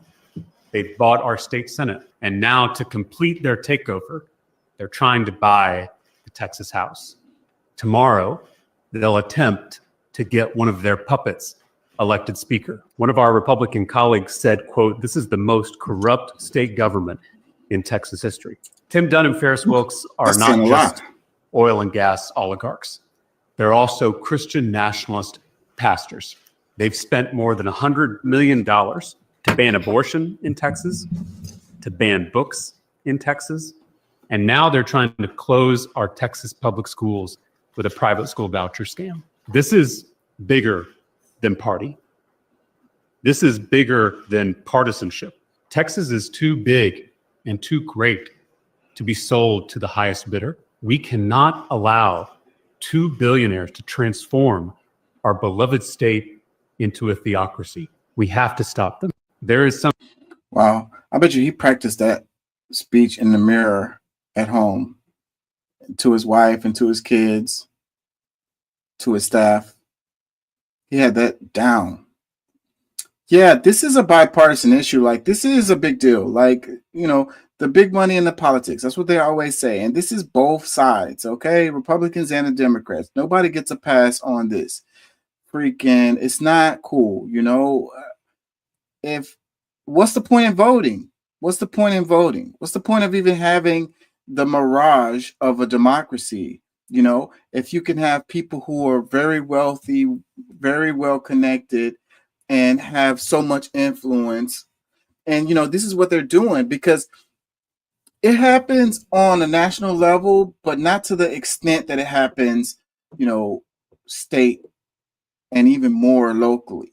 How, you know, a person with the right connections and the right amount of money can have major influence over, you know, the politics of a certain area, you know, and get everything that they want. And it when it's just them trying to make money for their corporations is one thing, but then when they have these damn ideological missions that they're on, that is scary, bro. Like, that is really intense. Like, you know, and I know these people, they feel like they are saving the world, they're doing God's plan or whatever, like they feel like they're right, you know. But that's like the villains in the comic books, all of them feel like they're doing the right thing, but they're like doing something that's extremely horrible and harmful. They're the villain and they don't even know it. You know what I mean? They think they're the hero. You know what I'm saying? They think they're Batman and they're the Joker. which I don't know if Batman and Joker is a good example. What's another comic book character? I don't know. Anyways, they think they're the good guy, but they're not. And this is not cool. And this is something that we really should be talking about. When we talk about the bipartisan, the partisan politics, where it's the Democrats, the problem is the Democrats, or the problem is DEI, the problem is the MAGAs, or, the white nationalists, the Texas is a Republican state, so then y'all can't blame the Democrats for this, right? So, but either way, like I'm saying, this is a bipartisan issue. Get the big money out of politics. Don't allow these people to do this shit. Like, it's crazy. It's crazy. Let the democracy, at least the facade of a democracy, let it be. Let it work the way it's supposed to work. Don't let these people freaking hijack your freaking state. Everybody should be mad at this, no matter what side you're on. Even if you agree with what these people are trying to do. What if somebody that comes through that you don't agree with, they can use the same levers and accomplish what they want to accomplish, and it'll be completely against what you believe in. But if you let these people get away with it, then the next person ain't going to be doing what you want them to do.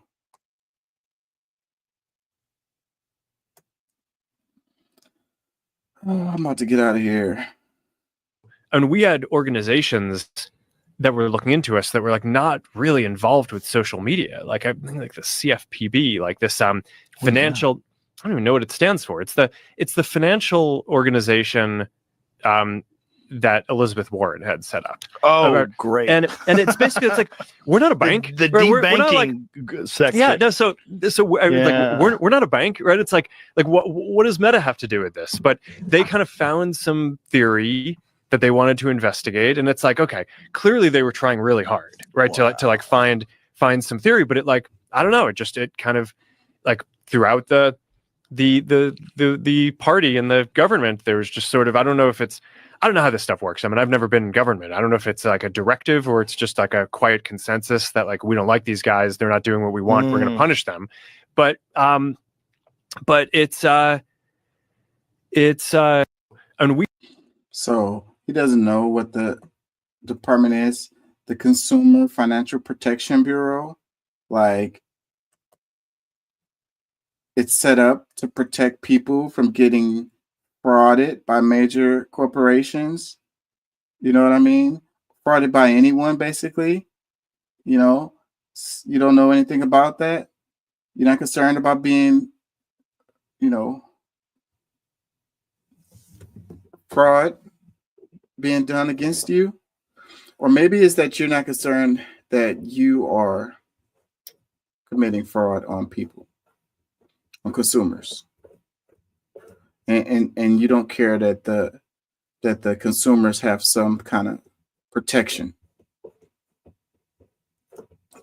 I find it hard to believe that that he doesn't know anything about it. He's a really smart guy.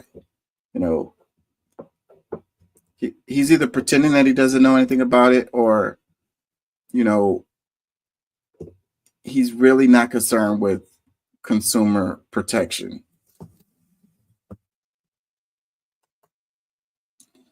Let me read this. It says, the CFPB is a shining example of government working on behalf of the people. The agency has returned $20 billion to the victims of financial fraud and abuse since 2011. Billionaires and corporations want to scrap the agency because they don't want to be held accountable. More Perfect Union. On Rogan, Zuckerberg says he doesn't know what the CFPB is or why it's investigating Meta. The truth is the Consumer Financial Protection Bureau defends people from corporate abuse. Meta has been accused of illegally using people's financial data in its ad business. So yeah, frauding the people. Like they say that Facebook sells your data to China. That's what they were saying. I mean, but I guess it's to whoever is willing to buy it. But then it's like, compensate. If you're gonna do that, compensate the people for it, right?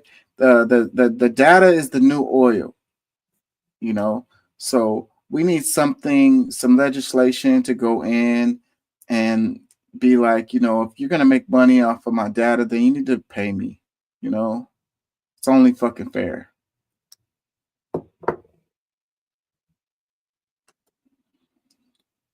Read this. It says the Consumer Financial Protection Bureau is investigating Facebook Meta because Facebook potentially misused customers' financial info for advertisements. Zuckerberg, who wore a $900,000 watch on a recent announcement video, is using Joe Rogan to lie to consumers. So it says, More Perfect Union. On Rogan, Zuckerberg says he doesn't know what the CFPB is or why he's investigating Meta. Wait, that's already there. Okay, so these were responses to More Perfect Union's, I guess, tweet. Okay, yeah, so Robert Rich, OG Smartest, crumpled carbon paper. Says dude who spent 12 hours testifying to Congress while his company was embroiled in the most high-profile data privacy scandal of the 21st century. I don't know what the CFPB is or why it relates to social media companies. This one, it says 3 out of 4 attacked the Consumer Financial Protection Bureau in the Rogan interview. Probably a coincidence. It says it's cool how the tech oligarchs operate like the Cold War era CIA and have a network of podcasts and influencers to rehab their image and launder their agenda. Yeah. Caption, it says Joe Rogan, a multimillionaire, continues to be used by multi-billionaires like Mark Zuckerberg to launder their image and obfuscate the crucial need for regulation of their industries.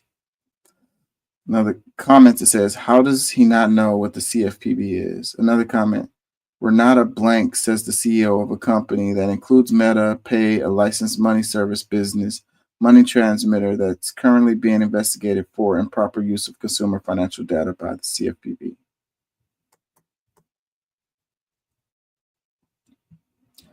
Yeah, I'm sure he knows very well. Another comment, it says, if this doesn't send the message that we should leave all Meta apps, I don't know what does. Believe them when they tell you about themselves. I'm going to start to wrap up my stuff here, deleting things and save things, and I'm going to leave. I've stayed because I thought it was the best way to reach people and talk to people, but I just can't do it any longer. I can't support someone like that and still live with myself. Like they say, the revolution won't be televised, and it won't if they're in control. In fact, we will just quietly roll over for the shit unless we don't. I'm done. Yeah, man, I ain't gonna lie. I fucks with Instagram. I don't fuck with Facebook, but I fuck with Instagram. So there's that. On Instagram right now. I'm gonna get out of here. Oh, let me do the eucalyptus stuff. It's a perfect example of what happens when you try to secure a bag off of Mother Nature and you don't use your real brain. You start to do that colonizer mindset. This is all invasive Tasmanian blue gum eucalyptus planted by Jack London. He planted them thinking he could secure a bag, cut them all and turn them into lumber. Sadly, they can't be turned into lumber, only into paper. So he gets a massive L, and now they took over. It's also a classic reminder that Mother Nature has a sense of humor. Planted all this invasive eucalyptus to try to make money, and it ended up burning his house down, bro. Look at all the bark. This is filled with eucalyptus oil. Same with the leaves. This shit burns like gasoline, dude, and the trees will explode. Yes, the mushrooms eating the eucalyptus. Massive W. I did not know they did that. Eucalyptus trees are only here because of humans, so it is our job to remove this mess that we created. These trees are highly flammable and thought to be a cash crop, but it completely failed. And now they've taken over, and they're falling, and they're burning, bro. Invasive bullshit for days. Eucalyptus was only planted here because humans had already destroyed the old-growth redwood ecosystem. They wanted a fast-growing tree to secure that bag off Mother Nature. It should look like this. This is an intact ecosystem where wildlife would thrive, and humans could have thrived like the Native Americans did, but they decided to cut it down. This is that real shit. It wouldn't have burned his house down because, as you can see, they're fire-resistant and they're beef. These trees do work, and we need to protect the few that are left. 99% are gone here. It's a perfect example. Bring tears to my eyes of how this tree that's like 1,000 years old, and you could just come over here and just cut it down and like monetize it. Like, oh my God. big, huge 1,000-year-old tree, and you're just gonna be like, that's a good one. I'll get some good lumber out of that, so somebody can build a house that gets burnt down. It was fire resistant before you cut it up. Makes me sad, man. It says invasive species are the #1 threat to native plant biodiversity in the United States. Eucalyptus trees are one of the worst invasive species in California and are taking over native land that used to be old-growth redwood forest. Eucalyptus trees were first planted during the colonization of California and are still being sold at garden stores and nurseries all over the state. Eucalyptus trees fall easy with shallow roots that injure people every winter.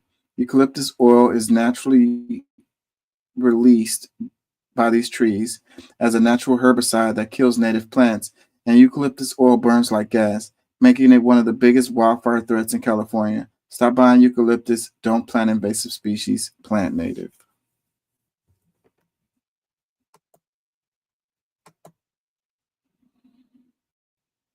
There's a company that keeps destroying our forests and gets away with it every year. Meet PG&E, a supposedly regulated legal monopoly in California that's been charged with over 80 felonies, killed over 100 people, and had multiple fires go over 1 million acres. Wait. So if all these fires are started by a company, why do we always hear politicians talk about forest management and climate change? That's Congressman Doug LaMalfa, a Republican. He pointed to poor forest management as the problem behind this fire when he came up here. Governor Gavin Newsom, a Democrat, also came up. He pointed to something else. These are climate-induced wildfires. But neither politician from either side of the aisle pointed to what did cause this fire, a corporation that donated to both of their campaigns. PG&E's hold on politicians in California is ridiculous and is not talked about enough. The French Laundry incident that I don't need to tell everyone, we all know about it. But who was Newsom sitting with at that dinner? Just the head lawyer for PG&E. So, a little shady. But why was he at a restaurant where plates cost $350 each with lobbyists and lawyers? Because PG&E was in deep shit because of this, the campfire. There's a company that keeps... So, yeah, I really like this guy. And he knows his stuff. But as far as politics, maybe not so much. But, both things can be true. It can be true that this company...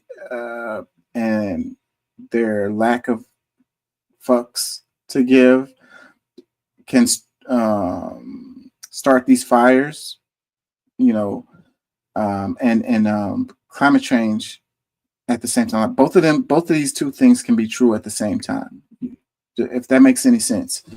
I saw something about it was a clip or this one little clip that was on a transformer, or it was on a power line, a power station or whatever. It failed and it started a fire. And I think it was one of these with the PG&E company, I want to say, and it started one of the biggest fires of California history. But again, if nobody was there, these fires would happen either way. And also with the drying conditions and the temperatures going up, the rainfall changes and regional changes in rainfall, all of this stuff together leads to the conditions that lead to these fires being more severe. So what I'm saying is both things can be true at the same time. Because here in Houston, I've seen them transformers blow up all the time. You know what I mean? Power lines fall down all the time, and we don't have dramatic fires as a result of it.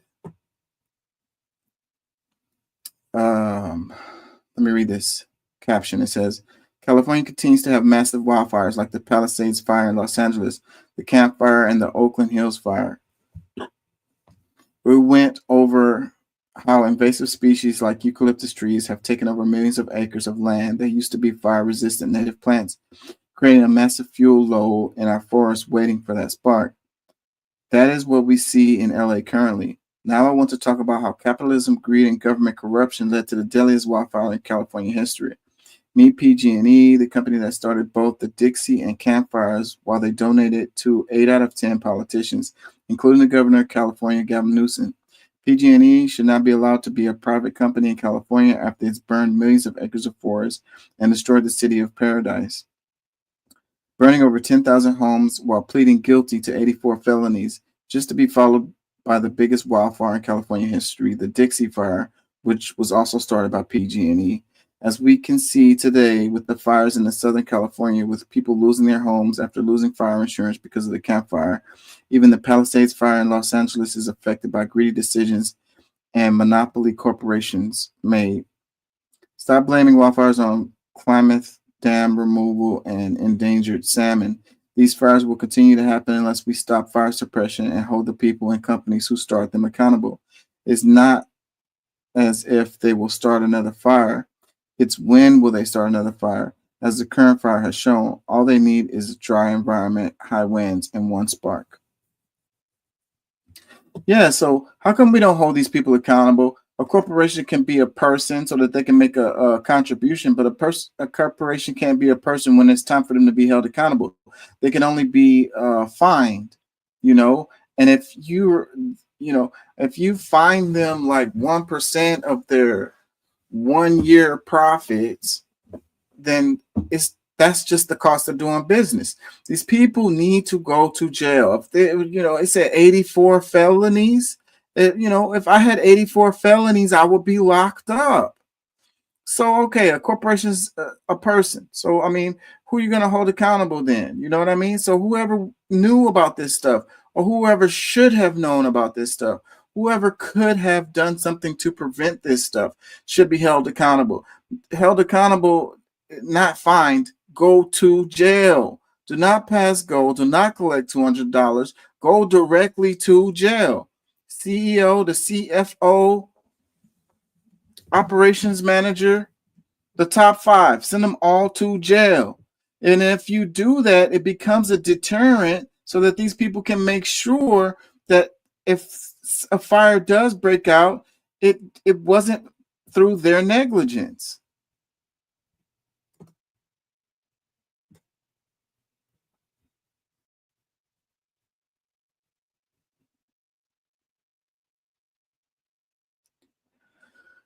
Oh.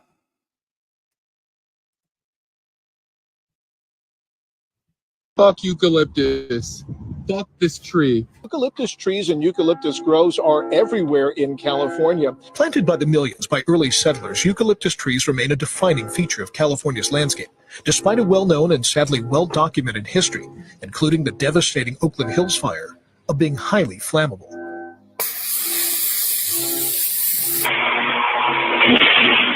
You can't even use the wood for lumber. They use them for paper. Huge owl brought over by colonizers during the gold rush. Planted forests of eucalyptus in the countryside of São Paulo state.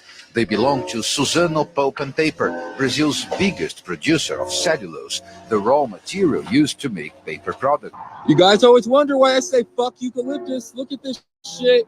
They are so scary. They fall from wind easily.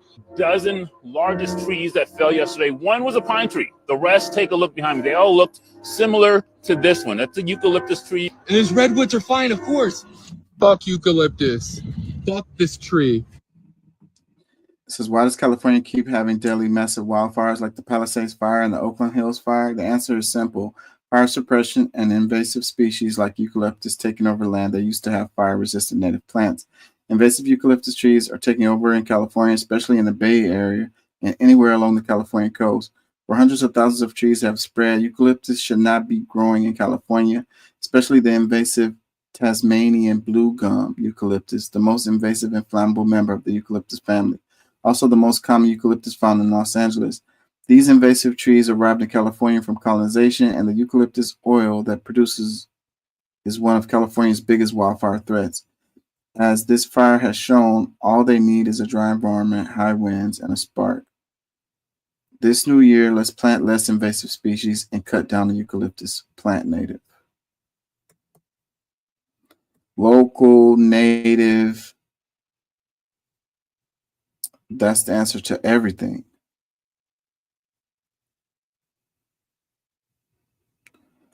Oh.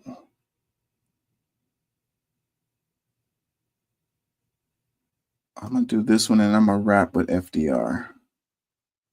L'armée ira où elle doit aller pour sécuriser nos richesses. Oh, I don't feel like reading that. Let's wrap it with In FDR. our day, certain economic truths have become accepted as self-evident. A second Bill of Rights, under which a new basis of security and prosperity can be established for all, regardless of station or race or creed. Among these are the right to a useful and remunerative job, the right to earn enough to provide adequate food and clothing and recreation, the right of every farmer to raise and sell his products at a return which will give him and his family a decent living, the right of every businessman, large and small, to trade in an atmosphere of freedom, freedom from unfair competition and domination by monopolies at home or abroad, the right of every family to a decent home, the right to adequate medical care, and the opportunity to achieve and enjoy good health, the right to adequate protection from the economic fears of old age, sickness, accident, and unemployment, the right to a good education. All of these rights spell security. And after this war is won, we must be prepared to move forward in the implementation of these rights to new goals of human happiness and well-being. For unless there is security here at home, there cannot be lasting peace in the world. In our day, Man, I want to play that again, but I'm not going to kill y'all with it. Man, that's some really ambitious stuff right there. But you know, FDR, he pulled off some ambitious stuff. And the legacy of that stuff still lives on today and shapes our society to this day. What a great thing! But if he was able to pull this off, the second Bill of Rights, how great would it have been if we would have been able to get this out? Wow, wow, just wow. Robert Wright posted this. He says, 81 years ago, President Roosevelt proposed a second Bill of Rights to guarantee every American the right to employment, healthcare, education, housing, and a living income. His words are as relevant now as they were then. Just wow, how big this guy was thinking. Huge, gargantuan balls of this guy. I wish he would have been able to pull this one off. What's wrong with the idea of having a second Bill of Rights? Y'all have a problem with that? Let's read some comments. It says, and then he didn't get it passed only because he died, right? I'm not sure if that was the case. I mean, I don't know that history good enough. That's before my time. And plus, they don't like to cover this kind of stuff when they do history. Like, again, when they do history, they like to do dates, names, events. They don't give context. And when something doesn't like make it, that tends to just get lost in the cracks of history. I would like to know, maybe one day I'll look it up and find out what happened with this, why this didn't work out. Comment, it says, didn't they call him a socialist at some point? What is your point? What is the point of your comment? Another comment says, where are the true statesmen today? Another one, I wish someone like FDR was our president today. I am an FDR Democrat. You know, and it was during a time of real hardship. And for, you know, what do they say, first world problems? Like, we got it too good for anything like this to come about, we'd have to be in the middle of something extremely terrible for us to come around and all be on the same page and make something like this happen. So that would be the only way. We'd have to have a Great Depression Part 2.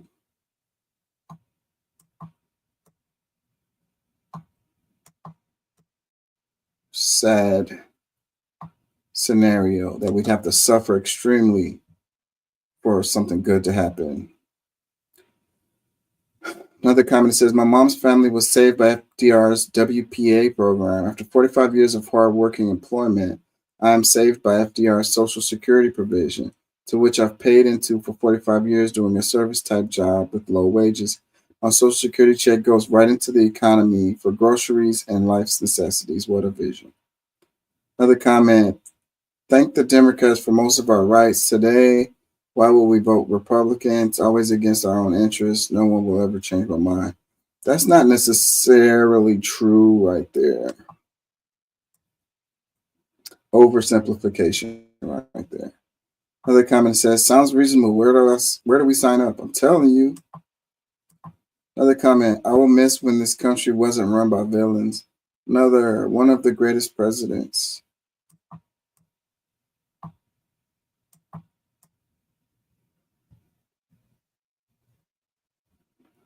I'm tired. Peace and love, y'all. Thank y'all for listening. Thank y'all for joining. We'll be back. I missed some comments. It's trash. Anyways, y'all, peace.